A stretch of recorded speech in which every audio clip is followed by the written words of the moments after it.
Hello，大家好，我是小俊。今天我们的嘉宾是硅谷机器人公司派的研究员柯利一鸣。派是一家在硅谷做机器人大脑方面很有名的创业公司。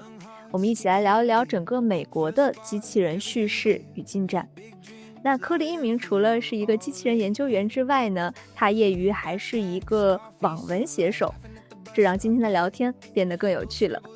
那接下来就是我对柯利一鸣的访谈。确实我们不做人性，因为他们要说做人性我就不来了，你知道吧。我其实一直很想做的就是机器人可以造自己，我觉得这个是机器人发展的一个可能会是一个里程碑吧，因为它就像一个种族是有延续性的，是可以通过自我的一种繁殖。我觉得机器人能够组装造自己就是一种繁殖的体现。第一篇是派零，它的关键词应该就是能力。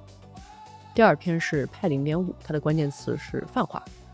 然后最近的这篇是派 0.6 星，它的关键词是表现。你们公司其他人会很关注中国机器人的发展吗？我觉得都很关注，这是一个不可忽视的一个部分。我们今天的嘉宾是硅谷机器人公司 Physical Intelligence 派的研究员 K 柯利一鸣。然后 Physical Intelligence 是一家在硅谷机器人大脑的探索上非常有名的一家公司。不过前两天我跟 K 聊天，发现他除了是一个 researcher 之外呢，他业余也是一个网文写手。那 K， 你要不先来自己介绍一下自己？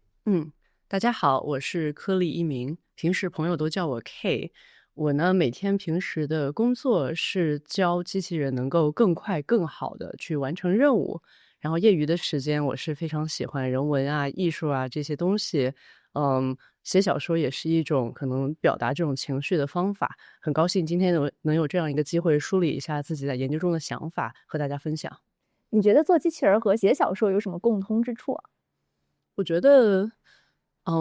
都是有一些创造力的需求的。比如说这个机器人它现在完成很多任务还不够好，你需要想一些新的方法。而写小说呢，可能你真正想写的那个故事还没有被写出来，你也是需要把它创造出来，很多时候需要一些比较天马行空啊这样的想法。另外呢，也是有一种执行力吧。像我在做研究过程中，其实经常是有了一个想法以后，慢慢的把这个想法落地，中间需要一些工程这样的写代码啊这样的事情。而写小说有的时候是有了一个命题，就为了让读者感受到这个命题，开始一个字儿一个字儿的在那里码。我很好奇啊，你平时写什么小说？然后你在小说里有藏着一个跟硅谷机器人公司内部的叙事不一样的一个世界观吗？平时写的比较多的是科幻小说，这个也是我最爱读的小说分类之一。科幻小说的话，我觉得肯定是和我们现在生活的这个硅谷现在所处这个时代有一些关系，因为我在科幻小说中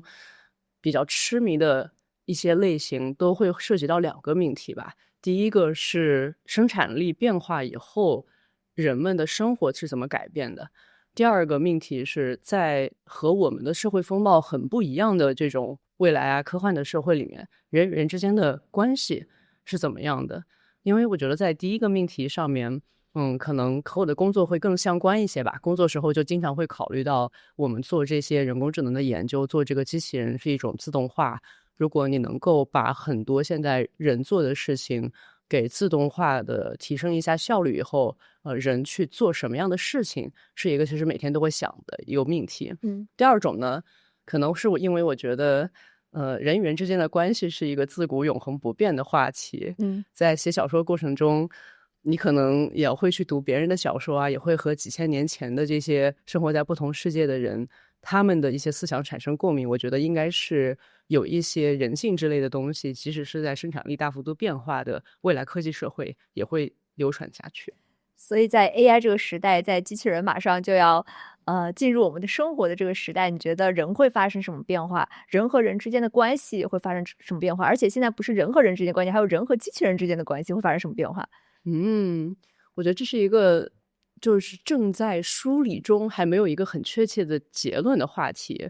因为一谈到人和人的关系，就是我是一个相对而言比较内向的人，你可以从每一个人不同的研究风格中稍微感受到一些。我觉得我的研究风格的话，很多时候是我先想把自己就是埋在一个洞穴里面，先埋头苦思一会儿，但是为了不要变成一个闭门造车的人，你肯定还是要把头从这个土里拿出来，然后去到这样的场合和别人去交流，去碰撞一下思想，然后接下来真的定下来一个命题以后去执行。这个执行我一直觉得以前的话，我在 PhD 期间读博期间是一个比较独狼的一个玩家。就是你有一个想法啊，你想要去实现的，就说干就干呗。中间遇到了什么问题，我们可以自己去上网去探索啊，去学习啊。我们可以通过提升自己的技能，组织一个比较小的队伍去解决这个问题。而从读博毕业以后呢，加入到了这么一家初创公司，做机器人的具身智能的大脑。一个比较深切的感受就是，有一些事情是得在一个团队的协作中才能完成。之前读博的一种项目呢，可能它的这个规模是比较小的，要解决的问题也是比较具体的。而现在为了要做成这个通用的大脑，你是需要团队中每个人都在自己比较擅长的事情上发挥作用，所以是一种就是为了完成一个任务啊，要大家齐心协力，这中间的很多人与人之间的这个关系联系会比我之前的那种可能要紧密一些。同时呢，我在想，就是如果生产力变化以后，因为最近硅谷不是有很多这种 cloud code 可以自动帮你编程的这种小工具，人与人之间的这个关系好像又可以不用那么紧密了。因为有的时候我与其是去问，这个我现在需要做的这个项目需要用到某一个模块，这个模块的负责人，我去直接跟他说一下我们这个是怎么回事，问一下他可不可行，我干嘛不直接问这个 cloud code 呢？我可以通过就是和这个 AI 的一个智能体的交流，把以前我需要和人交流的这个方面给它拿掉了，就是减少了我对这个的依赖。甚至包括我们现在很多自己的工作流程也是一个人掌控着3-4个 agent， 然后让 agent 去干很多活。这个有一些改变了团队协作的中间人与人之间的关系。所以你在跟人沟通之前会先去找 cloud code。 没错，然后 cloud code 成了人和人中间的那个环节。没错。我觉得这个关系就是我在构思一些小说的时候是会受到这个关系的启发。比如说一个是想法是说，现在在一个比较信息爆炸的时代，我觉得现在可能已经有人是这样的。信息爆炸的时代以后，以前你的很多讯息都是我一个人去浏览一个浩如烟海的这个互联网信息，但是有没有可能就是我有一个小 bot， 就他可以把互联网上所有的这些信息就看得比我快，看得比我多，然后又了解我的喜好以后全部揉碎了给我吃，给我再喂给我。同时呢，就是如果以后真的大家都变成了默认的模式，就是由你的 bot 去爬这个信息，去分解这个信息的话，可能以后没有这个 bot 你就很难在浩如烟海的互联网里面生存了，因为你这个人能够看到的信息就变得非常的有限。然后另外一种可能是我觉得生产力的进步吧。我这个人因为之前是独狼玩家嘛，所以会就畅想一些就是非常适合独狼玩家的一些生存方式，比如说像田园牧歌啊，就一个人的这种乡村生活啊，大家会在 YouTube 上也会看一看这样的类似的博主，我会畅想一下说，哎呀，我这个将来就到一个远离人烟的地方去生活。然后这种生活现在的话，叫我肯定不敢去，我会觉得要干好多事情哦，要脱离这个现代社会的这种基建的支持去干这么多事情，一个人类，对我能做到这些事情吗？我这个烧水啊、弄饭啊这些可能现在还有一些基建，但是家里这些家务啊，还有各种各样就是我不想干的事情，我怎么能够在远离人烟的方式下把它干出来？会想到就是我们现在正在做的机器人比较近期一些的应用，可能就是说能够把我不想做的事情给它做掉。但是以后更多的畅想是说，如果真的有一天机器人的这个技术能够飞速发展的话，可能你现在需要拜托很多人，比如说修水管，这是一个美国社会永恒的难题，修水管你现在是需要依赖人的，但将来也可能是机器人来解决。甚至包括你现在做的很多项目，就是随着这个智能体的发展，以前可能是需要你拉一个人的团队，以后可不可能是拉一个人工智能或者机器人的团队。甚至就是像现在的我们去看很多1000年前的原始社会，可能会觉得他们生产力制造力没有那么发达。如果我们在1000年后再看的话，说不定他们看我们也是原始社会，他们那个时候每一个人能够拥有的这个生产力，都相当于现在每一个国家能够拥有的生产力。我觉得这个可能独狼玩家会挺快乐的。哦，那人和人的关系会变得更加的松散。我觉得是可以让人和人的之间的关系变得更加松散。可能在原始社会，一个人在广袤的大自然里面独自去狩猎生存的话是比较难，而现在的话，找一个地方埋起来，好像把自己头埋起来，好像没有那么大的问题。但将来也许可能在宇宙中，你可以探索，你说不定可以就是发现了一个小星球，哎，你就直接在这个星球上面定居，你就可以搞很多机器人来帮你在这个荒无人烟的星球上面搞好基建，你可以建很多你想建的，你想建高楼大厦啊，你想造这个那个都可以成功，我觉得还蛮有意思的。所以脱离一切的外部的条件限制，你自己是希望能够回到洞穴里去的，是吗？为什么呢？我觉得并不是完全是说彻底的活在洞穴之中，但是人对于自己的这个空间吧，是会有一些追求的。作为一个内向的人，我觉得我的回复能量的方式其实是一个人静静，然后在一个硅谷这么一个非常喧嚣、非常无时无刻都有新的讯息涌入的一个环境里面，能够找一个空间去自己静静，其实比我以前的这种生活是有一些难度的，所以可能对这个找一个洞穴啊，稍微待一阵子产生了一些向往。但我也认为，就是人还是社会性动物吧，在洞穴里待久了，可能像我这样的人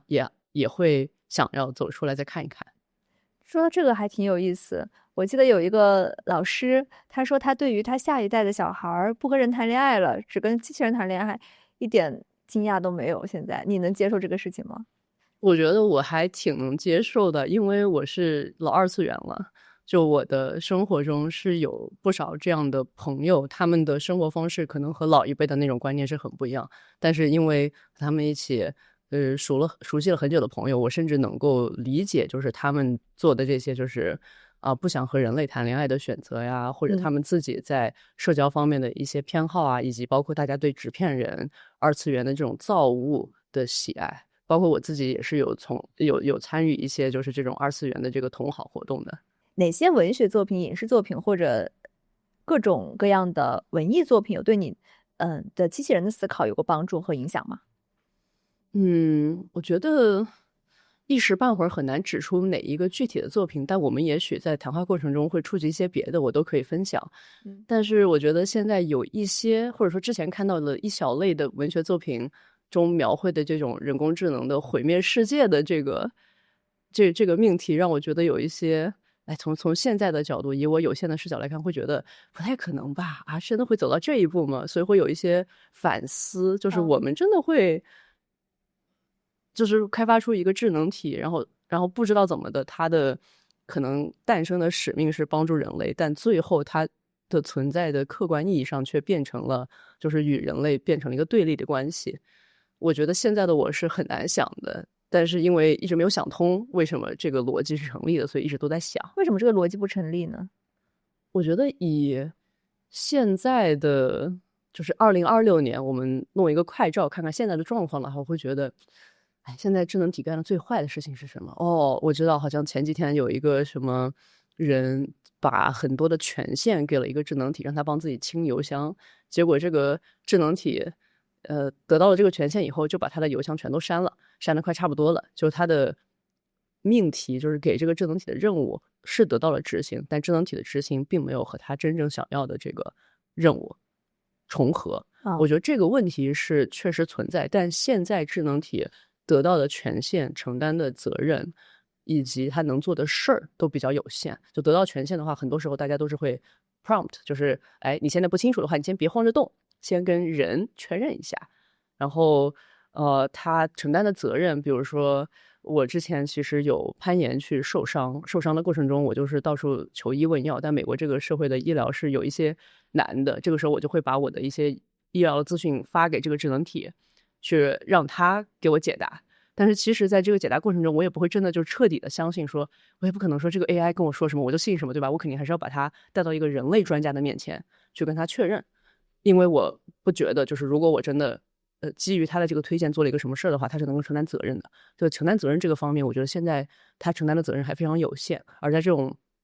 种人类社会里面，就是谁能够承担责任才会建立一个信任。我觉得这种信任还是在演化的过程中还没有到我们就完全相信一个智能体，给它那么多权限。然后最后是它现在能做的事情，我觉得也比较有限。比如说我们机器人，我们有的时候行业内部笑话，这个笑话可能已经有一点过时了。这是大概3-4年前和一个快要毕业的同学在聊天，我们就在吐槽说，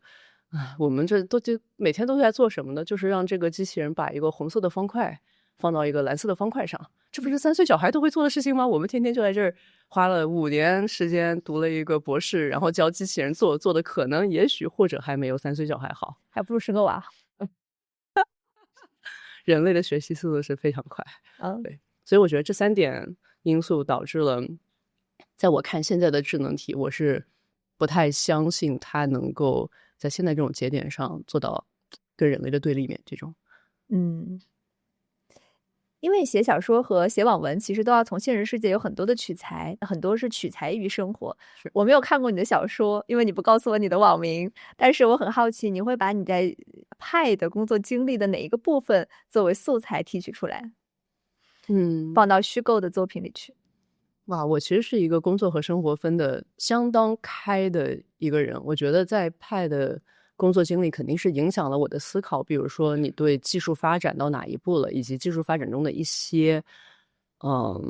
就是 quirky， 比如说比较特殊的一些东西，会有更多的一些思考，就比较具体的思考。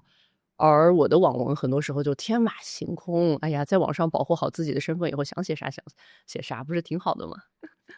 所以你能告诉我们你的网名是什么？不行，救命啊！马甲，马甲保护好。那我们接下来聊聊你的成长吧。好，因为我发现很多硅谷的人都是从小受益于竞赛的一群人。是的，我感觉这个还挺多见的。能不能讲讲你的成长经历？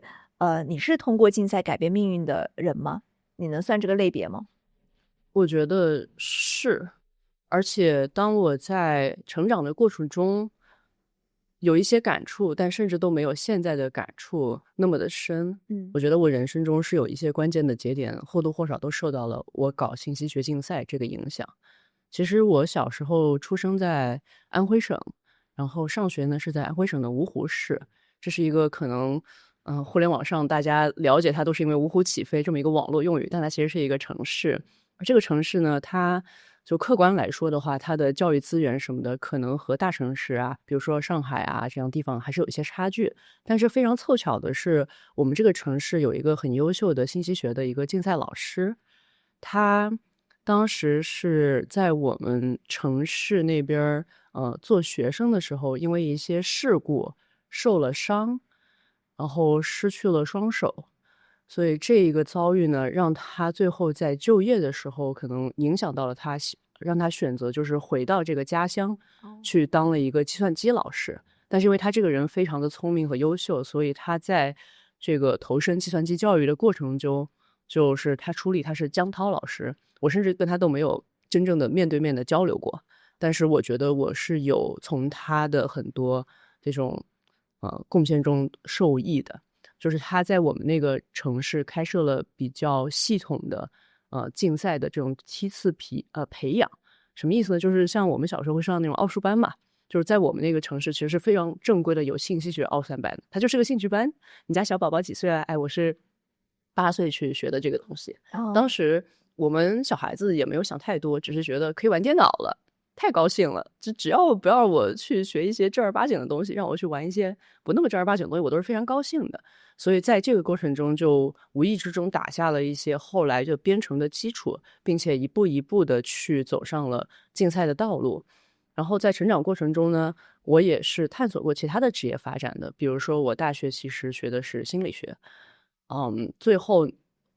又转成了经济学。你大学本科是心理学？我是心理学开始的。对，我的大一，因为美国大学它是可以换专业的嘛，我的大一的选择的专业其实是心理学。在学过了一些心理学以后，感觉到了第一，学的东西非常有趣；第二，我实在是不太适合做心理学。为什么？我觉得有时候人是有一些打破砂锅问到底的这种性格在我身上。如果在学心理学的过程中呢，就会有一种这个玩意儿他说的非常的有道理，但是如果我想打破砂锅问到底的话，我也许可以做，但是要很多年以后啊，或者说做一些别的事情，不够直接。可能我们对于就是解决问题，解决一个非常具体的问题是有一种痴迷的。所以当时又去学了经济学，就是想要了解一下自己生活的这个世界。但是最后转回了计算机，还是那个原因，就是觉得这个能够帮助我了解这个世界，但不能帮助我了解我在这个世界中想做些什么事情，所以最后还是转回了一个相对而言更理工科的这个计算机的这个道路。所以你整个大学经历了2次换专业。对。然后在这个成长的过程中，能够探索其他的行业，再回到计算机，我觉得真的是因为就是非常的感激，就是小时候有这些竞赛的这个辅助。竞赛对你性格影响大吗？其实不是很大，因为我搞竞赛的时候还是那种比较悠闲的，因为小时候对我来说只是一个兴趣班而已，我们就是觉得这个东西好好玩哦。因为刚开始学的时候是学 logo 语言，它不是像现在这样都是打文字，它是一个图形的一个界面。作为一个小学生，看到这么一个计算机，它可以画画，然后你就让它画各种各样好好玩的画，当时就觉得非常的高兴。所以在竞赛的过程中，我对于计算机编程的体感一直是非常快乐的。当时还有一本教材是中学生学 C 语言，其实这可能是我这辈子唯一就认真读完的就编程教材，后来的话都是网上现学现卖。因为在读这个教材过程中，作为一个小孩子，他接触编程，我觉得真的是有一种就是思维会不太一样吧，就他会用讲故事方法教你很多编程的原理，比如说递归啊，就是跟灯神去许愿，然后许了一个以后让他再给你3个愿望，就我说这些东西都非常的自然而然的就能够融入到我的生活之中，把它有一些内化了。所以在这个层面上，就搞竞赛或者说很早的去学习编程这件事情，对我的思维有一些影响，但可能是比较润物细无声的，我并没有感觉到它对我的这种性格造成了一些就是非常明显、非常突然的那种变化。你小时候是一个很乖的小孩，还是一个叛逆的小孩？是一个什么样的小孩？看起来很乖，但实际上很叛逆的小孩。有多叛逆啊？我就记得我小时候上小学的时候，第一天我爸妈不知道怎么想的，给我剪了一个板寸头。然后当时你知道小学生的话，你去一个小女生，然后留着一个板寸头，然后大家就会笑话你。我就记得上小学的第一天，我是哭着上学的，因为被大家嘲笑而内心无法忍受，就是不知道该怎么处理这种事情就哭了。可能是我小学哭的最惨的一次。然后当我小学毕业的时候，已经变成了学校里的大姐大，就是有什么想法我们可以坐下来坐着聊，聊不行的话就把你打服。当然就是使用暴力不是一个很好的事情，只是在小学那个环境下，我感觉你能明显看到我的一些性格上有一些那么一个不太服的这种方面。你是怎么在小学那个环境里面从一个第一天哭鼻子小女孩变成一个大姐大的？我知道别人都叫你柯姐，对吧？对，这是我朋友对我的称呼，从小学一直到高中都是这样。我觉得可能就是学会了动手。我觉得性格上有一些就是路见不平一声吼的这种因素在里面吧，会有一些对公平啊、正义啊这种事情的一种追求，然后也会在小学时候也会去想办法完成这种事情。比如说小学的时候会看到有一些人在欺负别的人，我就会说你在干嘛？你不行，我们就来打一打。你这样不行，就会去达到一种心中的一种正义的状态。在你心中有什么是别人觉得可以接受，但你觉得是触发了你对这个世界不公平不正义的感知，然后你要反抗的？我觉得生活中确实没有那么多事情是绝对的公平，甚至公平的定义都很模糊吧，可能不同人有不同的想法。我只是一个尽量在自己的力所能及的范围内维持一种公平。有的时候我觉得每个人也没有什么权利去要求另外一个人一定要按照他的想法去做，但是在这一层之上，有什么东西是我觉得它还是比较有普世价值的，可以这么去想的。我觉得一方面可能是我觉得有些心痛吧，就是教育资源这个方面。当我出了国以后，会有一些感慨，就是我在国内受教育的这段过程中，其实是曾经觉得我想上一下清华北大这样的学校，会想去考。但是因为我在安徽省，其实安徽省的话是每1万个人里面可能有3个人、4个人能够上到清华北大。我觉得我当时上的是竞赛班嘛，在高中，然后也是从传统的升学道路里面一步一步学出来的。我也不是一个特别优秀的那种，就是优秀到骨子里，就是真的非常热爱学习，花很多时间去学习的，我就是一个竞赛班里面就是中等，我喜欢的事情就多学，不喜欢的事情就少学的那种学生。所以我知道我可能就除非我转了性，然后特别用功，才有可能拼一拼这个1万个人里面的3、4个人。而当我出来以后，会发现其他一些的省份可能确实有一些教育资源上的优势吧。比如说在大城市的话，可能会有这个1万个人里面有80个人都能上清华北大，这种数字在安徽是想都不敢想的，会觉得是有一些资源分配上的事情。但是可能在现在这个时间点上，更多的能够想的是如何通过创造更新的生产力，来在某个层面上抹平这些公平吧。所以你觉得你不是这种激烈教育的优胜者？我对我的同班，尤其是初中、高中的这些同班同学，抱以崇高的敬意。我实在是没有办法像他们这样的卷，因为我们是竞赛班嘛，竞赛班上的大家，我觉得都非常的努力，都非常的知道自己想要什么，不像我这种，就是从小就有点儿，虽然看着很乖，我是不会做一些特别坏的事情，但是我也没有那么的乖。就是学习这个东西，我就学我自己想学的就好了嘛。所以在这种环境下，我觉得抱着这样心态，确实是没有办法和这种特别优秀和专注的同学们相比。你小时候做最叛逆的一件事情是什么？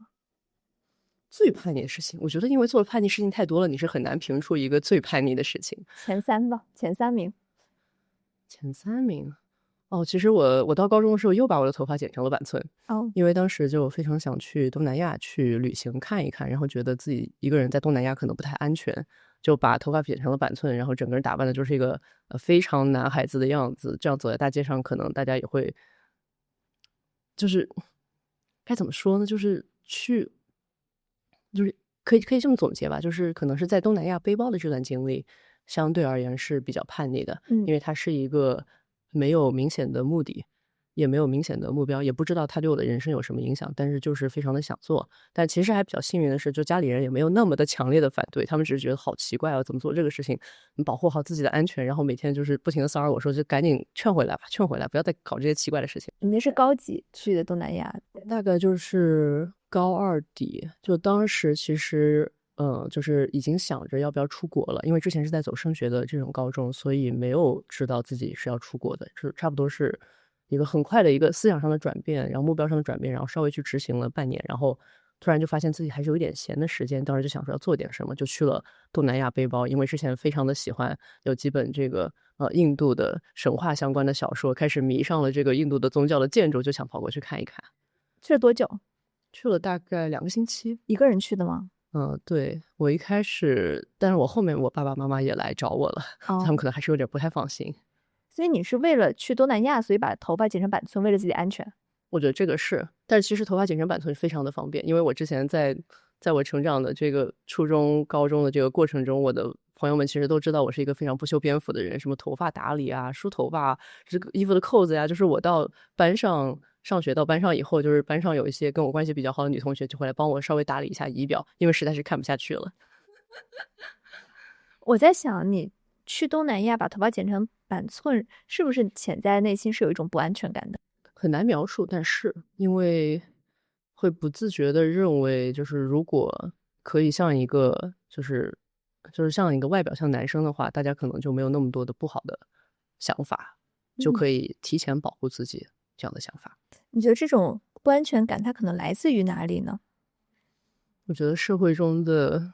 认知，就是新闻啊，或者说很多听到的事情，会让大家作为一个女生，觉得自己处境会有一点点处在就是更可能受到侵害的这个位置上。所以就会想要花更多的心思去思考怎么保护自己。我觉得你的选择很有意思，因为有的人会觉得不安全，那我就不去就好了，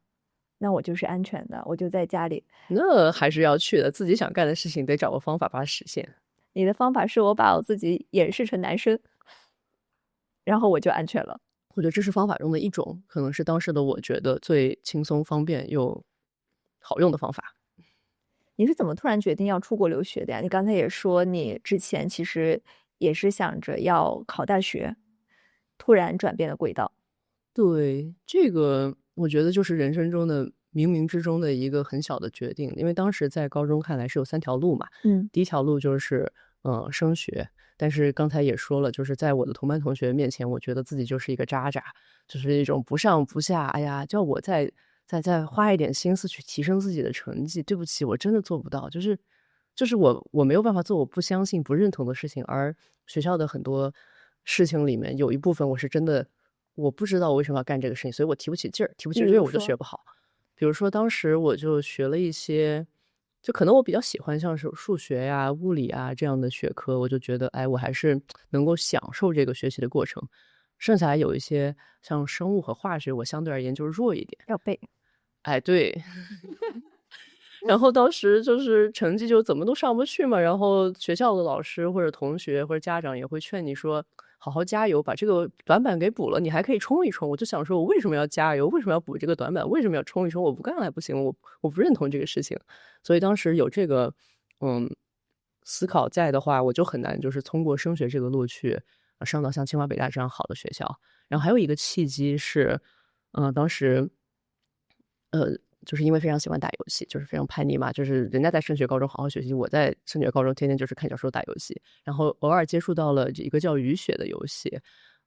当时打的时候，哎，每个人都有中2的年纪，当时打的时候惊为天人，觉得哇，我超喜欢古龙的小说，这个游戏非常完美的诠释了就是古龙小说的一种互动式应该是怎么样的，所以当时就非常崇拜这个雨雪的创始人Solfram E。然后当时因为崇拜他，所以又去了解了一下他的生平，发现哎，他好像是清华大学的。我说哎，这是第一次我在一个比较叛逆的道路上走着走着，发现人家是正规科班出身的一个大神，那看来上清华北大还是非常的有吸引力的。但是因为自己的这个水平可能不太能够上去，然后当时就想到走竞赛保送这条路。但是因为竞赛保送当时保送的话是去中科大这样的地方，中科大在我爸妈看来是非常好一个好大学，并且离家特别近，在我看来是非常不好，因为它是一个好大学，但离家非常近，所以就不能离家近。不能离家近。所以就想着说想要去一些更远的地方，然后刚好当时了解到是雨雪的创始人他去了耶鲁去留学，我就想说我也可以就是去留学吧，然后就跟家里人商量，然后就这么很偶然的就突然一下在高2的中间点转变成了要不咱们去留学吧。因为我是一个古龙的粉丝嘛，所以它就是一种想象中的一种社会的一种剪影，而且因为这个剪影非常的纯粹，它有很多人的爱恨情仇都定格在最浓的那一瞬间，所以在游玩这个故事场景的时候会得到一种非常大的心理满足。这种游戏的受众会是男孩，这是我的偏见是吗？我不知道该不该叫他偏见，我觉得也许你把这个统计学揉碎了来看，说不定他的这个更多的玩家确实是男玩家，但可能在我心里并没有这种天生的就是这个游戏就该是什么性别的人去玩这种想法。它击中你的是什么呀？这个游戏我觉得它糅合了几个我非常感兴趣的元素。第一个是它的美术风格，我觉得人是生来体验的，我觉得这是我对人文的这些着迷的一个很重要的点，就是你是来体验很多不同的东西，它能够通过这个场景的设置，以色调和这些非常阴郁的和你现在生活完全不一样的一个世界，快速的把你拉到一个完全不同的一种可能性中。我觉得这个是非常吸引人的，就是人可能就寻求，就是很多人会寻求不同的体验嘛。有些人喜欢做这个事做那个事，我觉得就是游戏是其中的一种非常快捷方便的把你拉到平行世界。你可以在游戏里面当一个小卖铺卖家，这不是之前那个什么分手厨房啊，你还可以在游戏里经营餐馆，你可以体验很多不同的人生。所以我觉得这个是 capture 了一种，就是如果我去成为一个武侠是什么感觉。然后另外的话是他的这个，哎呀，谁不中二呢？都当时这种台词就觉得哇，好酷啊！这个台词就你还是记得吗？不太记得清了，但我也许有一些东西太羞耻了，就已经忘记了。但是对这种，非常纯粹的情绪的碰撞，令我非常着迷。就是有一种，哎呦，你背负着血海深仇。你说我们在现代社会，你怎么会背负一个，就大部分人嘛，怎么会背负一个血海深仇？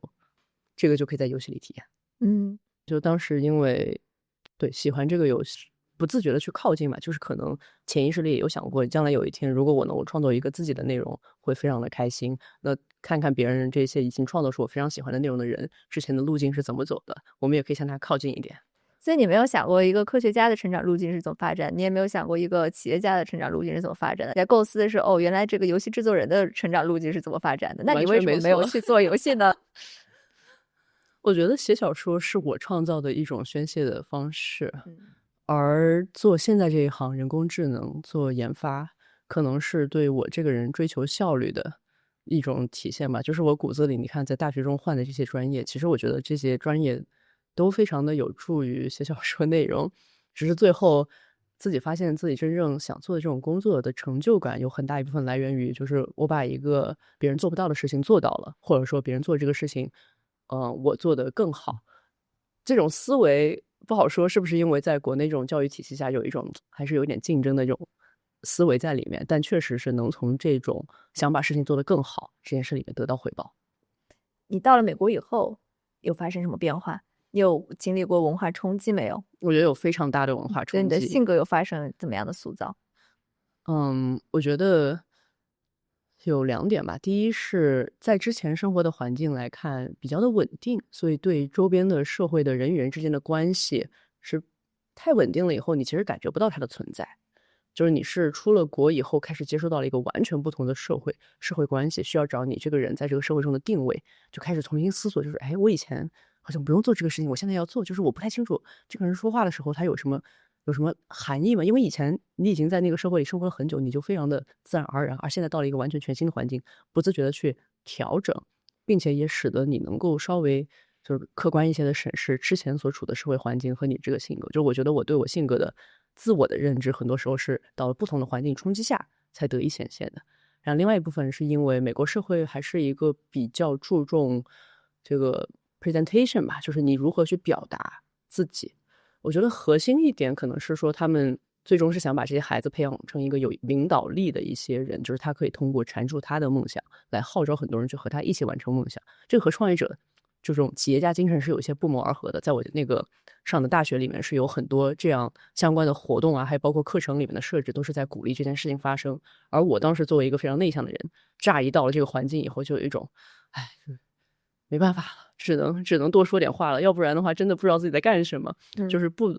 是经过了这样的一个环境所设置的这种关卡的走动，开始真的变成比较能跟别人说话的类型。如果你和高中的我说话，可能会发现我这个人就不爱说话，但是你和现在的我交流，我觉得我是在交流这方面有了很大的提升。你有觉得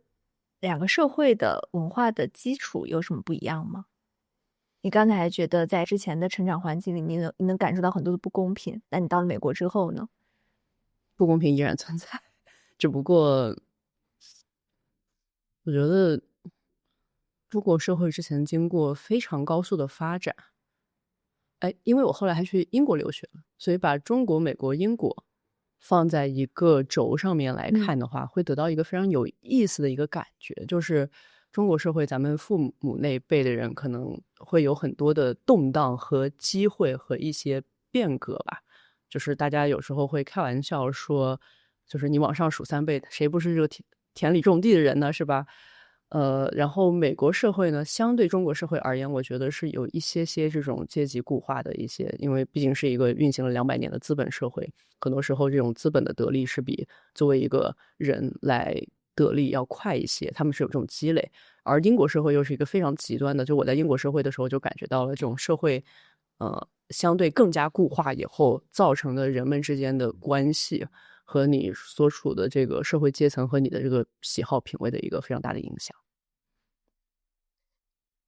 我觉得中国在这个轴上可能是相对而言在当时是最百花齐放的。那美国和英国呢？我觉得英国可能在这条轴上相对而言是最保守的，而美国是有一些保守，但是都到硅谷来了，大家好像又抛弃了之前的那些旧的东西，在这里又开始开创新的东西。你看你成功从家里逃离出来了，你成功的离家万里之远，你得到你想要的了吗？我觉得在内心世界上，在离开的时候并没有很大的目的性，说自己一定要拿到一个什么东西，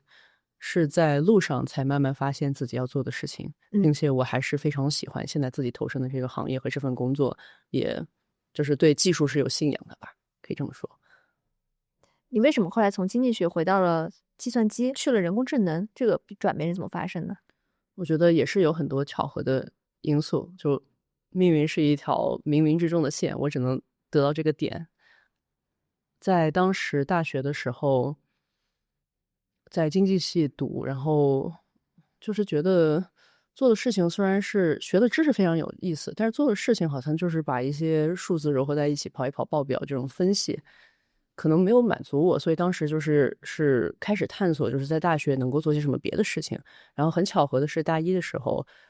去了一个实验室做研究。就坦白来说，当时的我完全大一对，在大一的时候去实验室做研究，坦白来大一就去实验室了，是的，这个因为很少见。对，因为当时在美国，在我们那个学校非常流行，就是职业发展，就有一种美国人的卷，就是你大一的时候就会灵魂质问，你大学毕业后想干什么，你赶紧想好，你每天都要为这个东西做努力。所以当时大一就开始参加一些什么职业的交流啊，就开始搞自己的简历，就从大一就开始弄简历。我觉得我大一好像是入学第2个月就开始在网上到处去投简历。大一写啥呀？大一就是之前因为就是搞竞赛，所以有竞赛同学，其实有一个竞赛同学挺有想法的，在我们高中过程中他就做了一个小软件，还去卖钱，我当时也参与了，就帮助了他的这些开发，然后我们也拿了一些就是小孩子小打小闹的一些就是钱，让自己觉得能从自己的技能中获得一些回报。所以这些东西都可以写在简历里，因为你是就是想办法向别人证明，就是你是一个信得过的人，可以做很多事情。我觉得即使是现在的就孩子们，其实也完全是有可能，就是比如说之前 OpenAI 是有高中生去发 paper 的这个先例，我觉得现在孩子们完全是可能做到这点。所以当时的大一我就去找到了在我们学校的一个计算机的组的实习，然后当时非常幸运的遇到了成为我就是学术路上第一个导师的学姐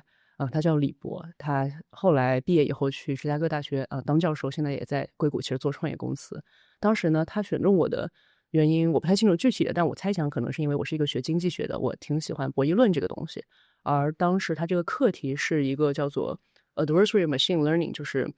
敌对的机器学习，它是需要有一些对抗的这个博弈论的思想在里面。所以就通过我学的这个比较嘈杂的这个东西，就跳到了就是经过这个点的连接，跳到了一个稍微不同的方向。然后当时在学姐指导下，就是比较幸运的就写出了一篇 paper， 然后也得到了发表。所以我其实大2大3的时候，就因为有了这么一篇就是第一作者的这个论文发表，后面在博士申请的过程中就得到了一些助力。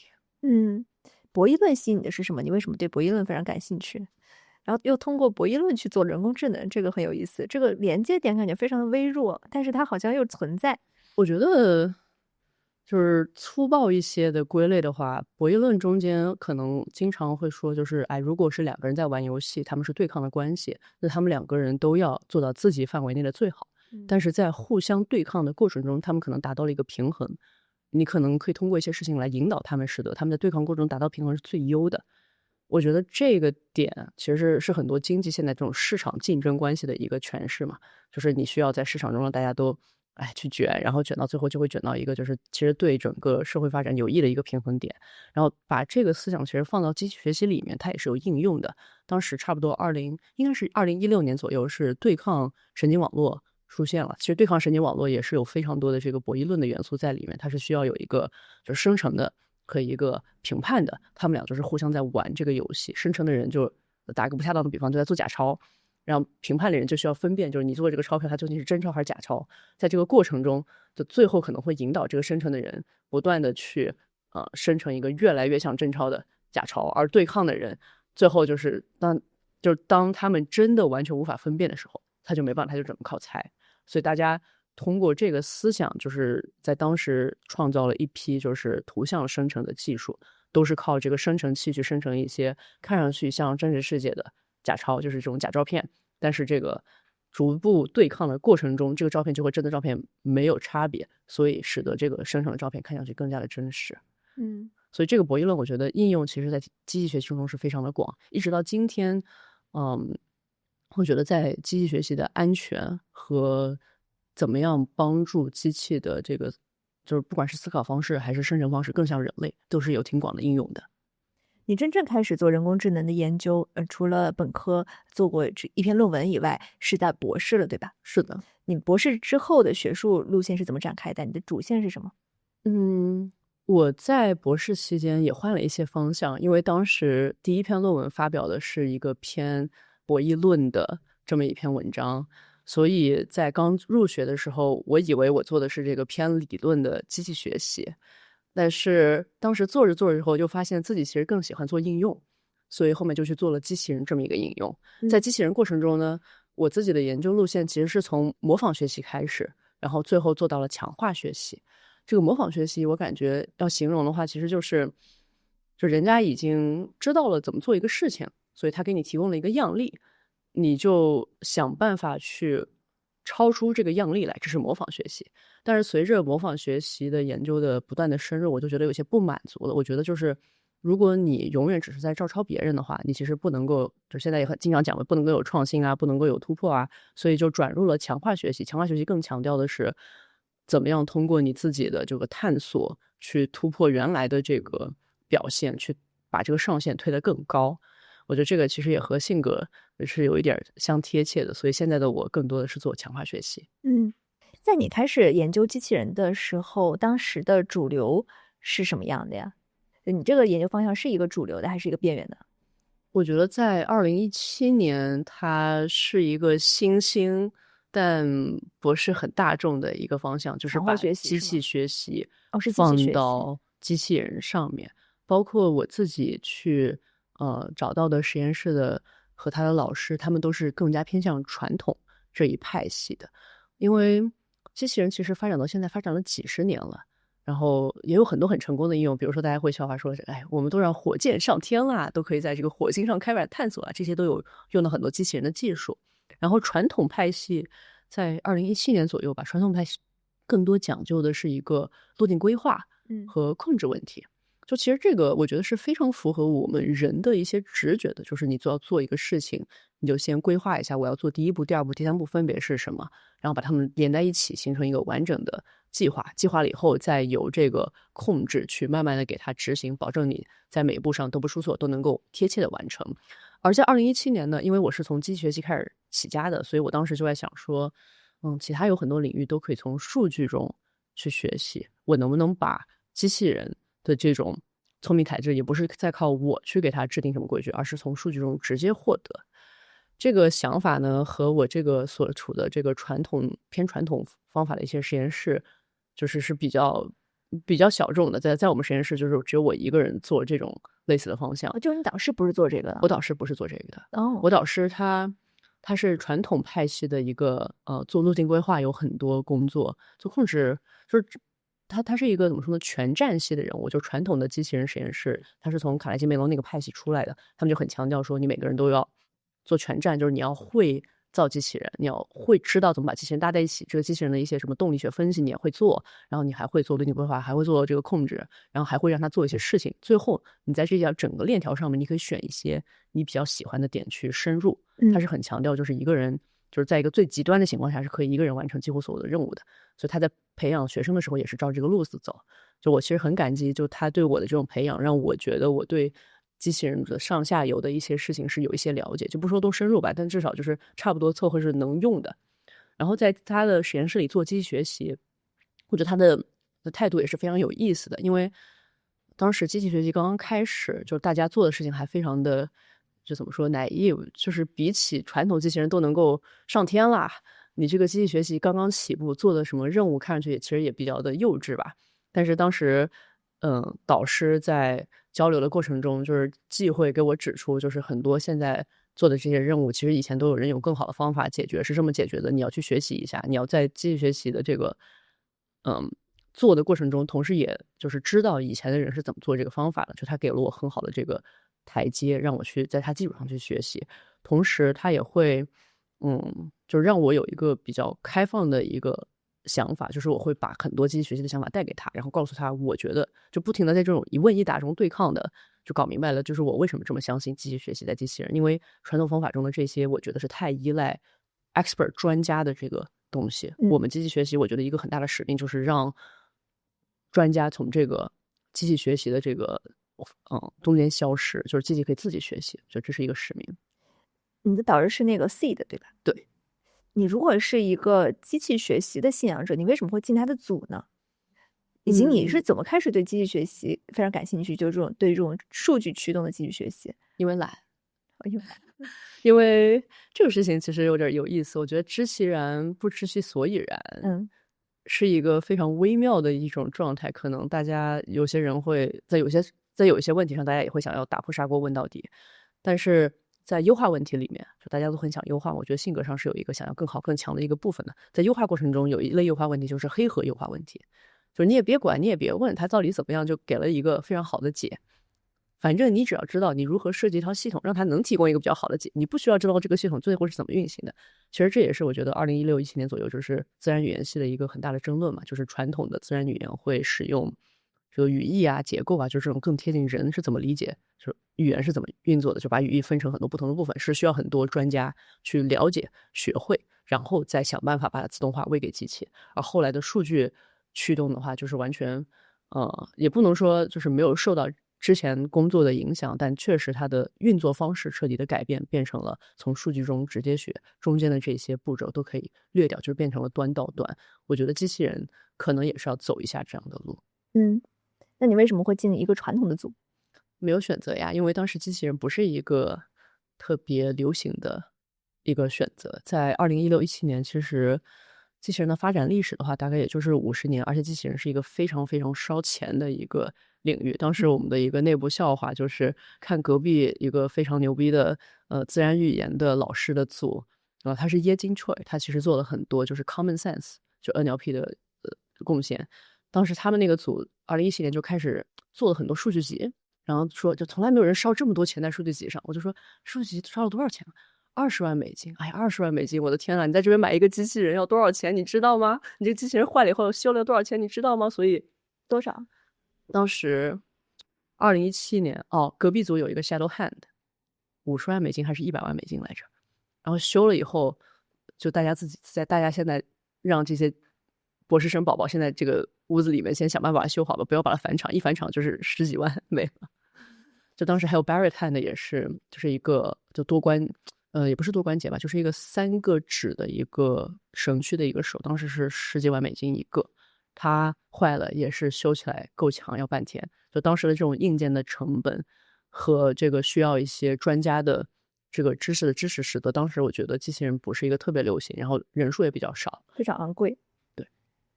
当时都买什么硬件啊？当时逐渐开始有人买 Franca 这个硬件，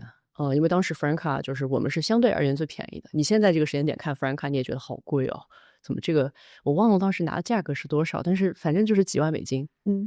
它就号称是最便宜的。现在还是有人用 Franca， 因为我知道之前 Franca 被一家中国公司收购了，还挺唏嘘的。就是大家也不知道以后 Franca 会不会出了一个中国版，可能就几千美刀说不定就可以了。因为现在很多中国的硬件应该都是在就是1万美金左右上下的价位吧，就是单纯从手臂的角度上来说。其实还不到10年的时间，对吧？从你开始读博到现在。是的。你是哪一年读博的？我是17年入学的。17年入学。其实这里我们也讲到了机器人历史，你们从你的视角来给我们回顾一下你说的这个过去50年的机器人的历史。对，我的视角可能不完整，就我就尽量复述一下，就我感受到或者我接触到的一些比较有代表性的研究人员。我觉得机器人的发展史可能绕不开第一个就是卡耐基梅隆大学的一些发展。卡耐基梅隆大学是有一个自己的机器人研究所的，这个研究所大概是在79年、80几年的时候开始建立，所以至今大概是40多年的时间。当时就是他们开始研究了怎么样让机器人就通过感知去看，然后做一个决策去动。所以我觉得这个看加动的这个结合，就是从他们开始就是慢慢的变得非常的 popular，就是非常流行起来。然后当时他们也发展出了很多不同的分支，就不管是就是让机器人能够去决策以后，就把它放到真实的环境中去做一些灾后救援。还有当时就是2000年左右的这个自动驾驶，当时 CMU 卡耐基梅隆大学在这个里面一鸣惊人，就突然一下就大家都觉得自动驾驶可以开始做。就当时04、05年的这个 DARPA 就是国防部的这个自动驾驶的比赛，刺激了后面很多的自动驾驶公司的大概06年那块开始创立，我觉得这个也是非常有激励的。然后后面的话呢，卡耐基梅隆大学，我觉得有发展一些，就是现在对我们最相关的话，可能是就是有一些机器学习的学者，也有一些操纵系的，就是 manipulation，就是用手就机械手去做一些事情的学者，也有一些是就是研究如何机器和人的生活中共存。其中可能比较有代表性的话，就操纵系，因为他算是我的祖师爷，所以对他的了解要多一些。他的名字叫 Matt Mason，他现在是还在互联网上活跃，他有一个个人的博客，会写一些就是他对操纵系的看法。他其实最有名的一句话是，就是他觉得我们现在强调的很多灵巧，他觉得不是从你这个手指和你的硬件的关节构造，而是从你这个大脑如何去操控一个即使很简单的一个结构，也能做到一些很复杂的任务。他觉得灵巧的关键不在于这个手本身，而在于大脑。我觉得我的研究也有很多受到他的影响，因为我在博士期间研究的是筷子机器人，就是用一双筷子做几乎所有的事情，是我当时的一种想法。然后他当时带书的学生，也就是我的导师，就是 Sid Srinivasa，所以他就 Sid 的话，他会做了很多路径规划，就是也是做了很多，就是有一个什么机器人酒保，就是你怎么样去拿一些不同的就杯子呀或者可乐，然后再把它递给人，这样的一些研究。然后除了这个派系以外，当时卡耐基梅隆发展当时那个腿啊和生物的这些机器人是有很多人研究的，就是 Matt Mason 祖师爷，他还有另外一个弟子叫桑贝他做的就是一个生物狗，就是当时 MIT Cheetah 就是他开始做，他在 Matt Mason 这里学，但他其实并没有就做操纵系，他就去做一些就是生物激励的一种形态，所以他就做了狗。他去 MIT 当了教授以后，就做出了这个 Mini Cheetah 这么一个非常有影响力的工作，可能说是现代的这些机械狗的奠基人。然后其他以外，做腿的话，还有一个比较知名的学者，可能就是 Mark Ribert，他是 Matt Mason 的同期，他去做了波士顿动力，也是先做狗，但是他走的这个路线可能是传统派系的一个极致，因为当时他做之前的话，大家其实觉得就很多事情是受到电机的限制，他就想做非常好的电机，能做大家想都不敢想的事情，他确实做到了。我觉得他做的这个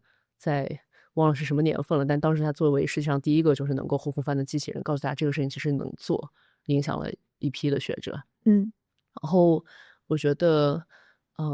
你是 CMU 这个派系的对吧？我觉得虽然我不在 CMU 读博，但你可以看到就是我的学术族谱是很多受到这边传统派系的影响的。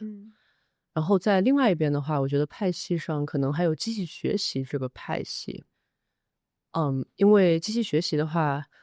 我也不清楚，就是更早的事情，可能明斯基他是一个 MIT 的学者，他可以认为是现代机器学习的一个创始人。但是在我这个年代，当我开始学习的时候，我们机器学习的入门教材都是看安卓安记、吴恩达他的在线的网课，这就是我大学时候去了这个实验室。在融入智能里面，他们好像也属于两个派系。其实可能是的，但是对我来说，就是更早的事情，可能我都没有那么多的关注了。就在我看来，我能看到的部分就是，我们就是14、15年开始做人工智能，那就是学姐就告诉你了啊，这是一个教材，先把这个教材读懂、搞会，就开始跟着吴文达的网课去学习。然后吴文达的一个博士生是 Peter Abil，他应该是最早的一个把机器学习放到机器人这个领域上的一个比较先驱的教授。他现在是在伯克利做教授，也是。依然是一个活跃的研究员吧。他现在应该也同时在亚马逊担任一个把他们这个研究部门的一个领导的一个职务。然后 Peter Abil 他当时好像是做了一个就是会飞的这个飞行器，然后他搭载了这个机器学习算法。因为他做的这个工作的年份比较早，我现在其实对他更多的了解是他后来的学生，就是 Sergey Levine，他的工作。我觉得 Peter 和 Sergey 这两个人可以说是把强化学习在机器学习中就是比较发扬光大的，因为他们的这个发表的数量非常的多。然后 Sergey 呢，现在也是我在派的算是我的汇报对象吧。他是创始人。对，他是派的创始人之一，对，他也负责了很多。我在派现在做了很多强化学习的工作，所以是和 Sergey 一起做的。Sergey 当时是很有意思Sergey 他自己 PhD 学的其实不是机器人，是 graphics，是做这个图像的。然后当时在 Peter Abil 手下读博士后的时候才转型，就我还挺欣赏，就是大家从一个领域做了以后，就转型到另外一个领域。我觉得你能转过来，或者你想转过来，肯定是有很多你的想法。所以 Sergey 当时应该是有很多想法，他就做了强化学习这些课件。其实当我开始读博士的时候，我对于机器学习的很多，就是没有什么教材嘛，都是看 Sergey 的视频，然后看他们的一些讨论，包括看他的论文，然后看他们组的一些对话来学习的。然后 Sergey 他后面也有他的合作者 Chelsea， 就 Chelsea 和 Sergey 都是派的联合创始人。就我觉得他们两个都是对现代机器学习到机器人应用做出了非常多的贡献，就不管是就是学习的算法，还有包括就是硬件的设计，都是有很多贡献。然后 Sergey 和 Chelsea 他们是什么共事关系？此前如果我没有记错的话，应该 Sergey 是 Chelsea sometime 就是 collaborator 或者 slash 办一个 advisor 吧，应该可能也许就是 Chelsea 的 postdoc 是和 Sergey 读的。然后他们后来一起创业了，做了派。对，他们俩之间的学术关系非常好，就是我觉得他们俩非常的同频，在公司他们其实也是经常在一起讨论问题。这两个人有意思吗？有什么有意思的观察没有？Sergey 是个科幻小说重度迷，我不知道就是别人读派的 paper 有没有发现，就派很多 paper 上面会有一个来自科幻小说的一个引用，全都是 Sergey 写的，就他会去思考这些事情。然后有人说过他非常会写论文标题。是的，我觉得他是一个讲故事非常强的教授。同时呢，他就是内部笑话，可能就是说 Sergey 就像 Sergey GPT 一样，在这个人工智能 ChatGPT 出现之前，Berkeley 的人就已经用上了 Sergey GPT。你的论文写的怎么样？把草稿就直接发给 Sergey，Sergey 就给你了一个就是超级 polish、超级好的一个版本返回给你，而且又快又好，就像就是 ChatGPT 的前身版。即使 ChatGPT 出来了，它也不能和 Sergey GPT 在论文修改方面相提并论。这是一个笑话吧。然后 Chelsea 的话，他是一个非常 discipline， 就非常就每天他都会4点钟起床，哇，然后去游泳，然后游1个小时。就他是一个对自己的一个生活，我觉得非常有规划，非常 inspiring。而且他是一个我觉得有动物性直觉的一个人，就是和他聊很多就机器人的具体的一些动作和表现，他有非常多的就非常快的一个，就是说就他觉得这个事情是什么样的，然后这个里面有非常多的这种直觉性的推理。能够感受到，就是他对这些动作任务有很深的认知。比如说呢？动作直觉性的推理。有一些，比如说，就有一段时间里 ，Chelsea 是负责管派的这个数据收集的。就他对数据收集到底该收集什么样的数据我觉得他有很深的理解。其实后面谈派林的时候也可以多说一些，就派林的很多任务是有 Chelsea 在后面推动，就是他觉得能做，因为当时其实大家是不知道能不能做的。所以他们俩是互补的吗？我觉得可以是这么认为的，他们的工作关系。这一派别还有其他人没有？刚才说了温达以及他的延续。我觉得现在的机器学习机器人其实挺百花齐放的，然后包括有另外一些派系啊，比如说就从菲菲他带了很多学生也投身了机器人的研究，比如说可能现在这个时间点上大家比较看得见的有朱玉可啊和金范呀，他们现在都是菲菲的学生，都在领导毕业以后都我觉得玉可是当了教授，然后现在他们在领导这个英伟达的 Gear Lab， 在英伟达就是主管就如何做机器人。然后包括我觉得现在其他就是华人学者比较有名的可能有宋舒冉，还是我非常尊敬的一位女学者。然后宋舒冉其实之前他们有做这个diffusion policy 是舒冉组出来的，然后 ACT 和这种 Aloha 是 Chelsea 组出来的。我觉得这个都是对现在的学习机器人的形态产生了重大影响的里程碑式的 paper。然后其他的还有 CMU 派系，其实也有很多现代的机器学习的人。我觉得可能比较 visible 的应该是2个人，一个是Deepak， 还有一个是 Abhinav。其实 Abhinav 是一个资历比较老的教授，他是之前做这个视觉出身，然后他有非常多天马行空的想法。我跟他就之前短暂的合作过一阵子，就几年前，我就感觉到他是一个无法预测他下一秒会说什么，然后有的时候我觉得他看的东西就非常有创造性。比如说他其实很早之前就想做一个就是自学习的一个机器人，比如他当时做视觉就说了，就是视觉我们经常说只能受到数据的限制，那咱们就做一个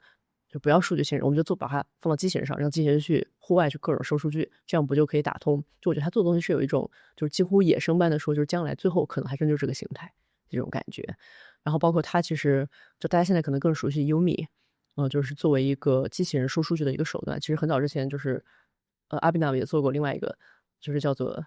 我忘了他起的是什么名字，反正他当时就说我们就去亚马逊上买一个5刀一个的东西，这个东西呢就是一个就是很长的一个杆儿，然后这个杆儿的末端是一个小夹爪，然后你按这个杆儿它就会夹爪把它夹住。他说我们就是这个杆儿去收这个数据，跟现在的 Umi 有异曲同工之妙。然后当时Deepak 是后来加入CMU 的。Deepak 他其实之前做过 Curiosity，就是好奇心驱动的强化学习，所以他其实我们在谈他的这个以前的工作的时候，更多是把它归类到做强化学习很出名的这个学者之一。然后 Deepak 和 Abhinav 现在是共同创造了 Skill 的，也是硅谷非常有影响力的一家机器人公司，也是做趋势智能的大脑。他和你们一样都是做大脑的。对，都是做大脑的创业公司，然后还有一些大公司也在做大脑。对，我觉得是。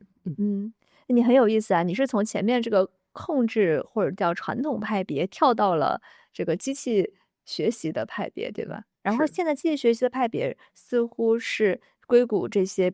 涌现出来的创新公司更多的人。现在好像是主流。这一波最流行的是机器学习机器人，但其实我觉得这个博弈关系肯定历史上一直在发生变化，对吗？就是两派，你讲讲这个。我觉得历史上的关系的话，就机器人其实大家做了这么久，而且我相信很多做机器人都有信仰，就是什么东西能让信仰成真，不同的时期都有不同的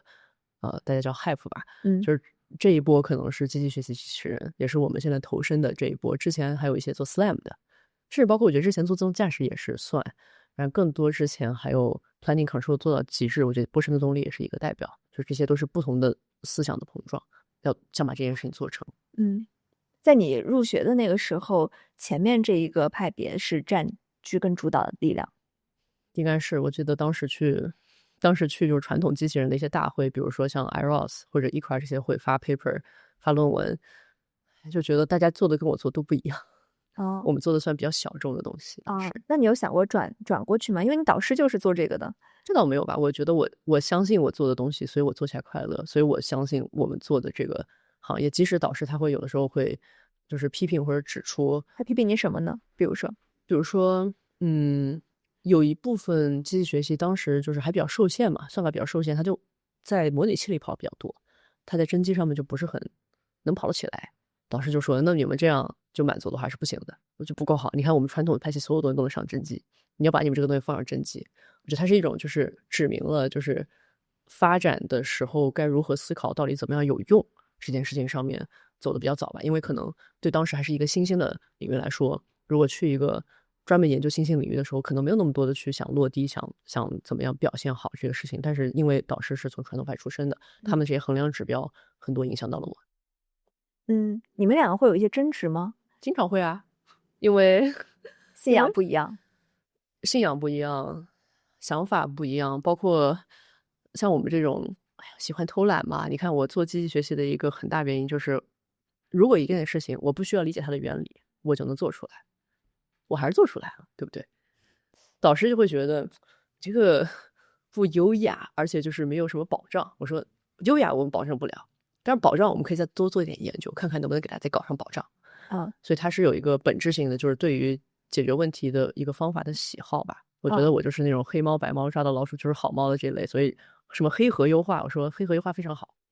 你只要你能够把你这个任务定义的非常好，咱们就黑盒优化。导师就会觉得你这个力的这个作用，这什么摩擦力的建模你都不太懂，你怎么就在做这个任务？我说说不定这个任务不需要你懂这些的，我们的目标就是让很多不懂这些前置知识的人都能把这个任务做成。就怎么样让这个信息的流动变得更加的轻松，是我觉得我们的一个主旋律。所以你很大的一个驱动力是实用。我觉得是实用，而且是一种信仰吧，就怎么把它做出来，我要在当下时间点选一个我觉得最有可能做出来的方法。我不太相信传统方法里面，我觉得就是我们应该都能 benefit， 就是从传统方法中受益，但我不觉得就是我们就用传统方法就够了。我觉得这个是大家其实是比较有共识的，就是他如果把所有的问题都抽象为一个投入和产出这条曲线的话，传统方法是一个你投入多少，你的产出比较清晰的一条线。因为当时机器人，比如说波士顿动力吧，他们做这个后空翻是非常牛逼的，因为当时都没有人敢做，也没有人敢想，但是他们做出来了。但他们代价是很多很多的工程师不停的去调试这个参数，去适配他们想做的这个任务，去做到他们想做这个效果。你再做一个新的任务，你还是得有这么大的一个投入，才能把它做出来。而我觉得机器学习的算法，就是第一是我们不要工程师来做，对吧？我们就是通过各种各样的设置，让算法自己来做。你作为一个工程师，你的工作量就小了。比如说现在的这些很多比较酷的这些跑酷的这些视频，可能就工作量和那个年代就不可同日而语了呀。然后第二个就是一旦一些事情就是需要更少的人力去做以后，我觉得就是交互也会发生变化。怎么样让普通人都能够交互？比如说现在这种 AI 智能体的发展，我觉得可能刚出现的时候还是一种比较小众的，你要用，因为它有时候不好用，你要作为一个专家知道怎么去用，才能用得更好。我觉得机器人现在也有点处在这个状态，就是很多时候可能可以跑，但是你可能需要专家来大概了解它跑的一些问题是什么，然后提前做一些修正，才能跑得更好。但我觉得总体的发展趋势是让一个普通人也可以非常自然的去和这个智能体交互，得到他想要的一个结果。我有一个地方比较好奇，因为我觉得在传统派别主导下的机器人发展，当时集大成的一个构型好像就是狗，这个是为什么呀？当然我相信他们肯定觉得狗不是最终的那个构型，但为什么那个时候时间段大家都觉得应该去做一只狗呢？这个我真的不知道，得问桑贝。但是我觉得看到一个狗跑起来，我作为一个机器人的从业人员，我也觉得有非常的受到启发。而我觉得这一波就是大概在17年到20年吧，因为我们在华大有很多不同的实验室，有隔壁实验室他们是做狗做的很多的。嗯。就狗作为一个硬件平台，它的可获得性相对而言还不错。其实我觉得可能比机械臂还要好获得为什么呀？一些。嗯，就是操纵系的一个绕不开的难题，就是刚才导师说的这些问题，就是我不知道这个摩擦力。就其实每一个物体它都有可能不同的摩擦力，这个话筒呀，我们自己的衣服呀，还有这些褶皱呀，就千千万万的事情就很难去建模。然后如果用传统思想去做的话，你都要建模。你不清楚你的行为会有什么后果的话，你怎么能把这个问题解决？我觉得是传统的一个比较大的思路，也是一种就是模型，就是叫物理模型做的算法的一个思路。而狗的话，它的这个接触更多的是一个顺势的，就是我这个腿在这个地上跑，我只要碰了一下，然后很多时候它是不太需要你详细的去搞明白，就是我的这个腿在这个地上的摩擦力。所以我觉得这个问题的需求就是狗可能需要更少的这个物理知识，而操控系需要更多的物理知识，所以造成了就是操纵系做出来比较好的东西，相对而言狗而言可能要少一些当时。嗯，我们刚刚讲这两个派别嘛，嗯。机器学习什么时候开始占据主流的？是从哪一年是这个转换点？你是哪一年从本来实验室一个小边缘的一个方向，然后变成相对大家更愿意投资源、更关注的一个方向？嗯，我觉得身在此山中很难讲清楚，但是差不多就是疫情那会儿吧，第二、第三年的时候，我当时刚加入实验室的时候，做了一些比较偏理论的工作，然后也是在模拟器中跑，所以导师就说了，在模拟器中跑最好有什么用呢？你要上真机。我就大概在18年的时候开始，就从头弄了一个机器人，就做了一个筷子机器人。嗯。是我买了这个组件组装，然后搭起来，然后给它写系统，给它写驱动，让它跑起来。后面还给它做了很多建模的工作。然后当时开始做这个，做的有一些成功了以后，就是把这条路打通了。那实验室的人可能就能够，同学就是交流就能看到，就是说哦，如果有一个新的方法，它有可能成功，我们在做我们的问题时候就要去积极的去尝试拥抱这种新方法。所以当时实验室里其他人的项目，都或多或少，也不是说我直接参与，可能都给他们一些反馈，就是说，实验室里有一个人在做这个喂食的项目，可能就是说有些人他生活不太能自理，我们怎么样就是通过一个机械的一个轮椅，它搭载了一个机械臂，它可以去给这个食物来给你喂食。他们本来的这套流程是非常传统的，就是你先搞明白，就是下面要吃一个果切，这个切了一半的果子在哪里？它的路径是这样，我们路径规划过去，然后一个什么样的路径能把这个果切插到这个叉子上面，然后再一个什么样的路径给它喂到这个人，就这一套思维比较传统。但是他们是有一些可能一些限制的，比如说这个果切的位置在哪里，他们是就是依赖于这个计算机视觉的。那后面他们就会想说，哎，那机器学习在机器人上可能可以做的话，我们可不可以把这一端儿就不光是用一个视觉别人训练好的神经网络拿来用，我们也积极的去尝试，就是让这个机器人自己去机器学习一样去设置，就是去学习或者发现一些更好的路径啊。所以逐渐开始，我觉得大家也会讨论，就是应用到不同的问题上的可能性，逐渐开始就接受。你当时为什么会做一个筷子机器人？为什么喜欢这个动作？当时我忘了是怎么回事，就是跟导师聊天的时候，就突然就发了一条暴论，就是说我用筷子能做90%的问题。90%是桌面的问题还是什么问题？就是夹和放这种问题，我一直是之前是有一些觉得筷子好难，筷子只有2个指点。对，就是因为我觉得用筷子都能做的话，其实如果算法在筷子上都能成功，那它说明在其他方法上可能更容易的成功。就是要做就做一个非常难成功的东西，把它做成功，我觉得剩下的就可能就是一些工程问题。就是这种做研究的思路也是我自己比较喜欢的吧，就是你做一个非常难的问题。然后当时就跟导师聊天，你也知道，就我们这个派系其实是非常相信简单的机械手的，就是优雅。但是优雅。所以当时就和他打了一个赌，就是说好像不是不二吧，就问他说我想做一个自己的机器人，他就说你想不想跟别人一起做这个轮椅机器人？我就说轮椅机器人虽然很好，但是他们的这套系统已经写完了，这个系统太传统了，我觉得它不是很适合我想做这个机器学习，我想自己弄一套东西。他说那要不你可以自己从头搭一个，你想搭什么？对吧？然后我就看了一圈嘛，我就说我们要做一些操作非常难的，就是比如说之前美国电影里面其实是有什么筷子夹苍蝇这种，就是对中国武术的就是无限畅想。所以我导师他是一个印度人，他就说哎，搞一个这种你能把它做出来就可以毕业了。我说那就好，那就开始干。然后就从这个实验室的这仓库里面捡了一个就是别人其实之前用过后面就没有什么人用的一个机械的一个组装部件，然后我们就可以自己自由组装。我其实很喜欢这种自由度，所以开始做起了筷子机器人。后来做到什么程度了？后来做什么程度？我觉得应该就比较有代表性的工作有2点吧。就第一点是做模仿学习，就当时就是想办法让这个筷子机器人做一些非常非常精细化的模仿学习的任务。其实背后的就是想法是这样的，就是机器学习它是一个天生就带有泛化性的一个希望的一个东西。就是大家都说，如果机器学习在问题 A 上能成功，那它就能够比较无缝的衔接到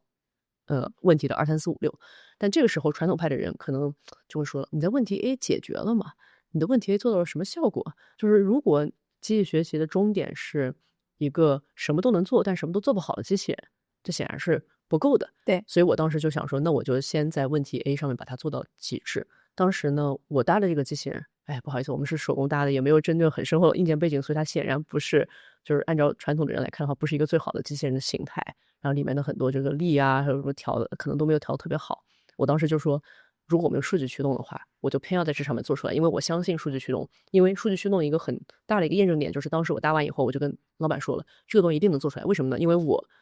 虽然用这么一条不是很准的一个机器人，但是如果我作为一个人去摇操纵这个机器人的话，它再不准，我都能让它做到筷子夹小球这么一个，就是我们老板他也不那么会用筷子嘛，他自己用筷子他都做不到这个，但我可以操纵了这么一个不准确的机器人，去做到这件事情。我就跟他说，你看硬件已经搭完了，然后硬件你觉得不太好，有点嫌弃，没关系，只要它的这个操纵算法是和我一样聪明的操纵算法，它就应该能用这个筷子去夹起这个小球，即使它的每个关节上都有一些这参差不齐的怪怪的一个挑参啊，或者一些 backlash 啊这种就不太准确的东西。所以当时就打了这个赌以后，就第一篇工作其实是2018年、19年就做出来了，就是可以用筷子去夹这个小球。虽然这个问题，这个做出来的方法是有很多的就模块化的东西，现在看来都有点过时了。比如说当时是需要有一个外在的一个系统去搞明白小球在哪儿，然后在这边再极致性的去抓那个小球，现在可能都更加的断刀断了。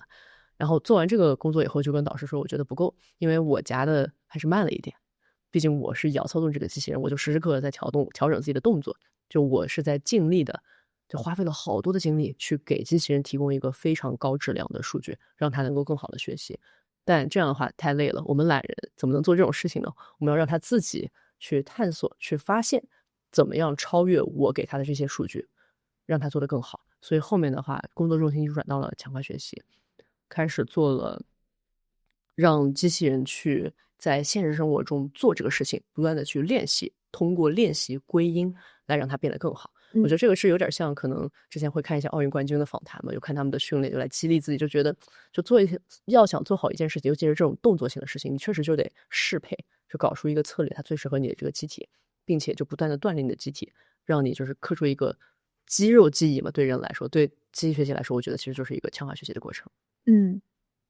所以你是做了这个筷子项目之后，才去转向了强化学习，把重心。对，我就是从理论的机器学习开始做，然后不太满足于理论，想做应用。然后做了应用以后，第一个算法其实是一个模仿学习的综述算法，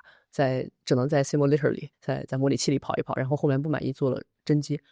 开始做模仿学习，做强化学习。最后这个强化学习的工作其实是可以在空中有一个非常会晃动的小球，就人夹都有点难度，但是我可以用这个机械手去给它夹住。因为它还是可以夹一个玻璃球，这种准确度，就这种准确度确实比一般的机器学习的任务要求已经高出很多了。我们后面还会再来聊强化学习啊，我们现在先回来继续讲讲这两个派系。这两个派系，你觉得他们互相之间有鄙视链或者某种程度的价值观的冲撞吗？体现是什么呢？我觉得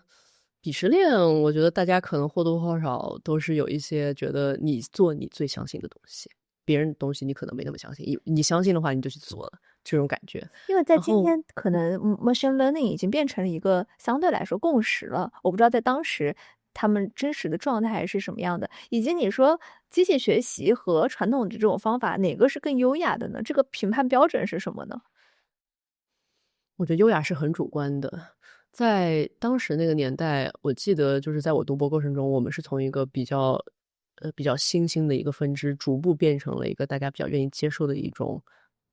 算法。在当时是有一些质疑的声音，我觉得他们质疑其实也非常的正确。他们问的是一个基于事实的，比如说那个你什么东西都能做，但什么东西都做不好，那么要这个算法的用处是什么？这是一个我觉得在当年非常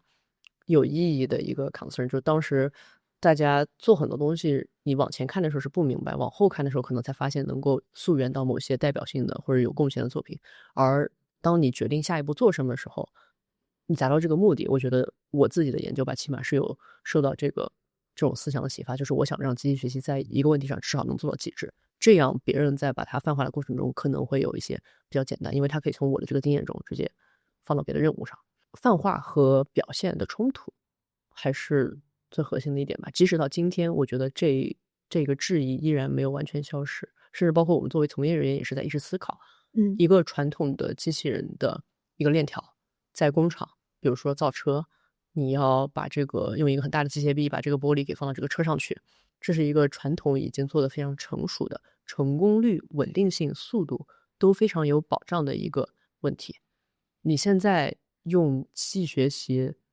拿到的这种算法和表现和传统相比的话，可能暂时还没有人能够说我们这个鲁棒性是和传统那么一样的话，我觉得直到今天都还是一个研究的前沿性的一个问题。然后另外可能当时我觉得还有一个比较有意思的就是，我不知道你有没有听说过一位学者叫 Jitendra。Jitendra 他是 Berkeley 的一个做 computer vision 很有贡献的教授，他之前说了一个很有名的话，这个话太好玩了。Robotics is far too important to be left for robotists， 就是说机器人太重要了，我们不能只让搞机器人的这帮人来搞，我们也得搞。这个话其实有很多不同的诠释方法，有一个不太友善的诠释方法可能是说机器人太重要了，这帮搞机器人都不行，我们得我们上才能把它搞出来。但我觉得也有一个比较友善的诠释方法，可能是要想把机器人搞出来，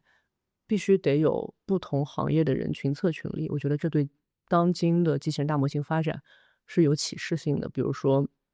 我是一个比较传统的派系出身的，我可能很多会关注这个动作机械本身，还有这个表现的精益求精，我也会做算法。但是在我的领域之外，有很多这种做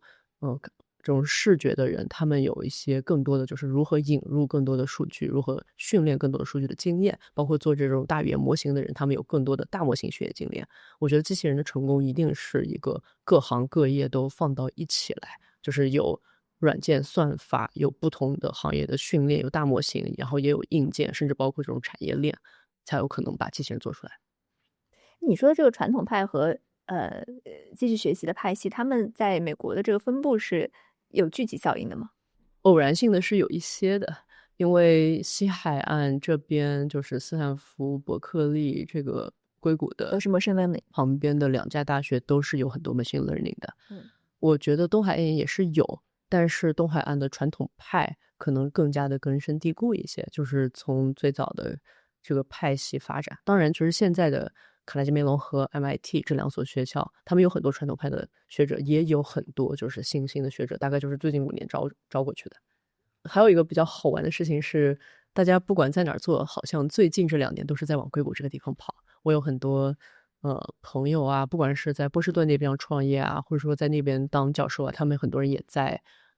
其他的公司领了一些职位，而且这些公司的办公室都在硅谷。从一个边缘学派到一个现在更主流的学派，作为 machine learning，我能理解大家都在往这边聚拢。那东海岸的那个传统派别，他们已经认为就是信仰应该发生转变了，还是说我还坚持自己的信仰？我觉得有2点吧，一点就是我觉得很多人都在积极的拥抱和探索，就是相当于你本来有一个工具箱可以做很多事情，现在别人告诉你他们也有一套工具箱，而且很激动的一个工具箱，你不一定就是赞同他们说的就是这工具箱有什么激动，然后现在你可能看到一些东西以后，你是愿意去转变说这个工具箱可能很激动，我们怎么把它探索实验起来，你有可能是做结合，也有可能换方向，也有可能就是你又开放了一个新的方向，我觉得这个是时时刻刻都在发生的。然后另外一边的话，我觉得，传统派的人其实他们，我觉得是有非常多的这种专家的洞察的，因为很多传统派的人为了把他们的任务做好，都是经历过非常多的，就是硬件转换啊，或者说这些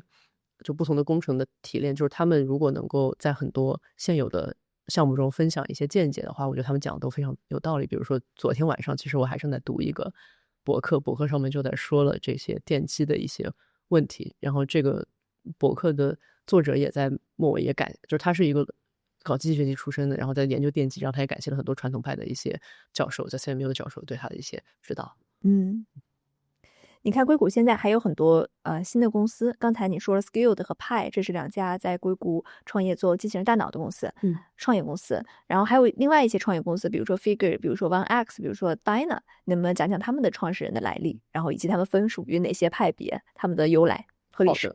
我只能分享一下，就我理解到的一些，就是接触到的一些事情。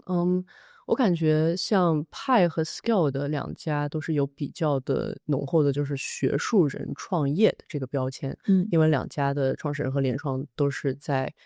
学校当教授，而且有些是就是比较高产的教授。2家的口号也是有些类似，都是想做具身智能的一个通用的大模型的大脑。然后在区别上来说呢，其实，一方面我觉得在应用上面，派更多考虑是一个双臂操纵，就是还是想把操纵这么一个问题给解决。因为可能我觉得在派加入的学者或多或少都觉得，就是之前在移动方面取得了很多很好的成果，我们现在应该想想怎么样在拿东西、放东西这个方面取得很好成果。因为你可以暴论，暴论就是你如果能把 pick and place 这么一个拿放的问题解决，你可以把整个生活中所有的家务都干掉。你不就是抓放嘛？然后你可以抓这个东西，放那个东西，或者有一些路径轨迹的限制，但是这是一个大类非常值得解决的问题。另外一方面，我觉得在 Skill 的话，相对而言，他们有一些更多的就是腿、人形和狗的一些探索，我觉得这个是相对而言更多的。他们的构型更完整一些。这倒不一定，因为现在人形机器人如何装操控器其实是没有解决的一个问题。他们有很多。就是他们现在能看到视频里的话，相对而言，他们的操纵的这个任务都比较简单，然后他们更多的强调就是一个移动性。我觉得并没有完整吧，因为现在我觉得并没有 converge 统一到一个好的一种构型，它又能做很好的移动，又能做很好的操控。所以大家各有侧重。然后其他的公司的话，我觉得就不得不提一提就很早之前就在做人形的公司。我觉得其实特斯拉在2021还是2022年的这些就是伊隆马斯克的一些话语，肯定是激励到了不少人，就是让大家当时的一些硬件人就已经开始有这个热潮去做人形。然后 Figure 的话应该是2022年开创的一家人形机器人公司，然后他的 founder 就我所知的话，并没有一个技术背景。他是有之前成功创业的一些经历，我觉得是很有意思的一个人，因为他能在2022这个时间点做一个他都不是那么熟悉的一个新的领域，因为他相信这个，我觉得这是非常有意思的一件事情。然后相对而言 OneX 的话，我听说是创始人其实是深耕了这个机器人的这种电机，因为他们是做省区的人形机器人比较独特。然后 Dana 的话，它的创始人，是因为这个 Dana 创始人他们是相当于是认识的，他们是有一些创业的背景，也有一些技术的背景。我觉得如果用一个标签去形容他们的话，可能他们是更强调商业部署落地的。当然，我觉得现在就在一个具体场景，比如说我们都看过他那个叠衣服的场景。对，就比如说，我觉得如果看看他们在2024、2025年期间所发表出来一些东西的话，可以形容为就是有没有可能就是机器学习已经可以竞价落地，并创造一些商业价值，同时这个商业价值可能给他们带来一些就部署上的优势。就以后随着这个机器人大模型的这个能力越来越上，可能大家也会慢慢的从这研究端转到部署端，可能他们就是做部署端比较早的一类。然后其他的其实也有，因为当时我觉得是2023年到2025年是井喷式的机器人创业吧，就不得不提2023年出的这个黄埔军校，机器人的黄埔军校应该还是谷歌的这个研究所。因为当时其实时间点非常有意思，2021还是2022年 ChatGPT 出来了，效果太好了，其实动摇了很多人的这个想法，使得当时就是做什么东西这个课题是有很大的一个变化的。然后包括谷歌当时也是做了一个比较大的动作，就是把他们的机器人的部门给就是变相的削减了一下，就是为了给他们做大模型可能抽一点人过去，但这个其实也蛮影响大家做机器人的研究，所以很多人就趁这个机会出来创业了。派的创始人就是都是在谷歌之前做的。那 Scale 的话，其实他们俩创始人之前是在 Meta 是有研究员的职位的。然后Figure One X 应该也吸纳了不少从这一波里面出来的人。然后还有比较值得关注的当时还有2家公司也是从这一波里面出来，一个是叫 Generalist AI， 一个叫 Sunday Robotics。这2家公司的一个比较共通的点是，他们都相对其他公司更多强调了用 Yumi 作为数据采集的一个手段。Yumi 的话呢是这2家公司的创始人其实当年是在一个 paper 上，这个 paper 就是 Yumi 这篇 paper， 他就说了我们可以做一些设计好的一个爪子，人就可以抓着这个爪子去自己生活的这个世界里面采集各种各样的数据，然后并且证明了这个爪子收到的数据是可以迁移到一个机器人的一个上面的。所以他们2家公司不约而同的都相比其他公司更加重视这方面的发展。然后我觉得可能 Generalist AI 就会稍微偏重工业化场景应用一点，这是从他们发放的视频里推测的。然后可能相对的话，他们发的视频就更多的有一些就是家用的这个场景体现，甚至包括他们的这机器人也比较可爱的，就是目前是看到比较可爱的机器人。后面这几家公司我们能理解是做硬件的公司吗？因为你们那2家是大脑公司，还有 Google、特斯拉也是大脑公司，对吧？我觉得特斯拉我估计它的硬件也不错。创业是一直在变的，所以很难用就今天的思维去想明天的事。但就现在这个快照来看的话，派肯定是更加注重大脑。我相信 Scale 的也注重大脑，但是 Scale 的大家创业公司其实都比较神秘，也不知道它具体做什么。OK。然后特斯拉的话，大家一般谈起它都会认为它的硬件是很强的，毕竟它有这么多的钱去烧，就机器人硬件的研发不是一个很容易就能上手，不像软件，我觉得软件其实相比而言反而是容易上手的一个东西。硬件的话，它的产业链啊，它的这个就是迭代速度呀，包括它里面的工程师啊，我觉得这个都不是一天而起的。特斯拉之前有造车的经历，造机器人方面，大家都觉得它肯定是有优势的。Figure 也是一个造机器人 ，Figure One X 都是造人形机器人，可能区别就是 Figure 用的是电机，而 One X 用的是这种省区的方式。Generous 和 Sunday 的话，我相信其实现在就包括甚至 Dana， 就大家可能或多或少都会开始设计，就是如何弄一个更好的硬件出来。但是你说造硬件到什么地步，可能没有一个能看得清的一个说法。之前不是有一个笑话，就是如果你是一个认认真真真的想把事情干成的机器学习的一个学者的话，你真得造自己的硬件，因为市面上没有一家是真的拿来就能用，完美符合了你所想要的应用场景。软硬的一体。软硬一体我不知道，但硬件其实本身都没有达到这个地方。嗯嗯，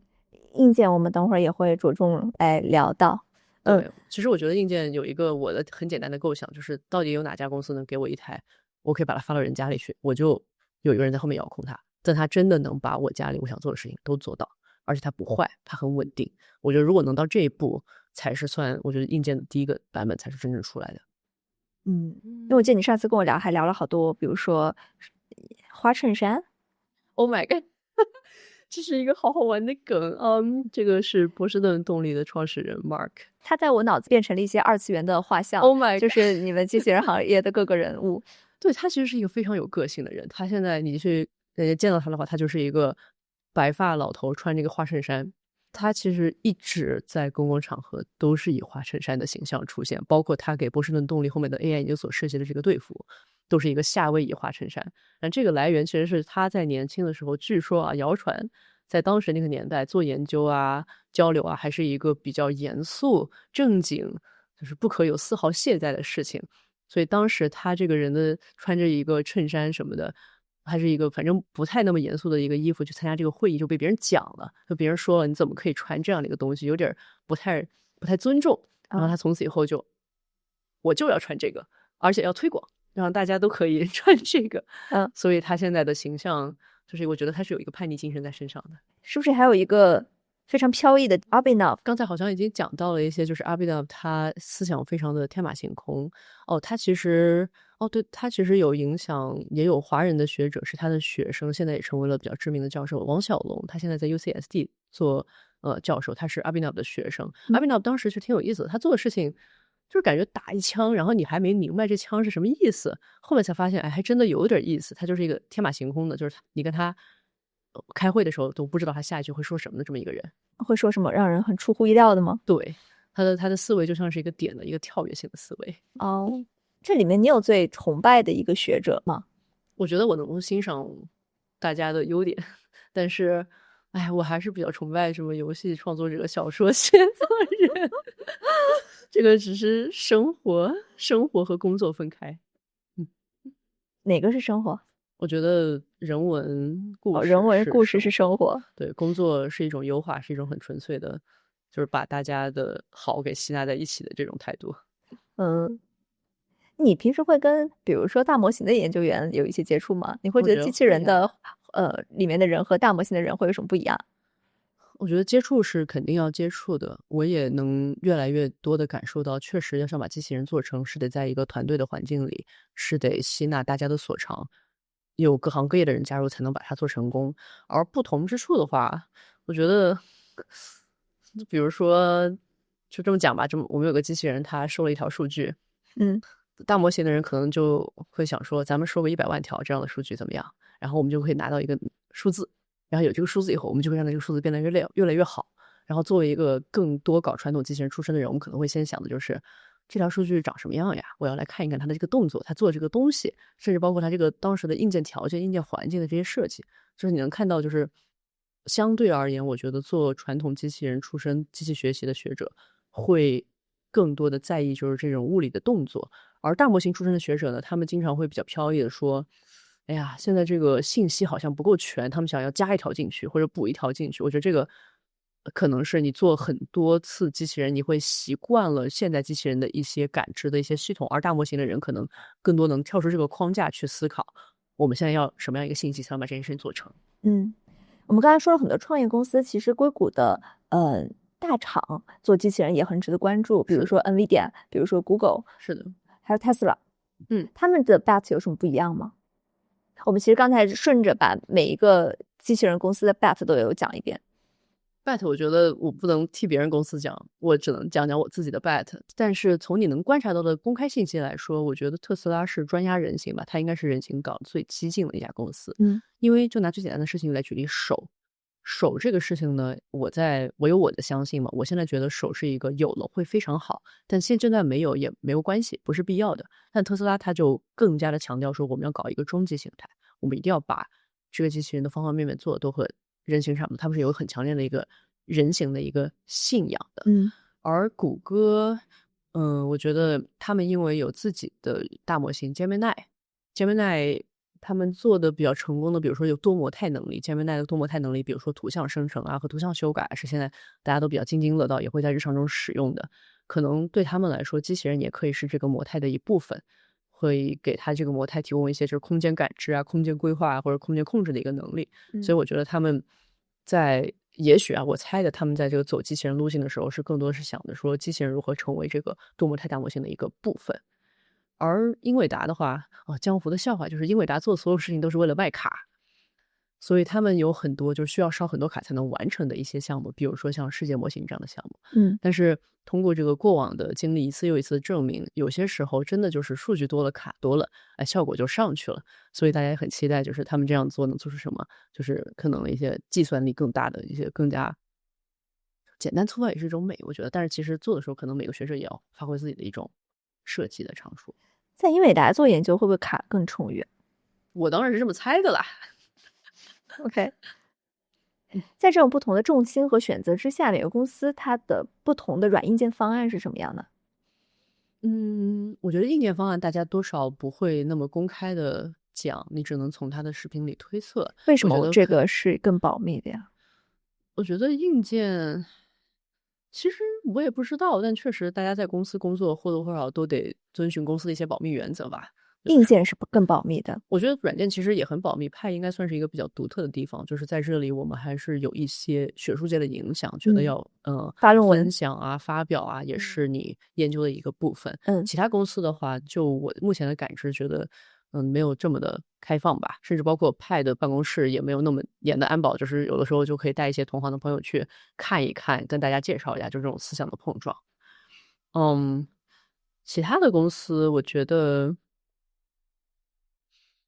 就是在硬件上，我觉得人形和非人形可能是一个比较直观的一个 bet。比如说像特斯拉 Figure One X 都是比较强烈的在 bet 人形的，但是你说他们做的和其他人做的一个最大不同，可能就是有没有这个腿是一个。然后也有人认为是，就是你有了腿，因为你是个人形，而我们这个世界是为人而设计的，所以你做出了人形机器人后，它在这个世界里一定是最自然的。通用性更好。对，通用性更好，这是一些人的信仰。然后另外一些就是非人形的信仰，我觉得其实可以分为两派吧，实用派还有狂野派。你们是哪个？我个人是实用派加狂野派。因为可以展开说一下，就是实用派的话，其实我们会觉得这个机器人不一定非要是人形，它就能做很多事情了。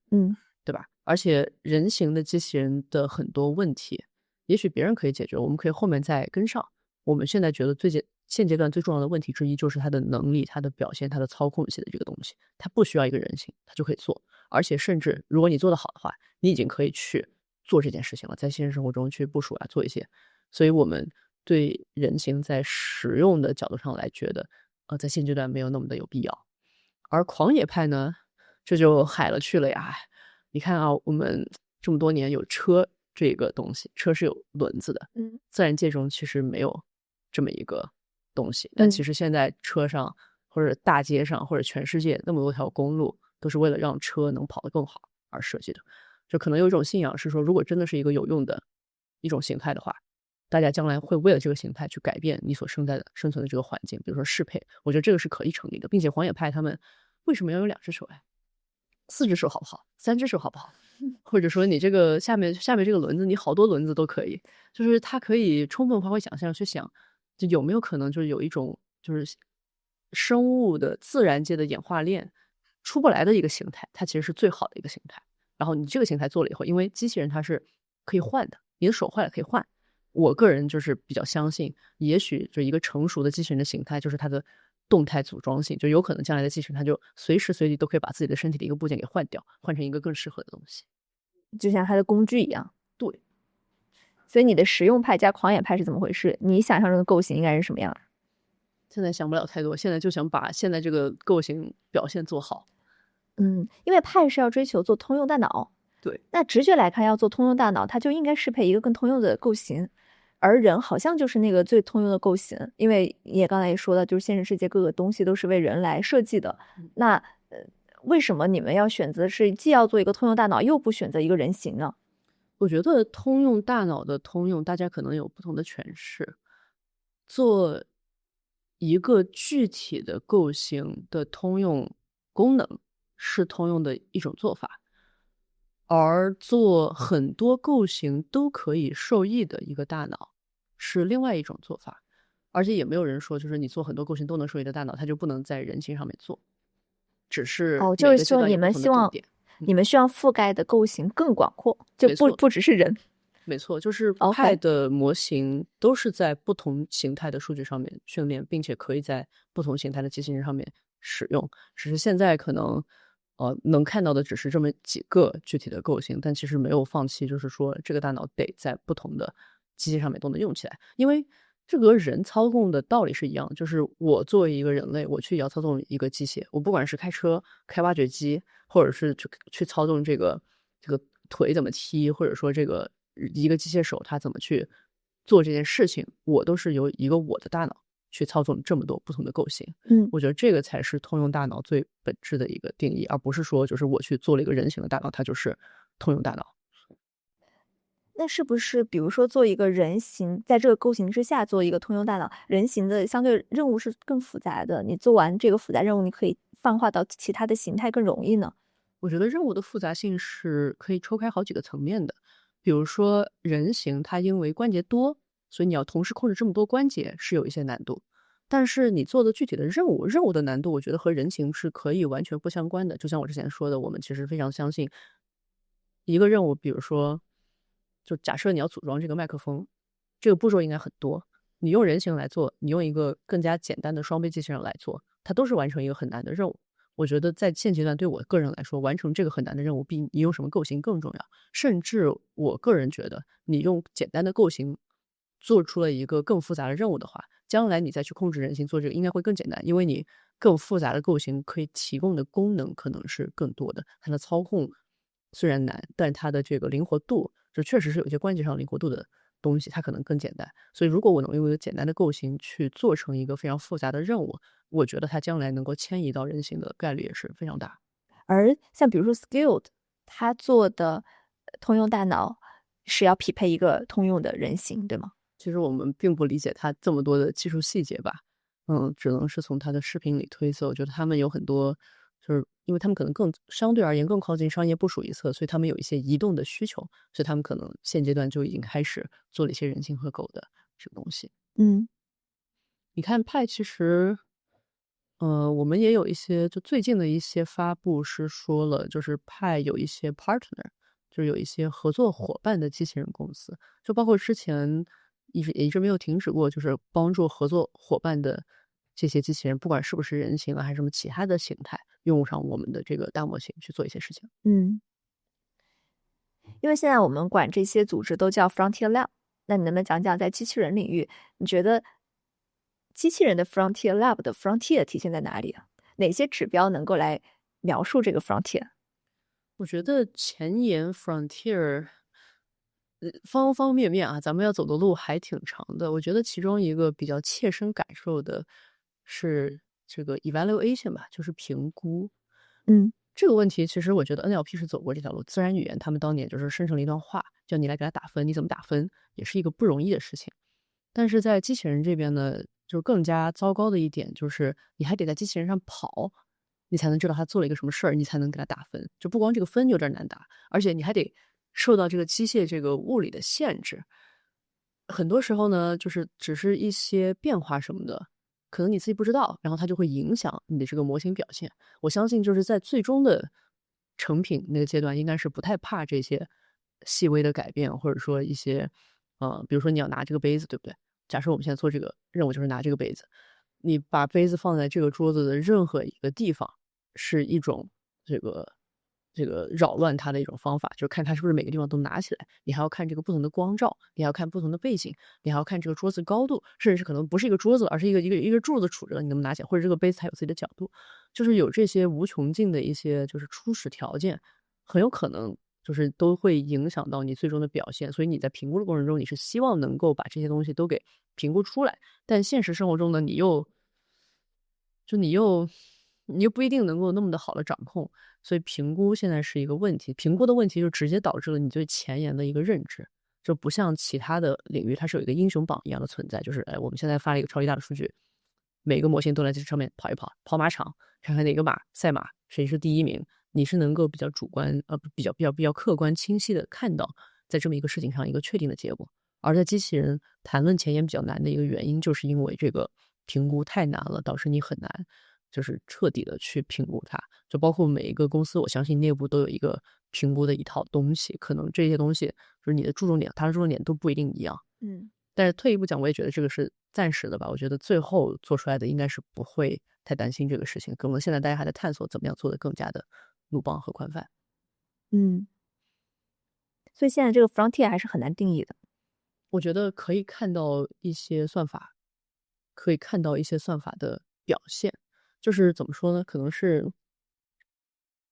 就是一个最核心的部分大家都看得见，然后随着它向着更前沿的方向迈进以后，就变得越来越有一些乱，就需要你能从纷乱中找到一个清晰的线，然后你相信，然后你把这个图给夯实，夯实了以后，可能大家都有了一个共识，这样的话才会知道哦，这是一个就是比较确定的东西，就有一种悖论嘛，就感觉特别前沿的东西你都没有办法去定义，因为不好说就是谁在哪个榜单上面跑到了多少，因为这个是所以这个是前沿，就没有这种东西来依据。所以现在其实大家的方向是分散的，就是都在朝不同的方向在发展，不知道哪一条线是那条大道，大家还没有统一到那条大道上去。嗯，我觉得确实在研究的角度、看问题的角度、想要做的任务上来说是分散且百花齐放的。但我觉得在宏观上面来说，其实每个人的命题都是类似的吧。如何让一个机械的成体，它在现实生活中做一个任务或者做很多任务，它的表现好。只是你这么宏大的一个命题，得有一个抓手开始做，每个人选的抓手可能不太一样。我们绝大部分人都没有机会去看过一个机器人的完整的产线，能不能从你的内部视角跟我们讲讲一台机器人是怎么诞生的？哦，机器人是怎么诞生的？我觉得这个命题可以，还甚至可以讲到原子级别。但是我这个人的工作的范围也是比较有限，我就从我认知的范围里讲一讲。就是如果一个电机已经被制造出来了，那么我要做的事情其实就是因为电机它就是一个会动的一个关节吧，可以这么理解。这个会动的关节啊，你就把它连在一起，它就成了一条机械臂。你看，你人的手臂其实是有非常多的关节和更多细小的肌肉，而现在的机器人的这个形态，就是几个比较大的关节啊，可能比较流行的就是6个关节或者7个关节组成了一条手臂。然后这条手臂就可能就差不多是按照你人的活动方式来对照的，因为机械手基本都会有一个大的一个肘关节，然后会有一个腕关节，然后包括有个肩关节，就这个都是比较通用的。你就把关节放在它想要的位置，然后做一些3D打印件啊，或者金属件啊，或者磨成你想要的形状，把它们固定的组装起来，这样每个关节动的时候，剩下的就会跟着动，这就成了一条非常原始的机械臂。在机械臂能够组装到一起以后，你其实要为它写一些就是系统和驱动的东西。比如说最低层次的话，其实都是通电啊或者气压啊，就是你给它发了一个什么信号，然后它就会收到这个信号，就会开始做一些动作。然后很平常的一种操控手段就是用一个位置操控，是我希望这个关节现在是一个什么90度角，把它变成一个180度角，我就会发送这个。它需要在关节的层面把上层发给它的这个讯号转换成一个它能够真正执行的这个东西，这个就是叫底层控制。然后再往上一层，你怎么决定你要发什么样的这个位置讯号？这个很有可能就是需要你有一个大脑看到当前的这个任务，然后决定哦，为了做这个任务，我要在桌子上拿一个东西，我得先把手抬起来。它是需要理解这个任务，然后理解你的这个关节，然后去做一个把这个肘关节往上抬的这么一个决策，再发给这个机械的这个关节，在关节再执行，执行了以后就有新的一个场景了，新的场景大脑就看了，哦，我现在已经在桌子上面了，我要做下面一步动作的话，可能就是往右往左。我觉得这个是一种两层式的一个思想吧，就是有一个大脑来做一些决策，做成了一个你能听得懂、能执行，然后也能够比较方便我们去做一些调试的一个东西。然后同时呢，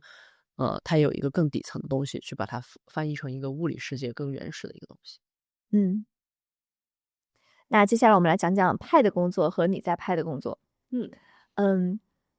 你刚才讲到机器人公司，其实现在各个公司的主线和抓手是不一样的，能不能先纵览一下派的主线和抓手是什么？好的。我觉得要了解派的工作，可能一个比较好的方法是看派的几篇就主线发表。之所以说主线发表，是因为我们觉得主线发表的这个命题是可以推动整个领域往前进的。其中有3篇主线发表，现在第一篇是派0，它的关键词应该就是能力。第2篇是派0.5，它的关键词是泛化。然后最近的这篇是派0.6星，它的关键词是表现。就是在派0刚开始做的时候，我觉得是大家都非常的激动，可以用有了一个非常好的架构，然后可以用一个大模型的思路去做机器人，但没人能知道做成什么样，也不知道能做成什么事儿。当时在2024年初派创立，就想做一些之前做不到的事情，但是具体要把这些做不到的事情给做出来，就是派0的这种旅程。因为其实派0做了3个任务，第一个是大家可能比较熟悉的，就是叠衣服。我觉得我们应该是在2024年发表，2024年11月的叠衣服是一个让人比较耳目一新，就之前从来没有看到过这种级别的这个任务的表现。然后第2个是叠箱子，叠纸盒子也是一个，哇，这个东西真的能做吗？我们不知道，我们来做一做看。然后当时还有第3个就是 busing， 就是去桌子上去抓拿放，然后但是你需要就是前所未有的这个物体的多样性，却都能够处理得很好。所以这3个任务当时是我觉得是奠定了就是大模型能在这些前面想都不敢想的任务上表现成什么样的一个基石，所以注重的是表现。然后第2个任务呢，派0.5是泛化。泛化的意义其实我觉得至今也是存在的，就是如果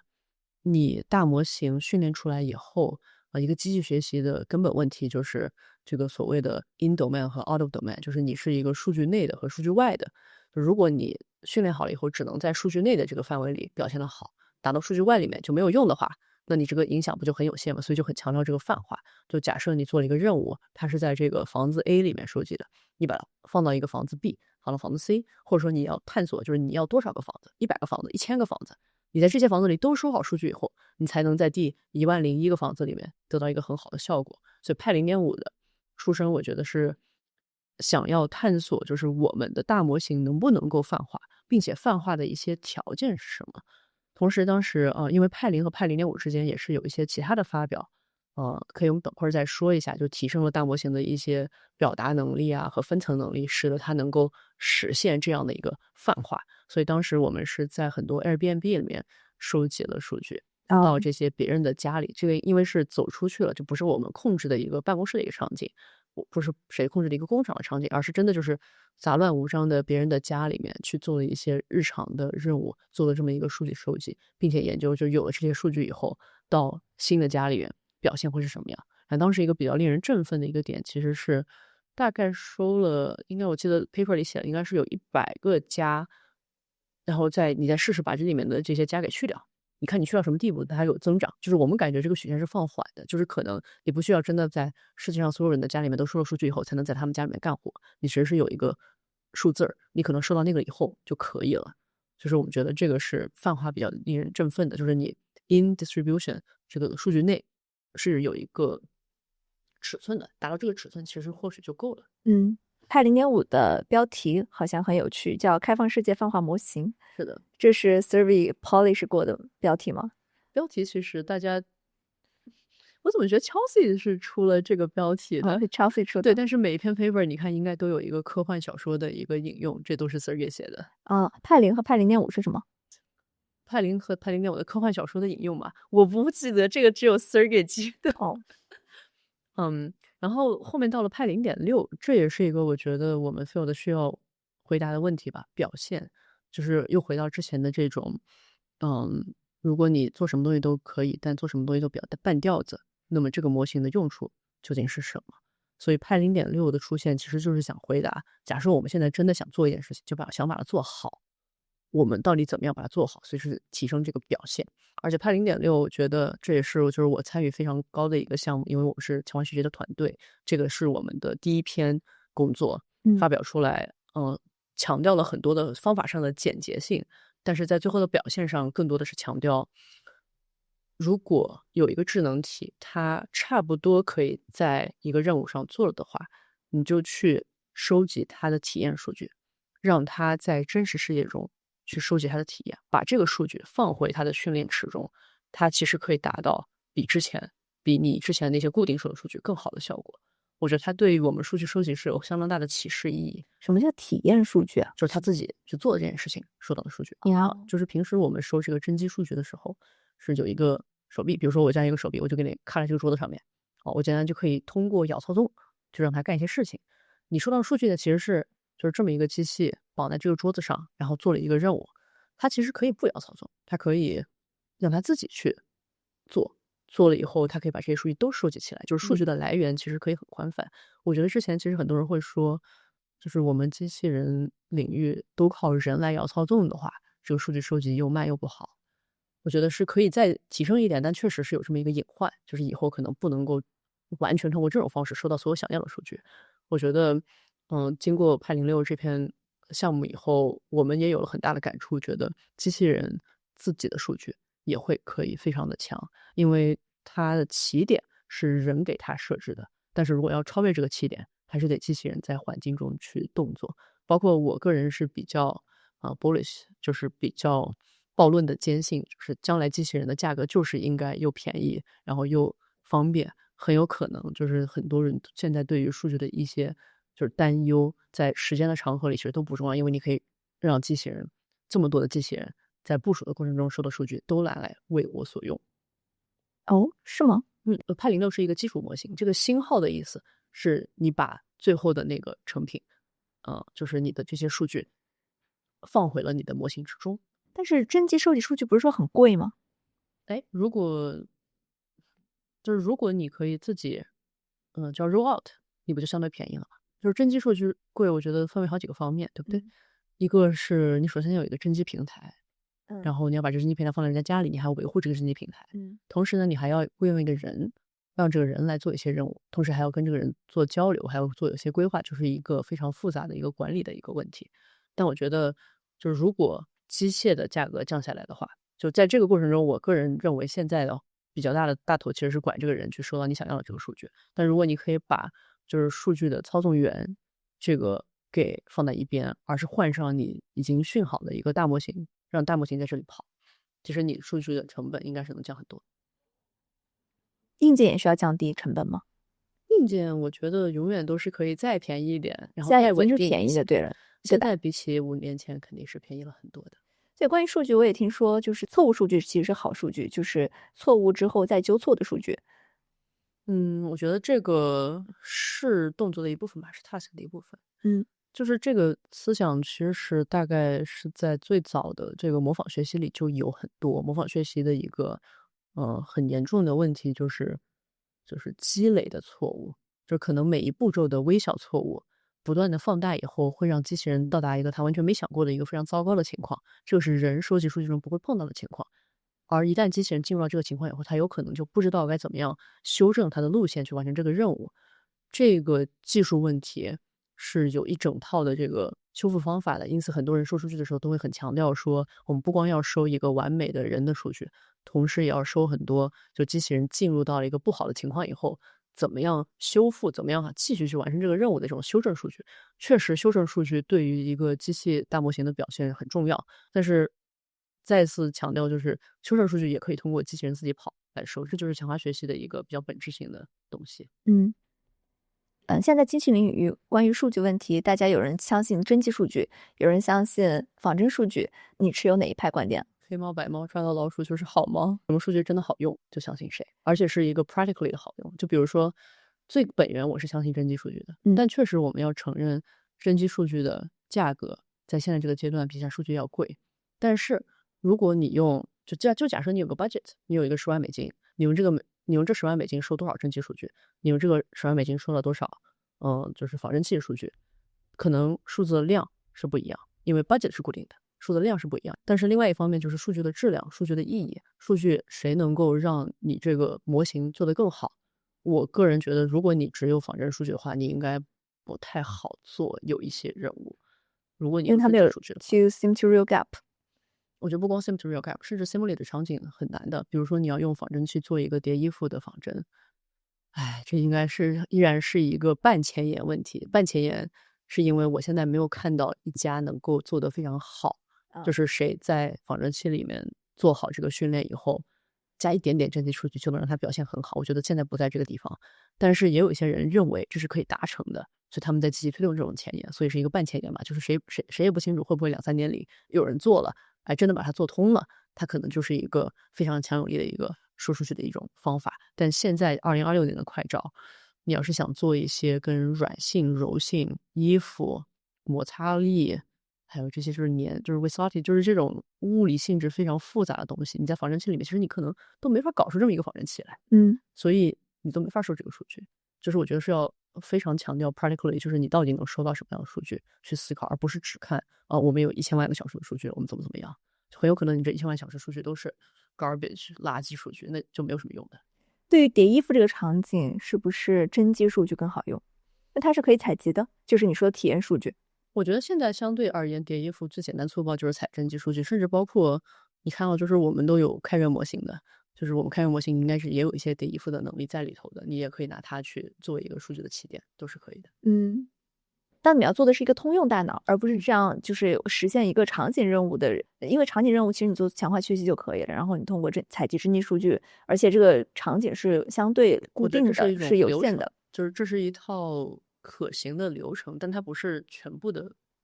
对。但是如果你的目标是一个通用的大脑，那你需要的是和现实世界交互的所有的非结构化的数据是你所需要的。那如果当你需要的是一个这么大量这么丰富的数据的时候，那你应该 bet 的是真机数据还是仿真数据，还是某种混合体？我觉得大家的目标是一致的，是想做一个能在现实场景中，能在很多不同的场景中做很多不同的任务，且表现都好的一个智能体。但是要做到这个智能体，真的需要所有的数据嘛？就是尤其有一些数据，它的相关性是需要考证，是需要人去研究的。我觉得这个就是希望在一个美好的梦想世界里，肯定是所有数据都有用，所有数据都能有个最适合它的就是使用方法。但现在我觉得现状来看，真机数据目前我觉得是不太可取代的。就尤其是你肯定能找到一些任务，它不需要真机数据，它就可以做得很好，这肯定是可以找到的。但是因为我们的目标，正是因为我们的目标是要做到所有场景里的所有任务，所以我觉得目前真机数据还是不可取代的。在场景上，为什么你们做派零的时候选择的是叠衣服、叠箱子这3个场景？这个场景很酷，真的。这个场景具有可泛化性吗 ？OK，当时就是泛化性在派零这个时间段，更多的是有这个就清理桌面这个任务来承担。因为泛化性的话，清理桌面的这些道具，我们是有几百个，就是随便让他们去收啊，然后就换各种东西，就是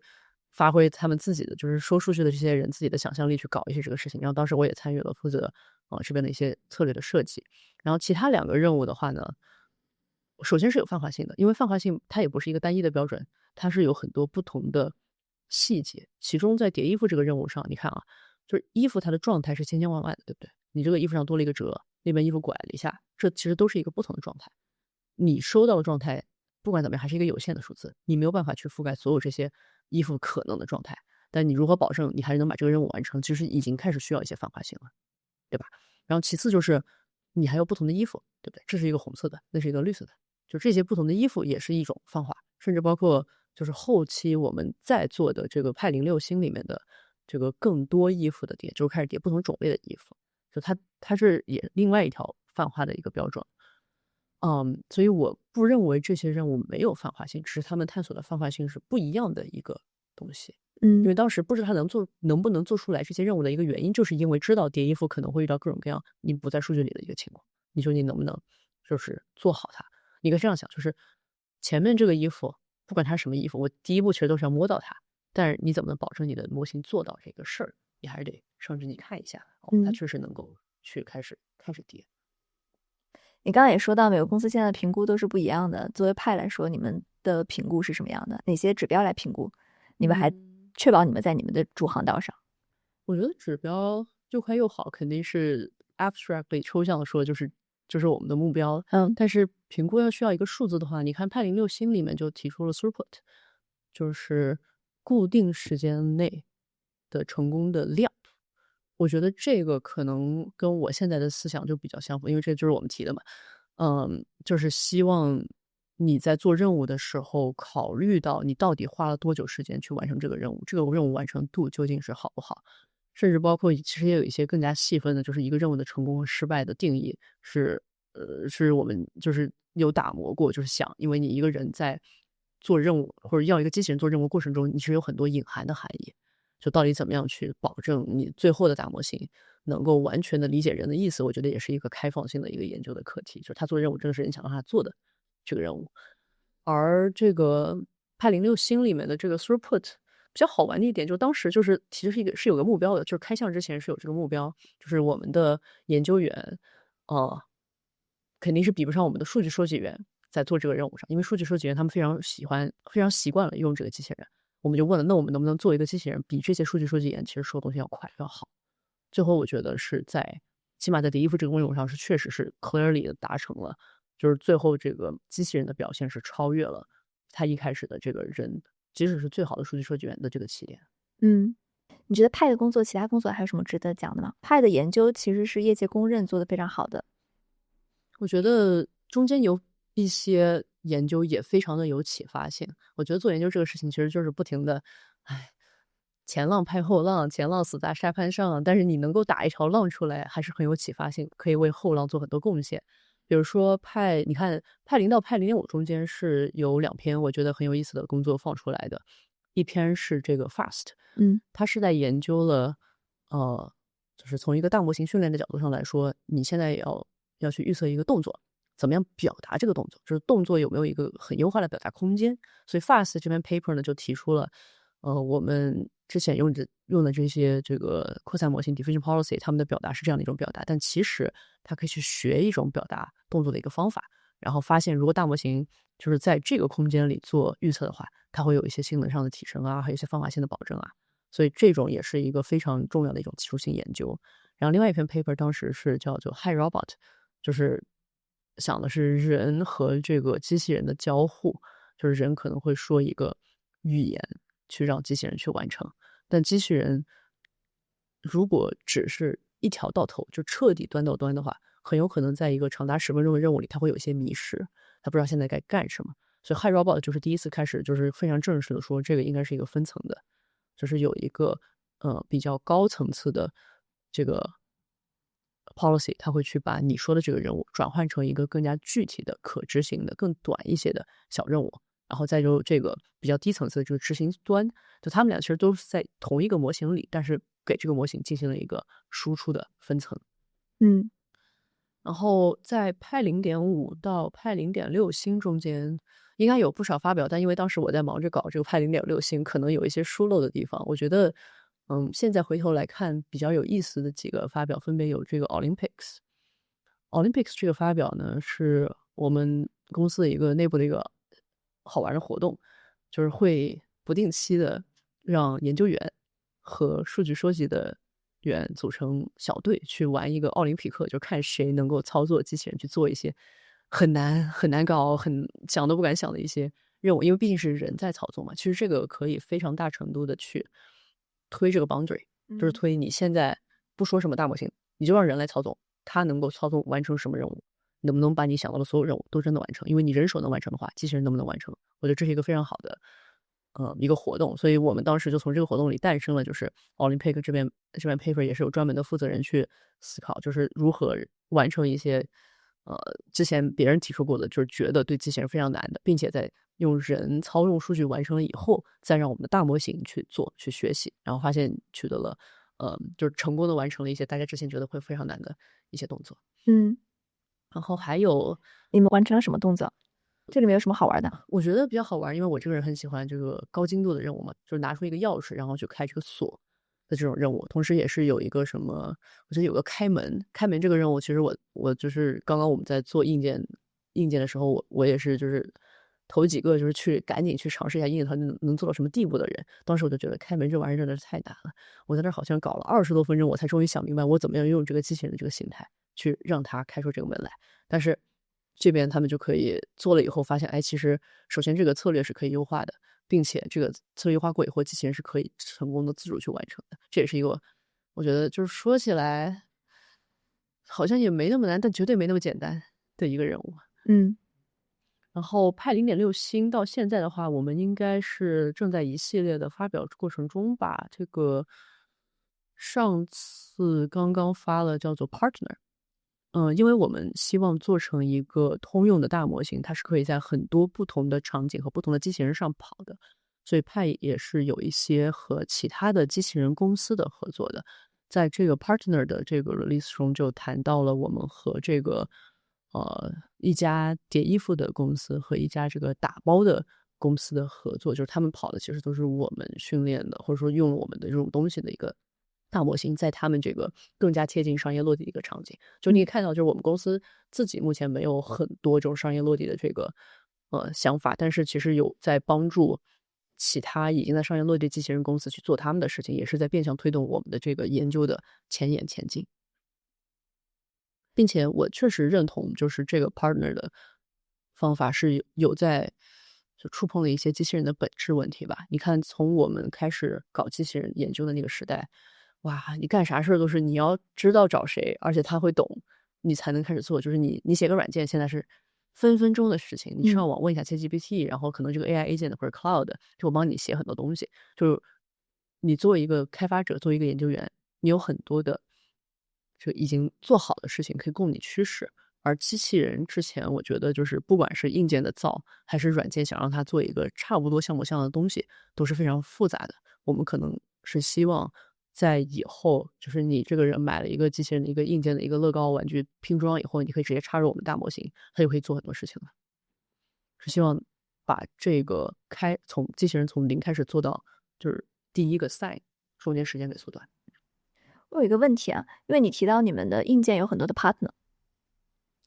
并不是说硬件有很多 partner， 而是我们公司和其他公司有一些 partner 的合作。那你们自己会做硬件吗？你们做的有多深啊？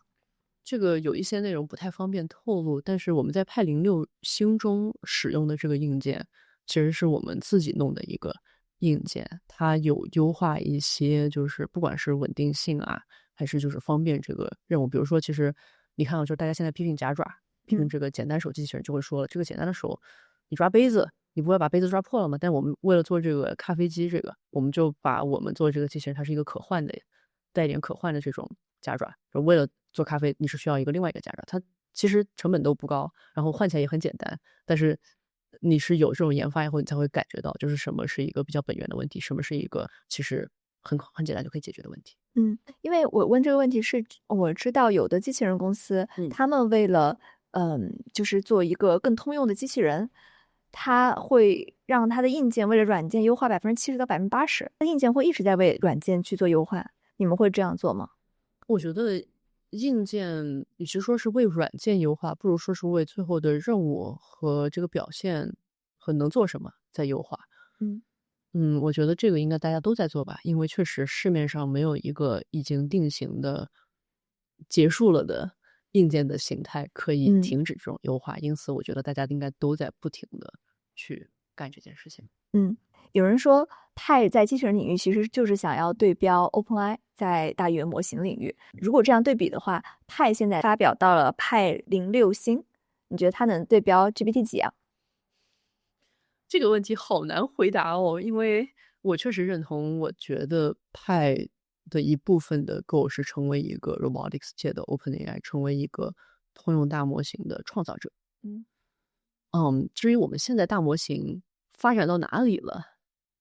我觉得你知道，就是你每天在这看，你就看到那些不好的东西。我每天看到都是说这个表现没有很完美，那个表现也不行，我们要怎么把它搞得更好？这个是我比较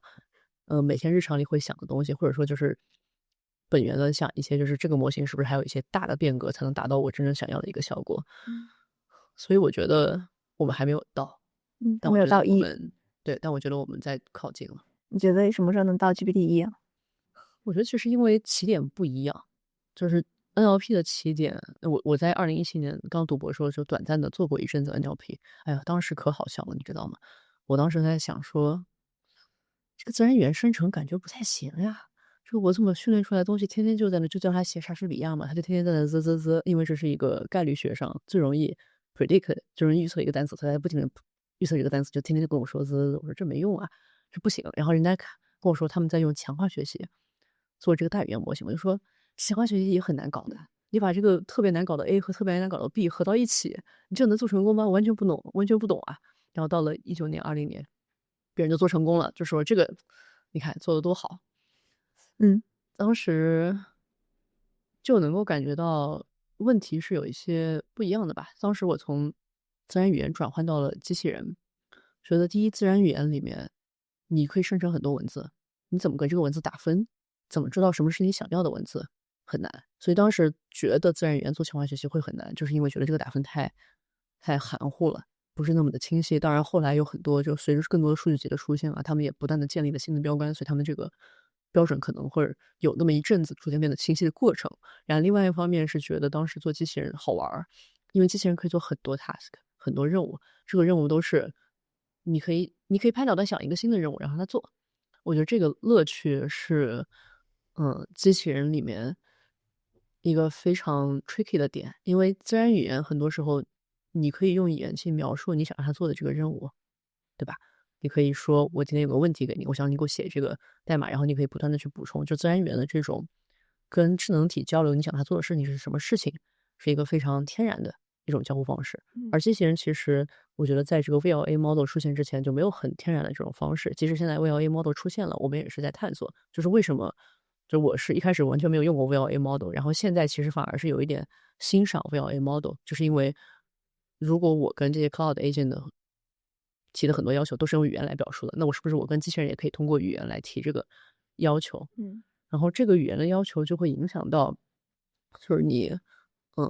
在没有那么多数据情况下，你也可以完成一个具体任务。就是其实这是机器人的一个优势，我觉得在自然语言界没有那么多数据情况下完成一个具体自然语言任务，其实有点难的。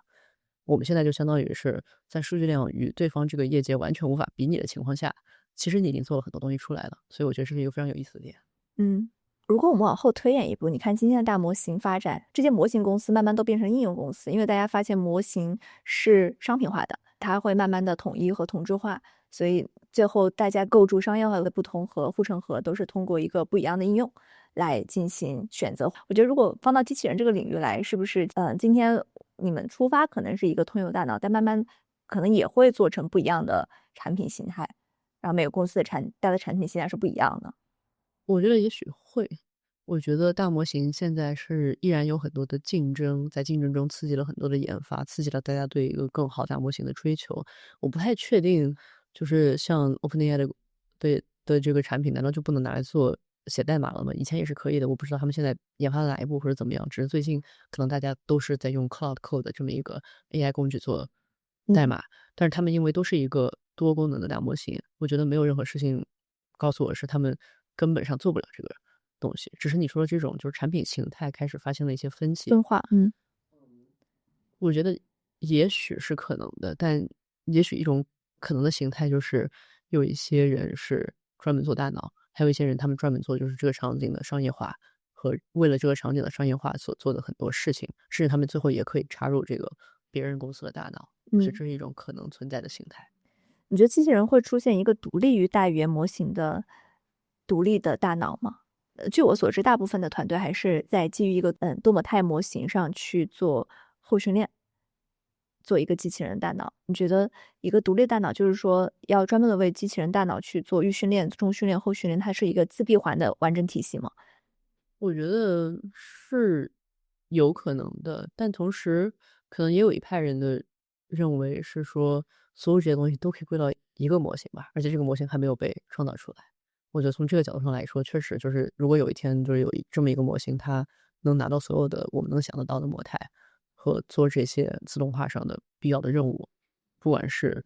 语言沟通、图像编辑、什么视频生成，或者说机器人的操控，嗯。它也可以是一种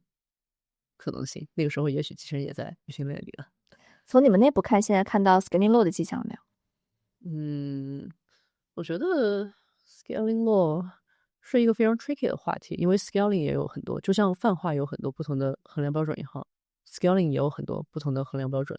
就是每次当我看到有一些就是 oversimplify 就有点过度简化的这种陈述的时候，我都是会有一点觉得不够太细节。比如说 scaling， 你看在派0.5里面做的，就是你在10个房子里面收的数据，你到第11个房子里面你能跑起来不？你的表现是在哪里？比起你收了100个房子以后，你再到这个房子里来，是不是有一些长进？那你再收1000个房子，会不会其实提升就没有那么大？我觉得这可以看作是 scaling law 的一种探索方法吧。就是我们要收多少个房子才能够在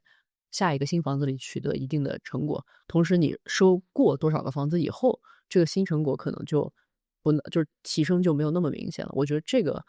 在派05给我感觉是它确实是可能可以摸得到的一个有限数据可以达到的地方。但是我觉得我们现在数据量还是太少了，肯定还是要再激进一些，我觉得会好玩。你们算力够吗？算力多吗？我觉得算力够不够是看你们这儿人喜不喜欢干活。你们这儿人都特别喜欢干活的话，算力永远不够，永远都可以有新的想法、想法、新的实验和创新的模型。你们那儿人卷不卷？我觉得大家，你从一个工作时长的角度上来看的话是很多，但其实这并不是他强行要求你在公司要待到什么点，而是还相对而言比较自发的，就是今天在公司吃完晚饭，又跟这个人开始讨论起了一个什么话题，就想往下再走一走，再看一看。所以有的时候大家可能工作还是挺长时间的在那儿，甚至包括周末也有不少人会去公司，也是相对而言比较自发性的，就是觉得，下周想出这么一个结果，那今天就把实验跑好。或者说就是突然来了一个想法，那就深夜聊天呗，聊。你们好像都是没有加班工资的，对吧？没有啊。你们一般早几晚几？没有一个固定的 typical day 是什么样的呀？作为一个派的研究员，每个人都不一样，其实，甚至包括有些人他们住在南湾，然后要来旧金山这个城里，他们每天来回开的时间可能就3个小时的车。像我的话，我是比较夜猫子，所以我基本上白天我就算起了，我可能不会在公司，我在家里先工作一段时间，给自己一个洞穴的时间，然后差不多是中午过去，然后到了晚上，我要是兴致来了，可以干到非常晚，可能会干到晚上2、3点啊这种才回家。一般是1、2点回家，洗了洗在睡前再干一会儿。对，然后你们都不用打卡对吧？我们没有打卡这个东西。对，甚至有些人他可能家里有些事情啊，比如说其实这边有研究员他们正在生小孩，他们就在家里就是可以直接待很久，但大家也会他也会有就是继续他的工作，就是相对而言是一种比较自由的氛围，让你决定什么样的工作方式是最适合你的。同时公司也可能也希望就是大家变成了一个团队以后可以拧到一起发挥作用。那你们会有例会这种吗？最早是有的，就刚刚来公司的时候，这个例会给我这个夜猫子带来了非常大的困扰。因为例会是每天早上10点钟到公司，大家轮流说一句话，自己在干什么。因为当时公司就20个人。但是当时我就跟 CEO 说，怎么10点这么早啊？我们能不能改到下午？然后他就很震惊的看着我说，他们最早是8点，后面推到了9点，然后推到了10点，怎么我还嫌10点也早？对，然后呢？后来的话，随着公司我觉得人数增加，就管理方法可能是需要改变，所以现在的话就没有这种就是每天都有例会，只是有一些就是研究的会啊，和每个课题自己组织的一些会。现在多少人了？现在我的体感可能是大概70个人吧。体感，因为我也没有就天天在那数我们公司有多少人。你们有几层楼啊？我们现在还在我们最初的那栋楼里待着。这栋楼我觉得真的是，第一它是非常有创业氛围的，就是这栋楼它比较的朴素本来，然后我们来了以后就把所有的这个硬件软件啊都带进来了。但是另外一方面，就现在人实在有点太多了，这个楼里真的有点坐不下。我们这东西可以播吗？就是我们的会议室里面有一个二氧化碳检测器。这个二氧化碳检测器在这个会议室里面的人超过大概3、4个人以后，有的时候就会突然一下跳成红色警戒，然后我们这个时候就没办法，就会把这个门打开，然后接着干。你可以说明该换办公室了。确实大家都非常期待能不能换到一个新的办公室，但在旧金山，在创业氛围如此浓厚的情况下，没时间。我觉得挺难找到一个非常适合我们这样公司的一个办公室，因为我们也有一些硬件的这个元素，我们有自己的办公室里是有机器人的，你还有一些什么用电用网的一些需求，就是找到一个非常合适的地方没有那么简单。你们的组织和文化是什么样的呀？我觉得现在还没有一个章程去非常详细的规定它，但是可以看到公司现在发展了快有2年了，它是有一些自发性的一些文化的因素在里面的。它整体而言，我虽然也没有在其他创业公司待过，但感觉我这个应该就是我想象中的创业氛围了吧。你看这个大家都比较踊跃的去做一些自己觉得非常重要的事情，然后同时嗯，尽可能的，就毕竟创业嘛，就是你们都是有一些股份，然后也是有一些 stake 在这个公司里面，你是希望公司变得很好，即使有的时候不是你的就是氛围内的事，你也会去想要去做好。然后同时我们公司比较特殊的，因为是比较开放的研究氛围，所以是就我和另外一个人会组织一下读书会啊，和一些交流会啊，就是可能读书会？就比如说嗯，比如说我们现在想做一个项目，比如说这个派06星，派06星其实是去过2次这个读书会的。就首先一次就是给大家讲一讲我们现在想要探索这个问题，这个问题以前的人的发表和东西都做到什么地步了。然后我们觉得它的应用就是会有1-2个人主讲，然后其他人可以问问题啊，或者会甚至质疑啊，都是可以的。就是看怎么样能让大家尽量的在这个课题上感到同样的激情，然后同时有几个人主要去负责去做，然后做到后面快成熟之前，其实又上了一次读书会，给大家交流一下现在做到这个地步了，你们觉得怎么样？然后有一些比较天马行空的读书会，比如说 Cloud Agent 出来了，然后就疯狂的就在读书会里面说，到底谁是我们公司最能用 Cloud Agent 的人，赶紧让他上台讲一讲就怎么用，然后大家就可以抄他的作业，就是这种能分享。抄到什么？抄到什么？就是我确实就是我当时正在埋头干一些别的事情，就没有怎么关注到。然后他们跟我们介绍了一下，就他们怎么用这个 Cloud Agent，我都听完以后，哇，惊了！我就说，哇，这个确实是生产力的飞跃式进步。就这大概最近2周，我就是把自己的整个工作的这条流程都改了一下，就觉得哇，现在跟1年前也完全不一样的一种工作思路了。能工作到你之前工作的多少倍呀？你的一天的工作量？我觉得效果上来说，我觉得应该有个3-4倍吧。但是研究嘛，就是一个不停的打一枪，看看这个子弹落在了哪里，调整这个子弹。我觉得不是你疯狂的打枪就能够打中什么东西，还是需要一些人的 input。你们 CEO 的管理方式是什么样的呀？ CEO 的话是 Carl Hausman，他其实在公司主管的方向并不是那么的侧重研究，因为研究方面的事情更多是由 Sergey 和 Chelsea 来负责，所以我和他打的交道并没有那么多。他管了一些公司的基础架构，你可以认为就是我们公司里面有很大的一部分工作是研究，但也有很大一部分工作是如何保障这个研究能够高效快速的进行下去。Carl 是主要是很多负责在这个方面上。他就是 Sam Altman 那个角色，类似于可能也会未来会做一些商业化，如果需要的话。他们怎么想的？其实我在2024年就是刚刚他们开创了以后，就是说要不要去聊聊，我就问他们：你们现在做人形吗？你们现在要做什么商业化吗？我当时都是 no 是吧？感受到的氛围就是确实我们不做人形，因为他们要说做人形我就不来了，你知道吧？为什么？我是很担心就是不同背景的人去做人形的，比如说现在人形公司的做人形你就不来了，神奇。因为我觉得人形是一个非常值得研究的问题，但绝对不是我现在最想研究的问题。为什么？如果他们做人形，我就会担心他们的研究重心就变成了如何做一个更好的人形机器人，而我的研究重心就是做更好的任务。我个人是非常相信不需要人形就做出很好的任务的，而且不需要人形就能使用派的角度出发，更快的做出来。比如说，你看现在叠衣服什么的，都是我们先做好了，叠衣服、叠盒子啊，还包括现在做咖啡啊，都是你先做好了，它不需要人形，它就可以做。而且我觉得有非常多的任务都是可以，就无穷无尽的任务等着我去做呢。我要是把时间和精力都花在了就是怎么样让人机器人跑得更好上来说，它不是我这个人的工作重点。就我觉得这是一个 taste 的问题。那如果让任务更通用，你未来的硬件是多样化的吗？还是它可以统一到一个硬件上？我觉得也可能是。我觉得现在我们作为一家通用大模型公司，比较考究的其实就是它在不同的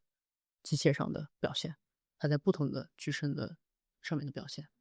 就是你不追求未来的世界所谓的机器人就是人形机器人那种统一的美感，对吗？你觉得它随便都可以？我这个人最喜欢的就是宠物机器人。我有一个朋友，他说他要创这个宠物机器人，我一听可来劲儿了，就恨不得，要不是因为现在做的事情也是很想做的事情，我还不如加入他呢。因为我就会觉得，就每个人在机器人这个领域里面都是有非常多纷杂的线的。有意思。我宠物只能机器人，挑一条。宠物机器人想做哪种宠物啊？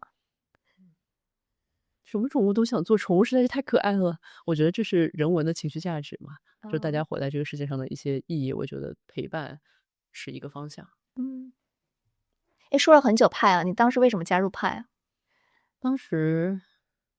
也是好凑巧啊，因为我其实整个博士期间一直坚定的以为我要想去当教授，但是一直很害怕当教授，因为教授要写好多这个什么 funding proposal， 就是基金申请。我一听到这个 funding proposal， 我就觉得，哎，我想解决问题，我不想考这些事情，可能这也是我的还需要修炼的一个部分。但是当时 ChatGPT 横空出世，我就一拍大腿决定稳了，我现在可以去当教授了，我不怕了，我让 ChatGPT 帮我写这些资金申请就可以了。但是在我其实经历了一整轮的教职面试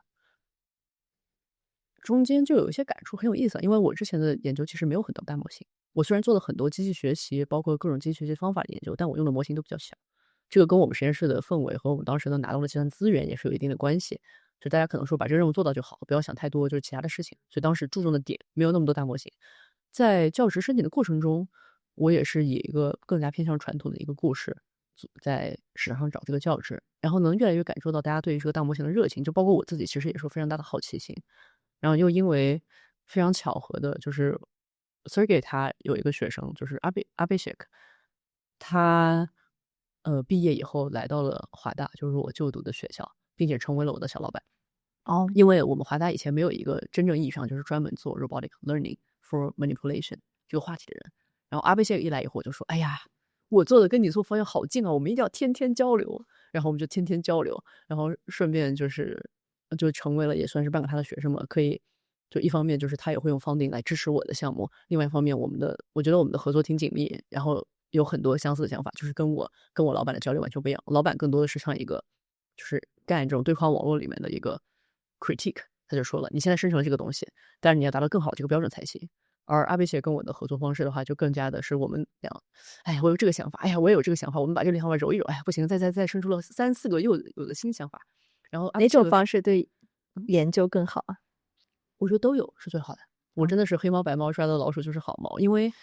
我觉得和我自己的导师那么多年的合作，让我有一种求真，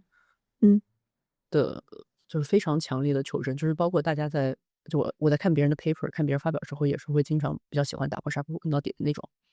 甚至有时候我就自己做一遍，看看是什么样子的。而 Abhishek 的话，给我一种他非常跳脱的一种就创造力吧，就是确实之前想的时候，很多是我一个人想，在洞穴里面待了一阵子，但是如果要真的做成，我们得退一步，然后思考，然后到底发生了什么情，然后去比较漫无目的的去慢想，我觉得两者结合是很好的。但是因为当时 Abhishek 是 Sergey 的学生，然后 Sergey 在联创的时候，Abhishek 可能就跟他说了，就是有这么一个人，他要毕业了，他是做这个的，然后 Sergey 就说可以去聊聊。然后我本来也没想去聊聊，因为我听说了他要去创业，我说这好像跟我没什么关系。但后来又转念一想，觉得 Sergey 他毕竟是一个学术界里非常有影响力的教授，我去听一听，跟他第一次就是真的面对面就要深入的去交流一下，他到底在想什么，也挺好的。然后当时就是去朋友家玩，在湾区玩的路上，顺便去派，就当时他们刚创立1周内吧，我就去那边做了一下，看了一下。我不知道那是个面试，他们没有人跟我说这是个面试，我就一种有这个人在这做这个挺有意思的，你们在做什么呀？然后他们后来给我的反馈是，就是他们是我觉得他们面试我的过程中感受到了莫大的阻力，因为我不停的在问他们你们在干什么。就他们你是这样的。是这样吗？对，可能也是一种求知吧。所以当时我就特别好奇，我说你们在做这个啊？这个这个任务是怎么想的呀？我来多了解一下。然后他们想的是，我们是来找你来面试的，应该是我来问你们，怎么变成了你问我们？但当时就是聊完了一下以后，觉得就是没有接触之前肯定是有很多猜想，但没有一个能确定。然后聊过了以后，觉得这帮人还是挺求真的。我觉得学术界有很多发表，有的时候会让我这个实用主义派觉得有一些无奈吧。就比如说你要做一个问题，想把它做得更好，你会说之前做不更好的一个原因是这个原因，所以我们出了这个问题。有的时候它逻辑不一定那么通顺，就是你可能不认为这个原因是为了自是这个原因。圆其说。对，有的 paper 是有一点这个感觉的。当然也可能只是大家的想法不同，但是我肯定是希望找一个和我的想法比较贴切的。然后我觉得当时和派的人交流，我觉得大家还是非常求真，所以他们就给了一个 offer，然后我也很莫名其妙，我就觉得确实挺好的，非常感谢。但是我还是在找教职。offer 有吸引力吗？我觉得是一个机会吧。我觉得 offer 具体的内容并不是最重要的。对当时的我来说，这个 offer 代表的是我能和一个已经曾经做过非常多成功工作的一个团队，然后他们里面每个人和我交通都非常和我的交流沟通都挺愉快的，和他们去共事，到达一个新的平台，可以做很多不同的事情，这个才是 offer 我觉得最重要的部分。所以当时去了找教职的最后，就突然有些顿悟了吧，觉得我还得想一下自己究竟想做什么样的研究。就之前的我可能会觉得时机没有到，我应该先到一个地方去仔细的思考，带一些学生。我非常期待将来有一天也许真的会学术界带一帮和我们这些人想的完全不一样的人，我觉得这个是最值得期待的一种发展和演化吧。但我没想到就是这波来的还挺快的，就他已经让我感觉到我得知道我们现在的这个新的这种前沿能做到哪里，在做什么，我能怎么样去做它。所以当时就是比较突然的，就在毕业的时候辞掉了这个教职的 offer，就转身加入了派，是一个非常偶然的决定，可以这么说。我当时在毕业 thesis defense 结课的时候，我老板都跟所有人宣布，啊，他要去当教授啦，叭叭叭叭。你找到教职了是吧？对对，我当时就是其实非常想去剑桥教职，拿已经到了剑桥拿到了的教职，包 OK 括我自己也是心里非常感谢。我觉得剑桥的人文的这个属性和我个性非常的贴合，我觉得在那里就可以又做研究又写小说。在这里的话，写小说就是，哎，晚上睡不着觉写2笔吧。哦，那这个很有意思，你为什么在最后一刻辞掉了剑桥来了派？嗯，这个和学术界的运作方式和工业界的运作方式或多或少有一些关系。我在学术界，我觉得有一个比较大的问题，其实是你是学生来来走走。美国的学术界大概是5年，其实英国更短，3年。哦，我当时就会想说，一个学生来，如果我想给他一个放手去做一些比较开创性的工作，3年他够不够？因为我当时你可以看到，我是一个半道出家的博士生呀，我不像现在很多非常优秀的这个本科生，他们本科就做了非常多相关的研究，他们开始读博士的时候，我觉得都已经非常了解自己的行业。我觉得如果我要去招学生的话，我会非常喜欢这种学生，但我也可能也会喜欢一些就是敢于就抛弃自己之前做的东西，去探索一个新的东西的学生，而只给他3年，只给他5年，甚至是不是会时间不够？然后一个学生来了，做了一个项目以后再走，可能你一个东西开了一个头，我觉得这种模式在现在这个环境下，可能确实不一定能做到我想做的一个东西。同时呢，就是在工业界做的话，会有更多的，不管是算力、数据，还有硬件的支持。你可以看到，机器人它是一个非常多元化的。就比如说我做的时候，其实我 PhD 整整读了7年。第1年、第2年，你可以认为砍掉的话，跟我后面做的事情也没什么关系，但确实我觉得对我后面做的事情有帮助。然后我开始搞真机，就搞真机这个事情就很麻烦。就是我从开始想搭机器人到这个机器人差不多能动，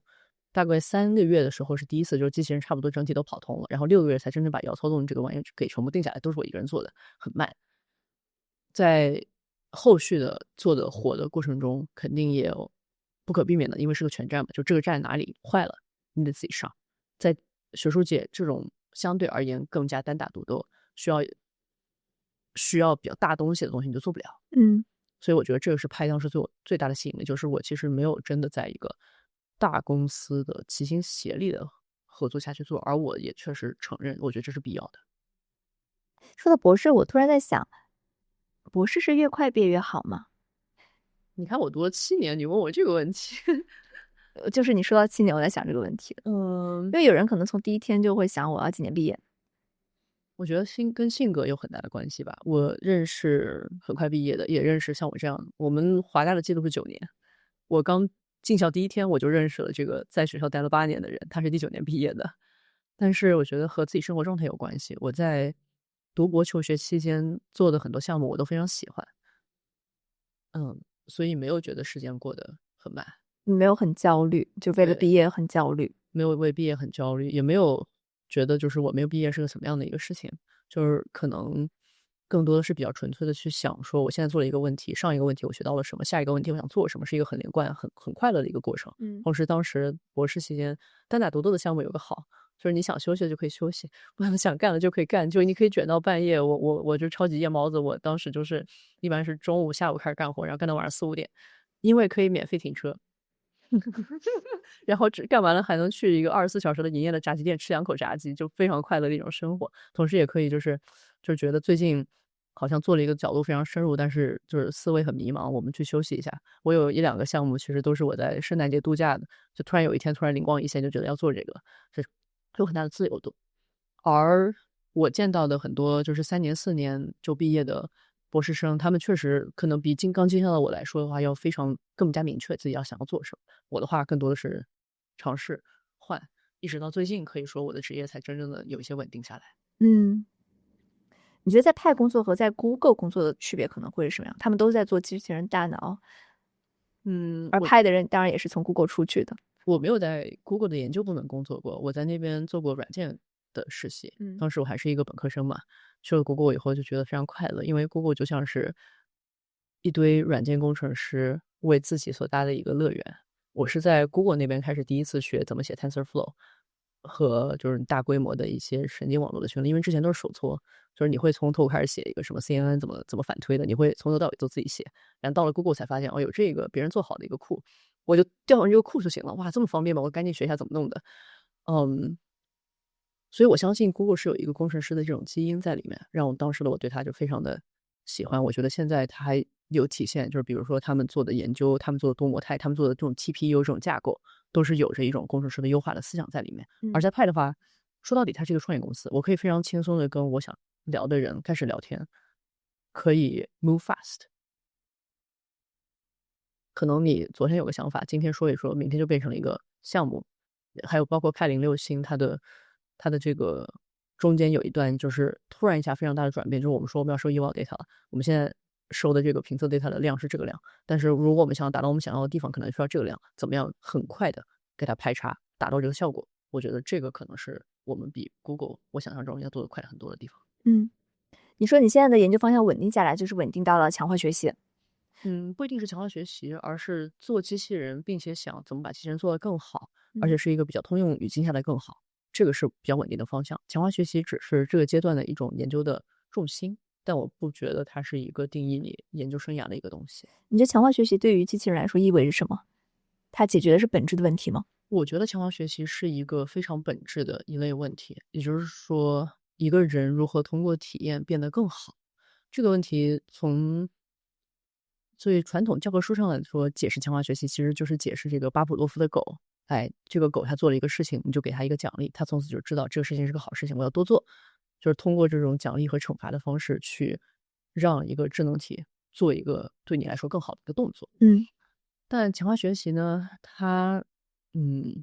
在算法上来说，我觉得是有一些东西，我包括每天都会就感觉它跟我这个人进化，就是人的自我的提升和强化学习是有很多关系的。就不管你是从一个非常具体的一个动作，比如说你是一个就是想象中你是一个想要学习攀岩或者游泳的一个人，然后你怎么样做得更好，你就是不断的去做这件事情。我觉得这个追求极致是强化学习一个非常强烈的一个因素，就是不停的去练。同时呢，强化学习其实还有一个很重要的部分是探索。探索我觉得它是可大可小的，可能是说我这个肌肉些微的往左移一下，我的表现打网球的表现会更好，这是一种探索。也可以说是我现在做的这个研究，我想怎么把这个机器人做好，我现在探索的是一个方向，我也可能将来会换一个方向，它也是一种探索。我觉得它是不光是一个具体问题、具体场景，其实也是一个通用的一条路。比如说现在我觉得大语言模型里面应该有不少人都在使用强化学习来帮助提升他们的大语言模型，其实也是有一个大语言模型的基础上，让它不停的去试、去看、去给反馈，如何从这个反馈中得到更进一步的提高，是一个很整的命题吧。同时我觉得强化学习，具体的技术也有很多是可以讲的部分，如果你有兴趣，我们也可以多深入一下。我觉得强化学习是有几个模块的，就是每一个强化学习系统都是把这些模块拼起来，其中一个模块可能就是这个探索模块。就是如果你想要做一件更好的事情，你得做一些你以前没做的事情，你怎么样选一个更有可能成功的事情去探索，是探索模块。我觉得这个方面其实咱们现在做的不是特别多，但它是一个永恒的命题，就是你是选一个小的改动还是大的改动，包括你怎么改动，都是一个算法需要。我觉得在最后的大模型它里面，它其实应该对于探索是有一个非常清晰的想法。现在的大模型可能还不具备这样一个非常主动的去探索的一个能力，因为探索直接就影响到了，如果你选的好，你研究路线选的好，你可能做这一个研究就已经有很多好的事情发生。如果你这个研究很不幸的就是选到了一些就是比较难搞的一些东西，那你就要做很多，它就极度的影响到了你学习和进步的这个效率问题，所以是探索问题。然后第二个我觉得强化学习比较有意思的问题就是归因，就可能你要让你们家宠物做一个什么好事儿，就可能它做了一系列的事情，然后你最后给了它一个奖赏。它其实是需要知道就到底哪个事情是这一次得到好奖赏的一个决定性因素。这个也是它零六星是有一些探索的，就是你收集了这么多的这个部署的数据，究竟哪一条部署数据里面的哪一个步骤你做得好，让你整条数据得到一个关键性的一个奖赏。你可以看到在派零六星里面，我们可能比较强调了这个 throughput 的一个速度和质量，所以从智能体的角度上来看，就是它做了很多事，做了不停的做了这么多次，然后我们设计这个算法，帮助它从这么多次的经验中找到，就是这条数据里面其他都是垃圾，但这个地方是精华，你以后多做这个精华。所以这个归因，我觉得是强化学习的一个，就像人的这种总结反思一样，是一种可以长期持有的能力。就不管是在微观上这一步骤再做改一下就会更好，还是宏观上来说有这么一些策略，其实这个策略是最好的。然后同时强化学习也有着，我觉得有一个本源性问题是我们其实教科书上不怎么讲的，就是这个问题的定义。你可以看到，在这个大语言模型里面，你要什么问题，你一般都用口述给它抛出了一个问题。可以说你的这个问题涵盖了很多他需要知道，就是你的这个问题就定义了他这个任务。而在机器人界，目前还没有这种清晰的一个联系，包括这个 VLA 模型也只是开了一个头，说我想让你叠衣服。其实你可以千千万万不同一种方式叠衣服，对不对？你怎么知道他要你叠衣服到底是要叠成什么样子？在课本里强化学习是要用一个奖励函数去抓住这个东西，可能这个奖励函数就设计成了一个，如果你真的按照他的意思叠了，他就给你一个很高的奖赏，就给你一块肉，奖励你这个狗狗做得好。如果你做得不好，他就给你一个惩罚。但实际上实用的来说，设计这个奖励函数是非常难的，因为之前有人做过很多，就是在模拟器里做强化学习，比如说用强化学习去打这个超级马里奥，你有一个分数，对不对？你就优化这个分数就好了嘛，这是一个现成的奖励函数。但实际上，即使是这样的情况下，它有可能会，我们就是说就是 abuse， 就滥用这个奖励，他就发现了有一个 bug，就超级马里奥一个 bug，有了这个 bug 以后，强化学习就发现了，就疯狂做这个 bug，他就会跳一个小人，然后直接通关了所有的关卡，并且触发奖励函数达到最大值。我把奖励函数给你优化出来了，你还有什么可说的？我已经做到你想要我做的事情了。但实际上，这个奖励函数一开始设计的就不对，所以我觉得强化学习的一个工作目标吧，也是一个很重要的事情，其实就是把人想让他做的事情和机器能够理解的这种奖励函数紧密的结合在一起，同时也希望这样一个设计是可以泛化、可以鲁棒的。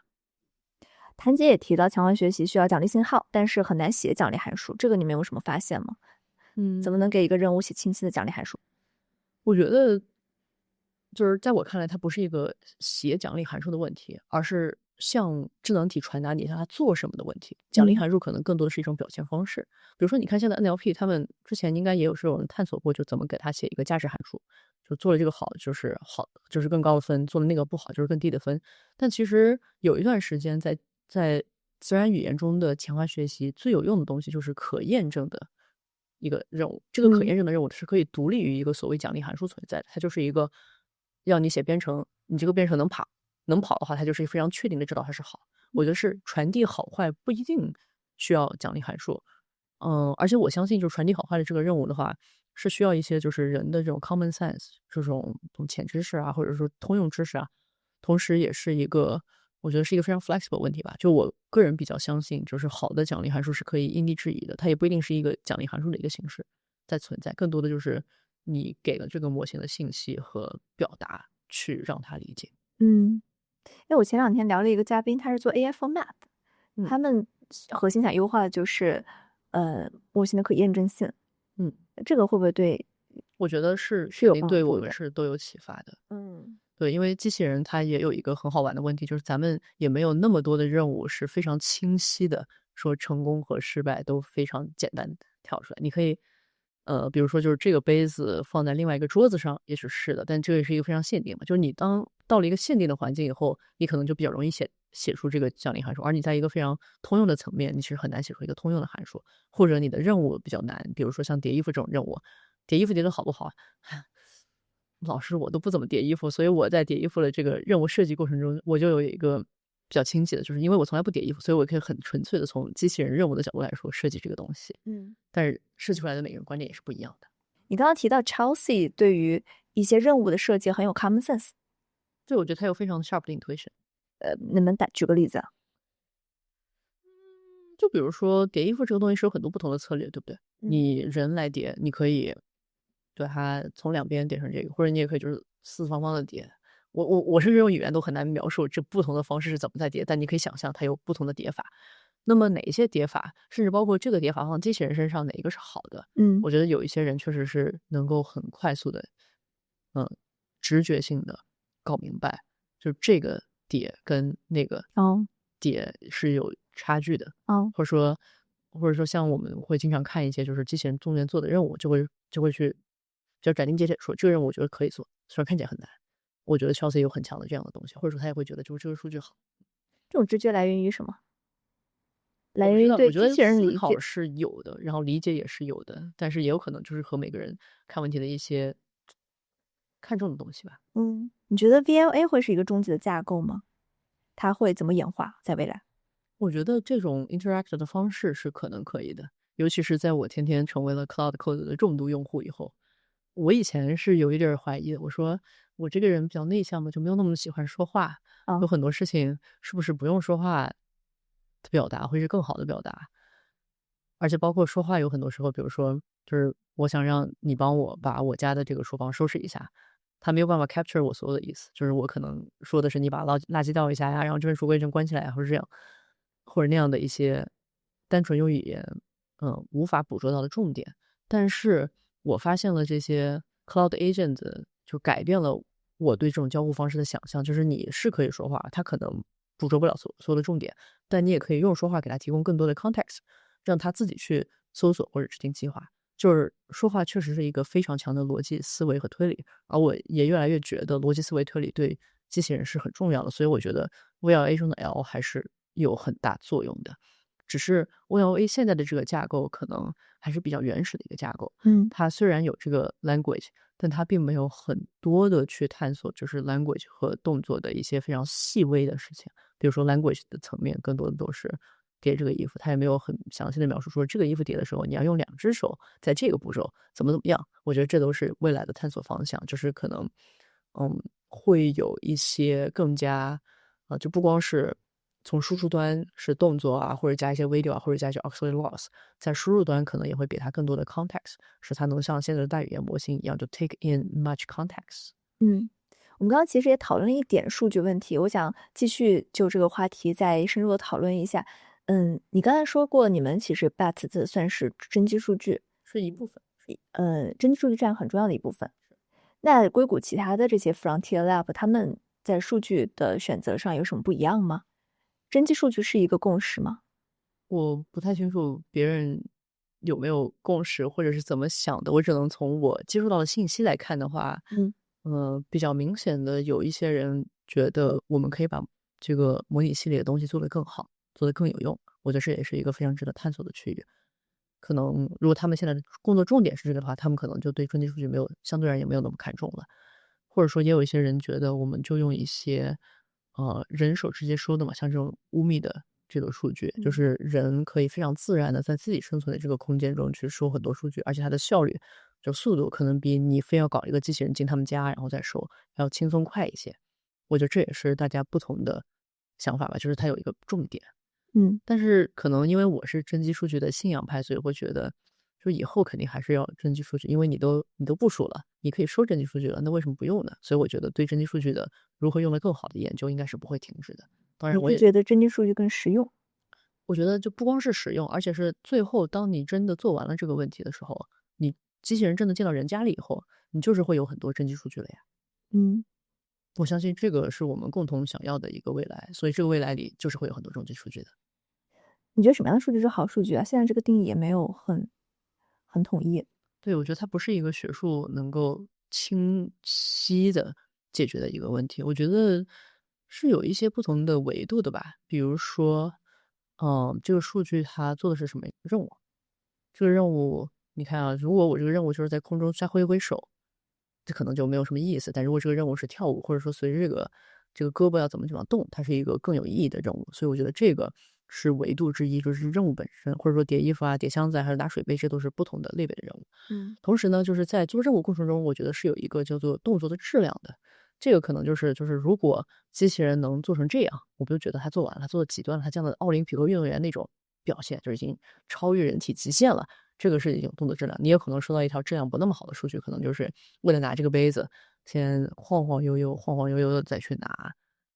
可能就没有那么好。所以这种动作质量也是一个维度。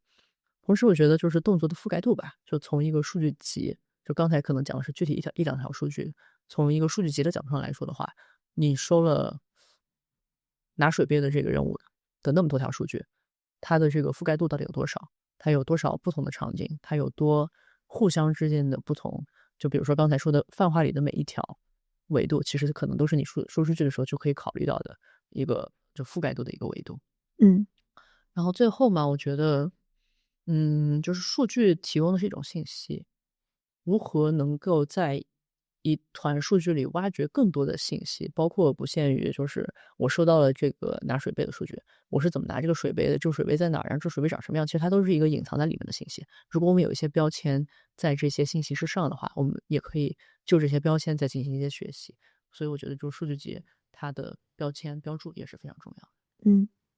有一种说法是说，通用大模型团队更关心在基础能力层面实现 zero shot，就是零样本的泛化，也就是在没有见过具体任务的情况下，它仍然能 work，而不是说我只要我见过这个数据我才知道。而机器人或应用导向的团队往往更关注某个具体场景、具体本体、具体任务能不能跑通，这两类需求本身是完全不一样的。你同意这个观点吗？我觉得是相辅相成，就确实这两个工作的重心可能乍一看没有什么关系，但我觉得互相之间是可以相辅相成，因为对，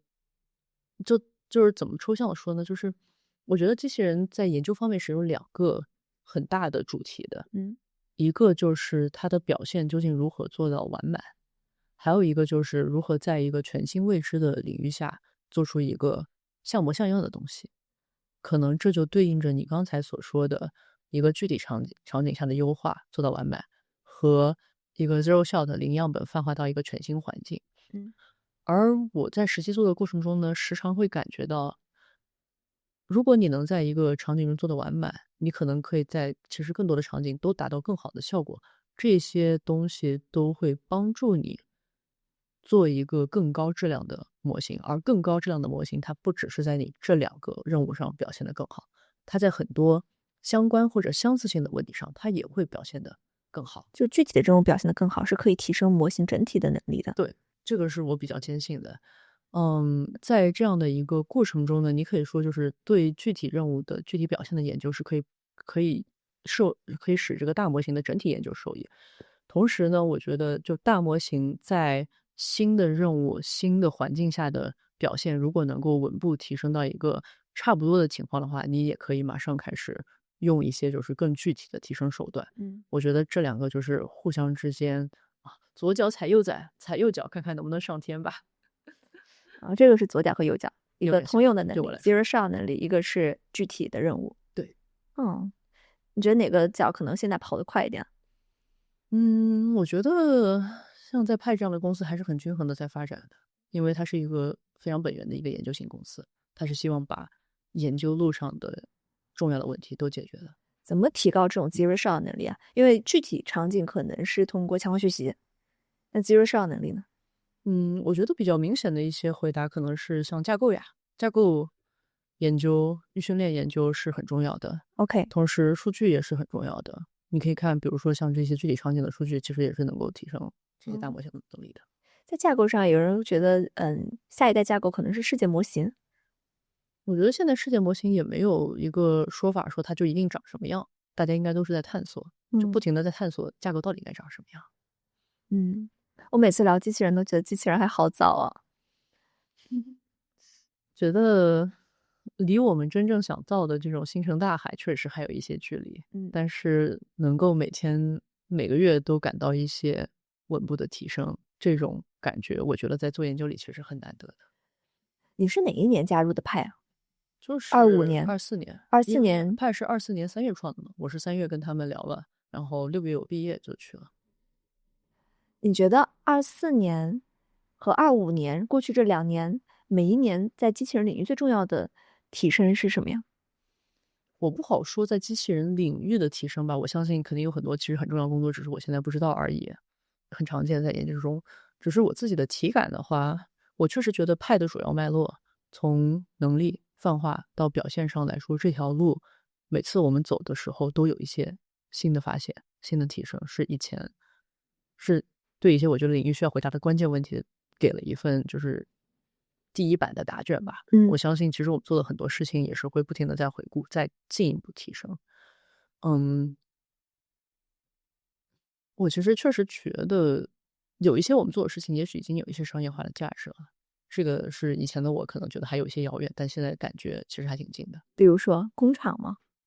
这个倒不一定是工厂吧，就是工厂是一种可控环境的一个代表，就是对因为你可以通过控制环境来让它更适配你现在能做到哪里。我觉得这是一个比较自然的一种应用场景。我不太清楚这里面的商业价值究竟有多少，只是从表现的情况上来说的话，我觉得是有应用的可能性的。有什么样的任务是24年初做不了，24年底可以做的，25年初做不了，25年底可以做的？我觉得24年初的时候，你跟别人说你要叠一个衣服，而且把它们还垒成一堆儿，而且这个衣服还因为衣服是你很难控制的一个东西。嗯24年初，反正我当时觉得叠衣服是我非常想做的一个东西，但我是不知道能不能做出来。然后包括当时就搞箱子呀，还有甚至包括就是在那里做那个桌上清理，桌上清理是真的搞了很多，就是我们觉得他做不了的东西，去试他究竟能不能做。当时就已经发现了，其实很多没见过的东西他也能做，所以当时就已经有很清晰的一种之前的不确定性，逐渐变成了一个看得到的成功。并不能说我们保证100%成功，但是它是有成功的可能性。我觉得这个进步非常的重要。然后25年，就是首先我们自己做的是派05和派06的信都是在25年做的嘛，一个是进到 Airbnb 里去，一个是就是对具体的部署任务要求它的表现提升到一个就是纯靠数据很难达到的一个地方。我觉得都验证了一些，就不管是说你要多少个 Airbnb 才能在下一个中得到一个好的初始成果，还是说你部署的时候到底能不能？因为我们是从一个很实用的角度来考虑问题的。我们在比如说做 folding task，做这个叠衣服 task 中，我们不是说就是我们收了10小时的叠衣服数据，然后就去硬做强化学习。我们是真的把这个东西做到了，我们觉得收数据已经就再收更多的数据都没得搞了的情况下，才开始想说我们用这个强化学习的方法去搞，能不能再进一步？我觉得这个 frontier 是通过做这样的项目摸得更清楚了。然后别的公司我觉得也有很多很有意思的事情啊，比如说之前看他们见面带的发布，就感觉他们的这种空间的理解和空间的认知，而且他们也不是一个单独的 robotics 的模型，有的是一个更多模态大模型的一个能力的一种感受，就是哇，就是这种空间能力显然对 robotics 是非常重要的。其实他们现在没有一个特别的一个 task 来展现它，我也相信他们将来可能会有一些发展。还有可能之前因为做强化学习也会关注一些就非常具体的强化学习的项目啊，比如说别人都在用强化学习做一些什么非常具体的问题，就不管是在这个制造业啊，还有组装啊这些问题，我觉得都是很有启发。你对2026年在机器人领域的预期是什么？有什么可以值得期待的？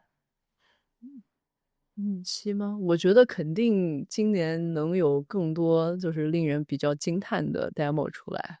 但是 demo 本身就是看是一回事，就是了解背后的到底是什么进步是另外一回事。我觉得今年肯定有，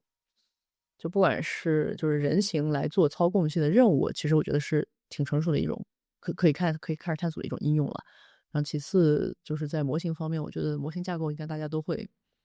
就是有一些大的变化吧。你觉得，机器人领域应该跟自动驾驶领域去对标，还是应该跟大模型领域去对标？我觉得更像大模型，就我其实觉得自动驾驶有比我们难，也有比我们简单的地方。嗯比我们难的地方在于自动驾驶的 stake，它的潜在危害因子是很大的。如果你做错了一个决策，你那可是人命啊，是很严肃的一个问题。嗯所以它对于表现完满的这个要求是极度的高。我觉得在我们这个领域，就我们日常生活的一些任务，或者说工厂任务的这种商业化道路上，我们其实都不需要那么一个级别的完满。所以我觉得这个是自动驾驶比我们要难得多的一个部分，他们是真的得有一个非常强有力的保证。而相对的，我觉得他们比我们来说比较简单的部分，你看自动驾驶的话，它这个控制系的问题其实是几乎没有的呀。就是我在这个车子上面跑，可能现在还有，就跑一些雨雪天啊，这个道路泥泞啊，这种问题是一个控制系的一个底层控制问题。他们更多的问题都是在决策方面，就是你下面要怎么开。同时他们的决策的空间，我觉得相对而言，复杂度要稍微小一些吧。不像你看我们在这个操纵系的这个任务里面经常谈到的就是，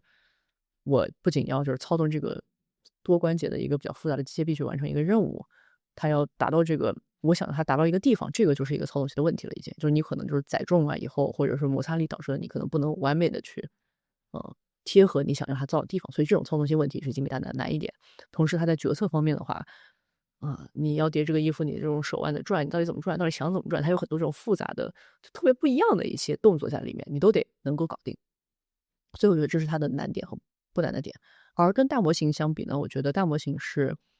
它和我们异曲同工之妙，就是大模型它可以瞎说，嗯它稍微犯错，大家都很习惯了嘛，你就是会胡说八道，对吧？我们不会全信你的，所以它的这个完满，我觉得是不需要做的像自动驾驶那么的严苛。同时呢，在这个探索方面，我觉得他们就是你看，把他们当成一个智能体，他们的这个动作空间是输出每个字符，也可以说输出一种策略。就他们的动作空间也是一个高度抽象化的，就所以需要很多多样性的一个动作空间。所以我觉得对于我们现在的机器人来说，我们是在两者之间的，但同时就可能目前的发展阶段和大模型更加贴合一些吧。我觉得自嗯。动驾驶现在发展的挺好的呀，都已经跑上了嘛，所以他们更多的就是在如何就是体会完满，并且降低成本。就是其实在高度就是这种策略规划上面的问题，就是从 A 点到 B 点，好像也不需要太多的说什么 C 点到 D 点就不行了这种。机器人和自动驾驶谁是谁的子集啊？嗯，在我看来一直是一个比较平行化的问题，因为它是有两个问题的特性。嗯，就是以往的这种路径规划和控制的话，可能更贴合现在有某些自动驾驶公司的一个路径吧，可以看作是它的一个应用。但现在因为我们已经不再用这种范式了，转到另外一种新的范式的探索，我觉得就有一点平行空间的感觉。嗯对，但是互相之间是能学习的，因为也有人在用机器学习做自动驾驶，我们也会从它的这个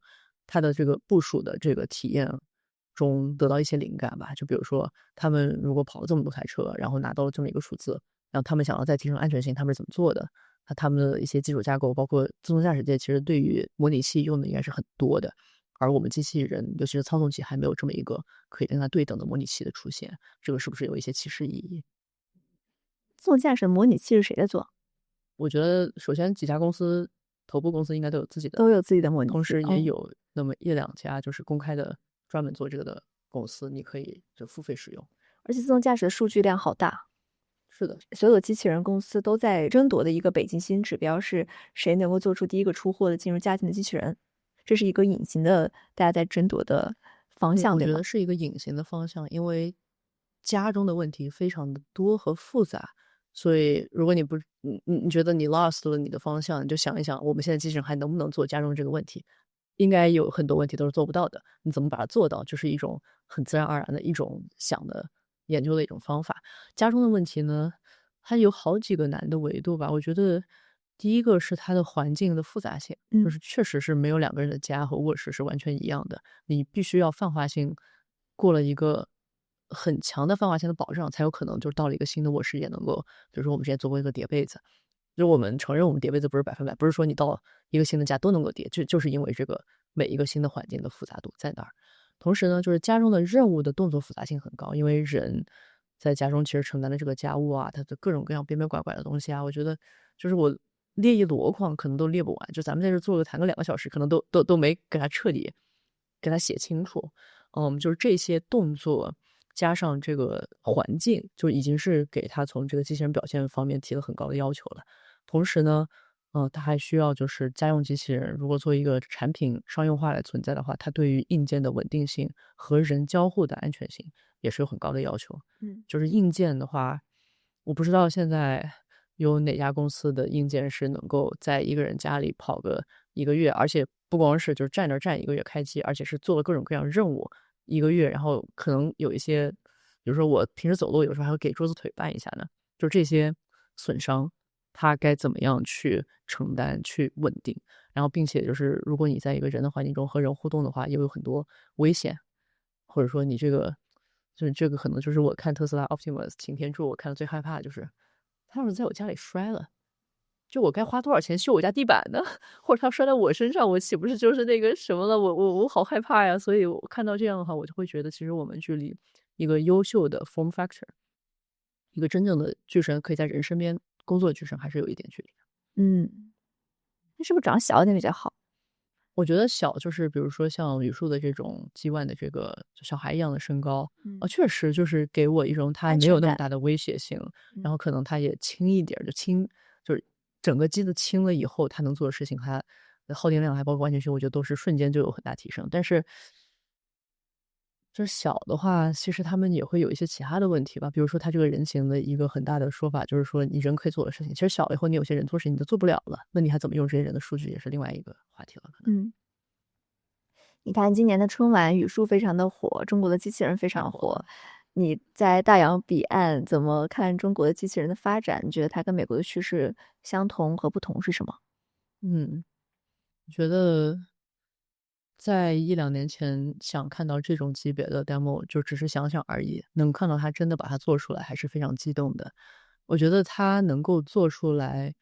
就是有算法提升，也有硬件实力在里头。我觉得这种硬件实力可能是现阶段看中美的产业对比的话，最直观的感到中国在这上面是有领导力、统治力的。就是很难想象有一家机器人公司，它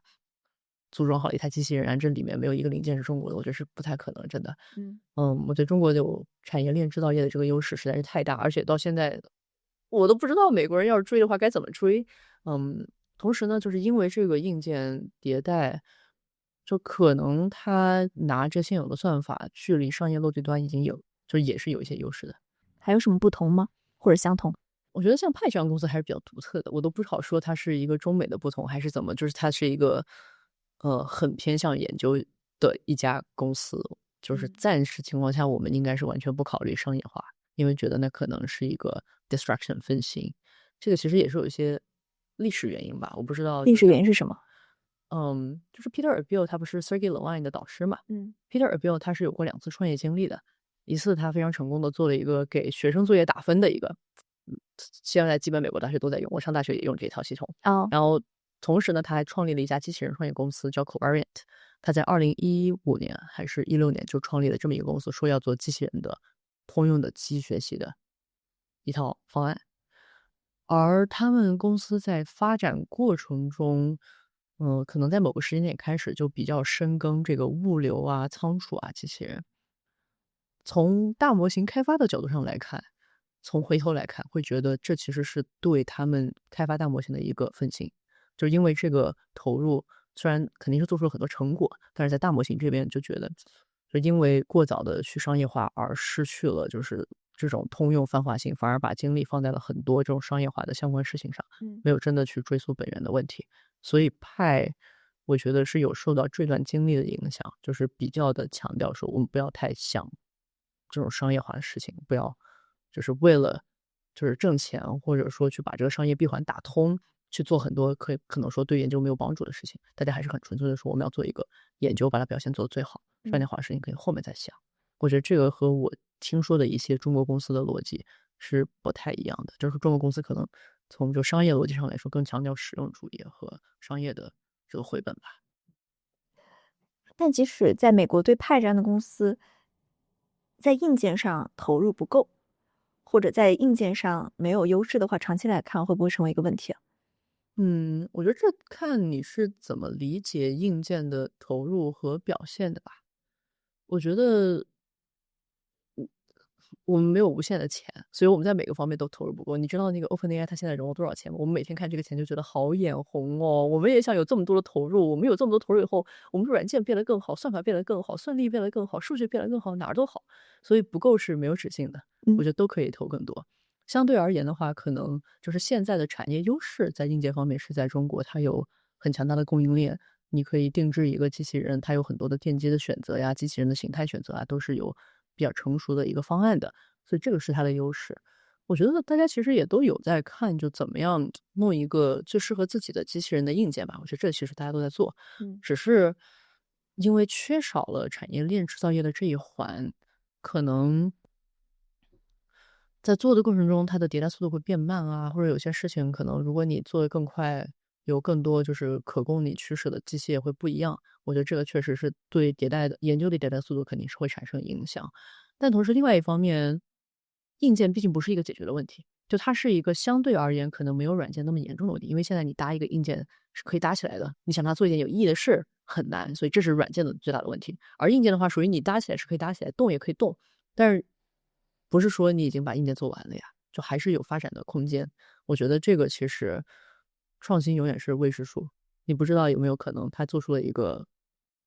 就是很简单的一种硬件，它非常适合现在的算法，没人说得清。你觉得硬件的劣势更好抹平，还是软件的劣势更好抹平？过去几年的发展来看，都好抹平，大家永远都是在卷。嗯，对中国团队来说，它其实 follow 派就好了呀，因为你们很多论文都是公开的。是的，我觉得我们有很多论文是公开的。Google 不一定是公开的，对吧？Tesla 不一定是公开的，但 Google 是他们可以就算公开 follow 你了们。Google 就算公开了，你想追上 Google，你还得先训一个像 Gemini 这样尺寸的大模型出来，这已经是一个 bar 了。我觉得同样的逻辑也适用于像派这样的公司。随着公司不断的积累，它最后就算告诉你它怎么做的，你不一定有那么多东西可以找，可以去，就是可以去给它 match 上。但是竞争永远都是存在的，我相信肯定就还是有人能够给它 match 上。然后，硬件方面的话，我觉得其实你看美国现在的产业链，你会觉得这个硬件，哎，简直就是不知道该怎么说了，你只能寄希望于创新了。你们公司其他人会很关注中国机器人的发展吗？我觉得都很关注，这是一个不可忽视的一个部分。像比如说你们最近会讨论关于中国的什么话题呢？比如说语数春晚那个表演，我们就在这个公司的群里面发了呀，大家就会讨论啊，说这个东西可能是怎么做的呀，甚至最近的读书会，我还想说要不要请一些这方面的专家的朋友来给我们讲一讲，因为我们不怎么做人形，也不怎么做这个 locomotion 问题，也可以请他来教一教我们这个东西里面发展是怎么样的。我觉得这些都是大家会不停的去看到更新更好的东西，然后去学习，看看有没有启发，可不可以用到我们现在做的事情上面，不管是帕还是其他公司，应该都是一样的。他们是怎么做的？你们从外部视角看。他们是怎么做的吗？嗯，这个确实最近有几篇新的论文出来，可能可以解释他们的一些做法。我不知道你知不知道，石冠亚是一个 CMU 的教授，他之前在华大读博士后的时候和他成为了朋友，从他身上学到了很多 locomotion 的一些东西。他们组最近发了这个 OmniTarget，我们可以从早期发展稍微梳理一下，大概是在18、19年那会儿，我稍微关注过一下他们是怎么做的。很多时候呢是希望他走路，然后走路可能有一个步态，所以你就是把它分成可以简单粗暴的分为一个 high level 高层的告诉你我大概想要你变成这个样子，和 low level 去执行我怎么样变成这个样子。步态的话可以是一个走路，可以是一个后空翻，可以是一个跳舞。而执行端的话，它以前可能就是不停的去控制，现在的话可能可以配合强化学习来达到你想要的这个步态。强化学习很重要。强化学习在 locomotion 界确实取得了相当大的成功。你觉得美国对于硬件的投入够吗？重视度够吗？我觉得很多在美国的从业人员应该都会同意说，我们的硬件还有很大改进空间。那特斯拉是怎么做到的呢？特斯拉首先它很神秘啊，我们其实并不清楚它的硬件里面的技术细节。他不会和我们说这些事情。你说的是机器人是吧？对它还有车呀，就是对它在美国硬件做得很好，而对，且但是好像是有一个笑话，我不知道是不是真的，只是一嗯个笑话，说特斯拉最牛逼的工厂是在上海开的，产量就是高。相对而言，确实它是已经有一部分制造业的吧。我觉得这和美国教育体系也是有关系的呀。你看它的教育里面的专业和就业途径，它这个产业的以往的缺失也导致了它这个专业就不会火，没有那么多人学，那就缺失了一批人才，那它怎么样去弥补这个事情是很难的，不是一两年就可以投入回去的。嗯我觉得他现在可能更多的是指望说很多移民是有这些类似的技能，它毕竟是一个移民国家，可不可以通过就是引进这些缺失的人才补上一些产业链？但美国这地方就是修个地铁站都得修了这么多年，它嗯，究竟能做成什么事情，我们也不好判断。你觉得人工智能最后会拥有意识吗？机器人会拥有意识吗？好抽象的一个命题啊！你知道，每次当我看到什么有一个机器人它的意识觉醒了，它要毁灭人类，我都想说，这真的很希望有人给我解释一下意识是怎么诞生的，因为我们只是一些就是生物学小白，但是会去听一些这种科普啊，就非常想搞明白怎么样就从一些这个物理啊、化学啊这堆东西里面突然就诞生了意识这么一个，我都不知道它是怎么代表出来的一个东西。嗯我觉得如果我们认为机器人产生的意识是像人类这样的意识的话，我其实是有点悲观的。我想说，就是这真的有可能吗？但是如果你把意识定义的很宽泛，就比如说我现在跟 AI 聊聊天，哎，它给我的感觉是它像个人，它就够了的话，那你也不能说它没有意识。嗯，但是也许在将来，就是大家可能更期待是一种，我也不知道它太智能了吗？所以它显得像有意识，就真的是对我来说讲不清的一个话题，但是是科幻小说非常好的一个素材。机器人种族会是什么样的呀？我觉得机器人种族可有意思了。我其实一直很想做的就是机器人可以造自己，我觉得嗯这个是机器人发展的一个可能会是一个里程碑吧，因为它就像一个种族是有延续性的，是可以通过自我的一种繁殖。我觉得机器人能够组装造自己就是一种繁殖的体现，所以这也是我非常想做的一个课题。也是我当时去找教授的时候，我就说我是非常想做这件事情的。嗯嗯，机器人的种族，我觉得第一，我非常喜欢，就是机器人哪里坏了就可以修。你看我之前这个攀岩摔了以后，就是因为这个某一个部位受伤，就得在家待着很久，而机器人就可以换掉呗，换掉，然后可以拆，然后可以改变形态。我觉得这是一种非常自由自在的一种存在方式。然后机器人想咋样就咋样。对，想咋样就咋样，甚至你可以就是像特修斯的船那个希腊故事一样，我把这个机器人从头到脚都换成了另外一个零件，甚至模型也可以换，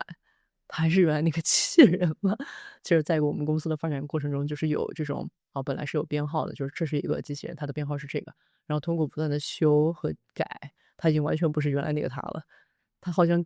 跟那个原来它的唯一联系就是它们编号是一样的，但是里头全都换掉了。我们就说要不要给它起一个新的名字呀？不然好复杂，还经常要说这个机器人在某个时间点前是这么个东西，后嗯，面是这么个东西。机器人种族，我觉得也许是会成为机器人种族的一个伦理的，就是之前什么我的上一辈做的这个事情跟我没有关系，因为我们已经从头到脚都没有一个零件是一样的机器人了。然后这个伦理审查委员会就来看这个机器人是不是真的从头到脚里面每一个零件都是换新了的。你觉得机器人种族是人族的延续吗？机器人会是人类做最后一件事情吗？最后一件事情，我确实是希望我们做的很多事情是可以提升生产力，使得你可以做到很多原来需要人做的事情，然后你一个人就可以做。但是我相信人类的创造力是无穷的，我不觉得我们活着是为了提升生产力，我觉得我们活着更多的是爱与死吧，是文学作品中永恒的话题。我觉得即使是在一个生产力高度发达的年代，应该也有人想要做一些不一样的东西，想去探索一个还没有做出来的东西该怎么做。所以我不觉得机器人会是最后一个造物。但是延续，我确实觉得一个比较浪漫的想法是，虽然我们生命是很短暂的，只有100年，放在就人类历史放在宇宙历史上就是微小到不值的一提，但是是不是有可能你造出一个东西，它可以看到宇宙的尽头？看到宇宙的尽头。嗯，嗯，我不知道这个时间跨度是多大。但是可能我们活不到那个时候了。machine learning 这种方法，机器学习这种方法来训练机器人，因为你也说到它跟上一代人非常的不一样，它是一个黑盒。你觉得在这种训练机器人价值观背后，让你对与人和机器人有什么新的感悟没有？嗯，它是黑盒，但是它因为是从一个数据出来的东西，嗯它是有限制的，它是 bounded by the objective that you define，它是一个很数学化的一个东西，所嗯，以它虽然是一个它是可预过程，期的。对，它是一个过程无法理解的黑盒，但是它是在数学层面上可以解释的一个东西。嗯我觉得在训练机器人的过程中，有什么感悟的话，可能一方面就是一方面会觉得，确实就是能够发挥我这个特别想偷懒的天性吧。如果一件事情可以让机器人来带我做，我会想方设法让这个机器人来帮我做，嗯这不就挺好的？就是你有个智能体，它也许还没有到完全体，它已经可以做一些事情，我就想办法要把这个事情给利用起来，来提升我的生产力，可以让我少干点活。我觉得这个是我对于人类文明的偷懒，我甚至可以暴论一下，是不是偷懒就是人类文明一个本质的追求，就提升生产力和偷懒是一个东西。然后其他的话，我觉得在很多时候，在我现在的工作中是没有什么人文的嗯存在，或者说因为我每天讲的是一些非常物理化的、科幻化的一个东西，我也会感觉就是我会和一些其他搞人文的，就小说创作啊、艺术创作的一些朋友聊天，他们也会很好奇问问这个机器人的这个进展，我也会很自己作为一个用户的好奇吧，是不是有一天我们创造出的这些智能体啊，它也能够进行某种意义上来说超越它的，就是离开了它的创作者，就是我们的一些创作。那天会发生什么？哎，我不知道，也许他会搞一个二维码，让他们每个人都觉得每个机器人都觉得这个二维码美极了，让你在这里看了以后就有一种不明所以的感觉。嗯，当机器人有一天实现了，你准备去干嘛？实现了写小说吧，回家写小说，做一个游戏，创造一个非常能贴合我的喜好的一个故事，把它分享给别人，看看有没有其他人喜欢这个东西。诺贝尔文学奖，看看冲击一下啊！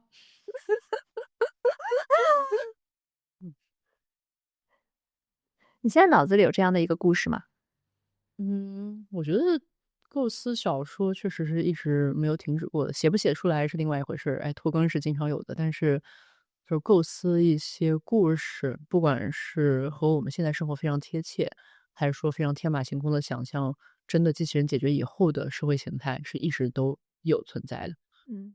就包括就是生产力极大的爆炸以后，嗯一个人就假设在现在这个年代就有生产力极大爆炸的话，哎，那确实就可能就家里就终于不用被前来看望的爸妈吐槽说你家里怎么这么乱、这么脏，就可以就不想干的事情都可以丢给别人干，丢给别的机器人去干。然后也可能会就是比如说现在在艺术创作中，比如说朋友会去做一些小手工艺品，就我觉得可能就更多的是你有这个概念，然后你可以把这些执行端的事情全部交给机器人来完成。我觉得嗯这些也是一个方向。然后可能更远一些的生产力爆炸，哎，可能有个资源以后自己可以造一个城堡，就到哪个乡村去隐居。你看网上有一些古堡拍卖啊，才几万美金，这个就可以买一个什么200年没有修过的古堡。你现在没有人买，是因为太麻烦了，要修要找很多专业。我觉得就有一个很有意思的特点，可能是现代社会里面很多工种是一个特殊的工种，你花了很多你作为人的这个时间去锻炼一个技能，然后你有很多的知识，但机器人或者人工智能，它作为一个大模型或者通用的一个东西了，它是可以随时的切换。比如说将来可能修房子就真的就是有2个修房子的机器人，他们什么都能做，让他们可以互相配合，就把现在需要找不同工种能完成的这个事情给干掉了。可能我们现在做研究也是有一点类似的嘛。你以前可能做研究要找一个专门的这个 A 人负责这个东西，他可能有些洞察力，但你现在就问同一个模型，它可以达到。所以我觉得将来就是如果每个人都有可支配的一些就是这种通用生产力，而且每一个具体的任务它又都是专家级别的话，那就是真的能够到达生产力爆炸，能够做很多现在想都不敢想的一些事情，可以创造更好的游戏和小说喽。嗯，你喜欢的小说的世界观是什么样的呀？有2类吧。嗯第一类是在一个完全不同的科幻环境下探索的一些人与人之间的关系，第二类是一个拿着一个魔幻的题材，但是把它放到了我们现代的生活之中。举个例子的话，可能第一类之前看过一个修真小说，但是是在宇宙里搞科技发展。就很抽象，这个命题一讲出来，我都觉得好像很乱七八糟的样子。但是它其实探索的其实是一个，就是女主角作为这个穿越者来到了这么一个未来的世界，感受到这未来世界的这个社会制度以后，她想要改变这个制度，她做的很多事情，我觉得这个是和我们非常遥远，但是在未来也许有一天，某一个人就会有这样的一种 struggle，一种困境，一种英雄的旅程。什么样的社会制度？把它改写成什么样的社会制度？在他那个社会制度里，它有很多性别对立的元素存在。就是男性和女性的分工完全不一样。女性的分工呢，是因为她们所拥有的一些，就天生就有一个就自己的一个宇宙空间，所以她们被塑造成了一种类似看起来似乎是女尊的一种世界里。但实际上，女主不觉得这是一个好的世界，毕竟她也是从我们这个世界出去，她可能天然就不认同这种世界观。但在那个已经成型的社会观里面，每个人生来要做什么事情，都是从小到大的细节、教育、观点、社会塑造非常强烈的。他想要反抗这样的社会塑造，他想要创造一个大家就可以自由选择的一种东西。他在这里如何就是召集盟友，就是让大家愿意追随他，和他一起做这个事业，是一个很有意思的旅程。嗯然后，另外一些的话，就是这种类似的这种科幻小说，我看的还挺多的，就是非常喜欢这种。然后，另外一类的话，我觉得就是这种魔幻主义吧，比如说看这个现代社会打工人怎么又兼职武林盟主，就是有一种，就是两种完全不同的世界观的碰撞。一方面是一个你生活息息相关的，好的地方你都能理解，痛的地方你也能感受到；另外一方面是一个你可能小时候会非常喜欢的那种，跟我们八竿子打不着的一种完全不同的世界，但是在一部作品里面把两部世界糅合在一起，让你感受到他们之间的一些共通性，还是挺有意思的。嗯比如说我之前因为经常打游戏、打网游，然后网游里面可能是需要组队的，就担任了一段时间的这个队长，去负责这个组队啊、沟通啊，还有处理一些鸡毛蒜皮的事情，或者说团队的时候，进度遇到了问题，你需要去安抚啊，或者说给大家打鸡血啊，这其实跟现代公司的这些项目管理是有非常多异曲同工之妙的。你是虚无主义的信仰者吗？我觉得怎么理是吧？解虚无主义啊？我觉得我很难在看到一个具体的意义的陈述的时候认同它。就人活着是为了什么？我觉得是一个无解的命题。所以当别人可能会试图说服我说某个东西很有意义的时候，我要是想要打破砂锅问到底，我就会能够得出一个结论，就是其实没有什么意义。所以这是我虚无主义的一个部分。那人活着的意义是什么呢？就没有意义。我觉得不需要回答这个问题。那每天激励你过每一天的内心的那个动力是什么呀？我觉得从某个意义上来说，我是很幸福的，因为我在做自己最想做的事情。所以你是没有预期，也没有目标。我还挺喜欢乔布斯之前的讲话，人生有可能是有很多点，当你在走过的时候，他们看上去毫不相关，但也许有一天他们是可以连起来的线。我并不觉得我走的每一个点需要一个马上就能阐述的清楚的目标来驱动，但是在某种意义上来说，现在我的人生的图景走到今天，已经能看出一些奇奇怪怪的点，连成了一条线，形成了我这个人的历程。你能对未来有某些点的预测吗？点的预测，就未来时空的一些可能性的预测。我的这个人的点的预测，我就非常想做一些就我比较感兴趣的课题啊，并且希望把它们做成一个就是5年前我想都不敢想的东西。我觉得如果能做到这个，我会非常快乐。所以这是我在接下来5到10年的一个期望。也有可能就是技术发展的非常快，我也想开始做一些更加落地的项目，因为觉得这个东西好玩儿。我觉得预期是无穷的，但是最后随着时间的推演，你会把这些东西收敛到一个更加确定的道路上。所以我很难现在给你一个以后要去做这个，反而都说如果做这个就会很好，这种思想是更多的。只有在工作中，我们是非常确定的下步做这个。那我们进入最后的一些问题。好。我们会请每一位嘉宾推荐一一本人生之书要真的对你的人生有过非常重要的影响，你会推荐哪一个？嗯，觉得有非常多的书都影响到了我，但是现在可能偶尔会思考的这本是《Distinct》吧，《Construction of Social Taste》，嗯它是一个法国哲学家写的一本关于这个社会的阶层和每个阶层的这个喜好，就包括人生活中的衣食住行方方面面，他认为是有很多是经由现在的社会所塑造的。我为什么推荐这本书，是因为，我觉得就是通过看这本书，让我对于我所喜好的一些东西，和我有多少喜欢是我自己喜欢，有多少喜欢是社会的塑造的喜欢，产生了更多的认知。而在现在这个社会，在硅谷，我觉得是充斥着一种对于生产力的崇拜的。嗯就是也许我们没有这个书中所描写的那个社会的那种旧式贵族的打这个球呀、骑这个马呀，是一种更高贵的运动。在那个年代，他们可能会追求一些我们现在不太认同的，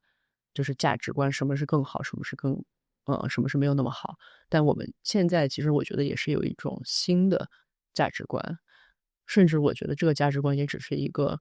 变化中的缩影。我觉得这是我的人文主义的东西在告诉我，虽然我是在工作中这么热衷的去优化生产力，虽然整个硅谷它已经放弃了什么对衣服啊、对穿着啊的这些讲究，它讲究的是什么效率，讲究的是这个精简，讲究的是创造，它何尝不是这个社会价值观的一个部分呢？你小时候想离开家乡，想远离家乡，然后我觉得是非常好奇外面的嗯世界有什么。来到外面的世界。那在今天此刻，你在硅谷，因为今天的硅谷其实是同质化的，它是高度竞争的。是高度竞争的，是。你有什么想反抗的吗？我时常觉得，这是一个很有意思的点。小时候搞竞赛吧，会学到一些算法，贪心算法和动态规划算法是两个常被放在一起比较的东西。贪心算法呢，就是说我在每一个时间点上，我都要做最优化的一个决策，我要做当下的最好。而动态规划算法呢，就会告诉你，就是如果你有一些全局的视角，你就会发现每一步都做最好的决策，并不能让你达到全局的最优解。我是非常的喜欢这个逻辑的信息的，所以很多时候，我觉得就像塞翁失马焉知祸福吧，一时的成功失败，还有优化，还有没有做到极致，其实并不能代表着长期最后的结果。毕竟我们没有一个人有着全能全知的视角，所以即使是在追求优化的道路上，我有的时候觉得，就做9分留1分是可以的。而我自己的这种求学路程啊，各种各样的东西啊，可能也在很多人看来就是从来不把事情做到最后。我觉得也许机器人会是我第一次觉得我们得把这个事情做到最后，但之前的那么多没有做到最后的东西，才让我走上了今天这条路。我觉得这个和硅谷这种很多时候很多人都是从很早之前就走上了同一条路，一直在上面竞争，是有一些本质性的不太一样的。嗯，一个全球范围内你喜欢的食物，我西红柿们希望炒蛋。我们希望在这个人工智能快要来的时候，留下一些人类的日常生活的印记。一个全球范围内你喜欢的地点，地点吗？我非常喜欢爱丁堡，这是我在英国留学的短暂的半年里，应该是最喜欢的城市了。嗯可能以前的我因为比较喜欢一个人待着呀，而且其实现在大都市很多时候是一样的，就没有那么的感受到我走入了一个完全不同的物理空间，我整个人的状态都会发生如此大的改变。因为爱丁堡这个城市有非常多的古建筑，也保存的非常好，并且它也没有那么多就是大都市的那种喧嚣感吧，就它甚至有点像旅游城市，大家都是去看那个古堡的。但是在那种城市有一种慢下来的感觉，有一种就是思考人就是历史这么沉重的一个东西放在你眼前，然后你在这个转瞬的一瞬间，你想做一个非常大的一个动态的一个变换，但是就在这些沉重的历史面前，这个动态的变换究竟最后会去哪里，你是不知道的，只是站在沉重这里，只是站在这个历史的遗迹这个地方，能感到一种就是一种很安稳的感觉吧，所以是我非常喜欢的一个地点。一个少有人知道但是非常重要的知识点。我可以讲一些就是可以生理知识相关的吗？可以。对，这个是我上大学的时候和朋友聊天才发现的，就是女性朋友们可能有一些误解，觉得，就是有一个叫处女膜这个东西，它会在就是第一次的时候会破裂，会流血，就变成了一个就是大家非常相信的一个真理了。但其实在医学方面，它是有一个医学的名称叫做阴道瓣，它并不是意味着你的这个第一次体验，也并不一定会流血。这是一个我当时和朋友沟通，我们也是恶补了一下这些生理知识，才发现我们对于自己的身体构造有着这么多的缺失。在你看来，影响机器人进程的论文？好多论文啊，ChatGPT 也极大的影响了机器人的进程呢。真的有太多论文，我觉得很难，就是以一个吧。我觉得从数发展上来看的话，最近影响很多，就包括这一代模型的奠基，比如说像 diffusion policy 啊这种就扩散式的，还有之前就是 transformer ACT 这样子开始用这个 transformer 架构做，还包括更早，我觉得有很多对模仿学习和强化学习的本源性研究都影响到了就是现在大家在做什么。基于你当下的认知，一个关键的重要的 bet 是什么？我觉得其实我们进入家中不一定是以产品的形式，是更多一些探索形式，没有那么的远吧。你是说机器人进入家中？对，比我一开始想象的可能要近一些。我们工作室叫语言及世界工作室，当你第一次听到这个名字的时候，你在想什么？语言及世界，我可能下意识的就是把它诠释成了语言就是全世界，然后我就会有一些跳跃的想到，这不就是缸中之脑吗？就是咱们其实生活在一个有所有感官连接的一个东西，就是你所有感官就掌控着你对这个世界所有的认知，完全也可以想象我们活在一个巨大的模拟器里嘛，你的眼睛、鼻子、耳朵都是插了一个信号源的，这个信号源想给你输什么就输什么，因为现在研究期的话，大家会说就是，大语言模型它是一个纯语言交互的，就之前的那代纯语言交互的话，它是不是不能理解真实世界，不能够把它所听到的一个概念，而放到真实世界中，就是这么是一个水杯，这个水杯其实是有很多物理性质都不能够 capture，不能够去捕捉，不能用言语去描述。我觉得也是这样的反思，变相促成了多模态的研究吧。所以我们生活在一个巨大的模拟器里面吗？如果模拟器就是世界的话，那好像模不模拟没有什么差别。唯心主义。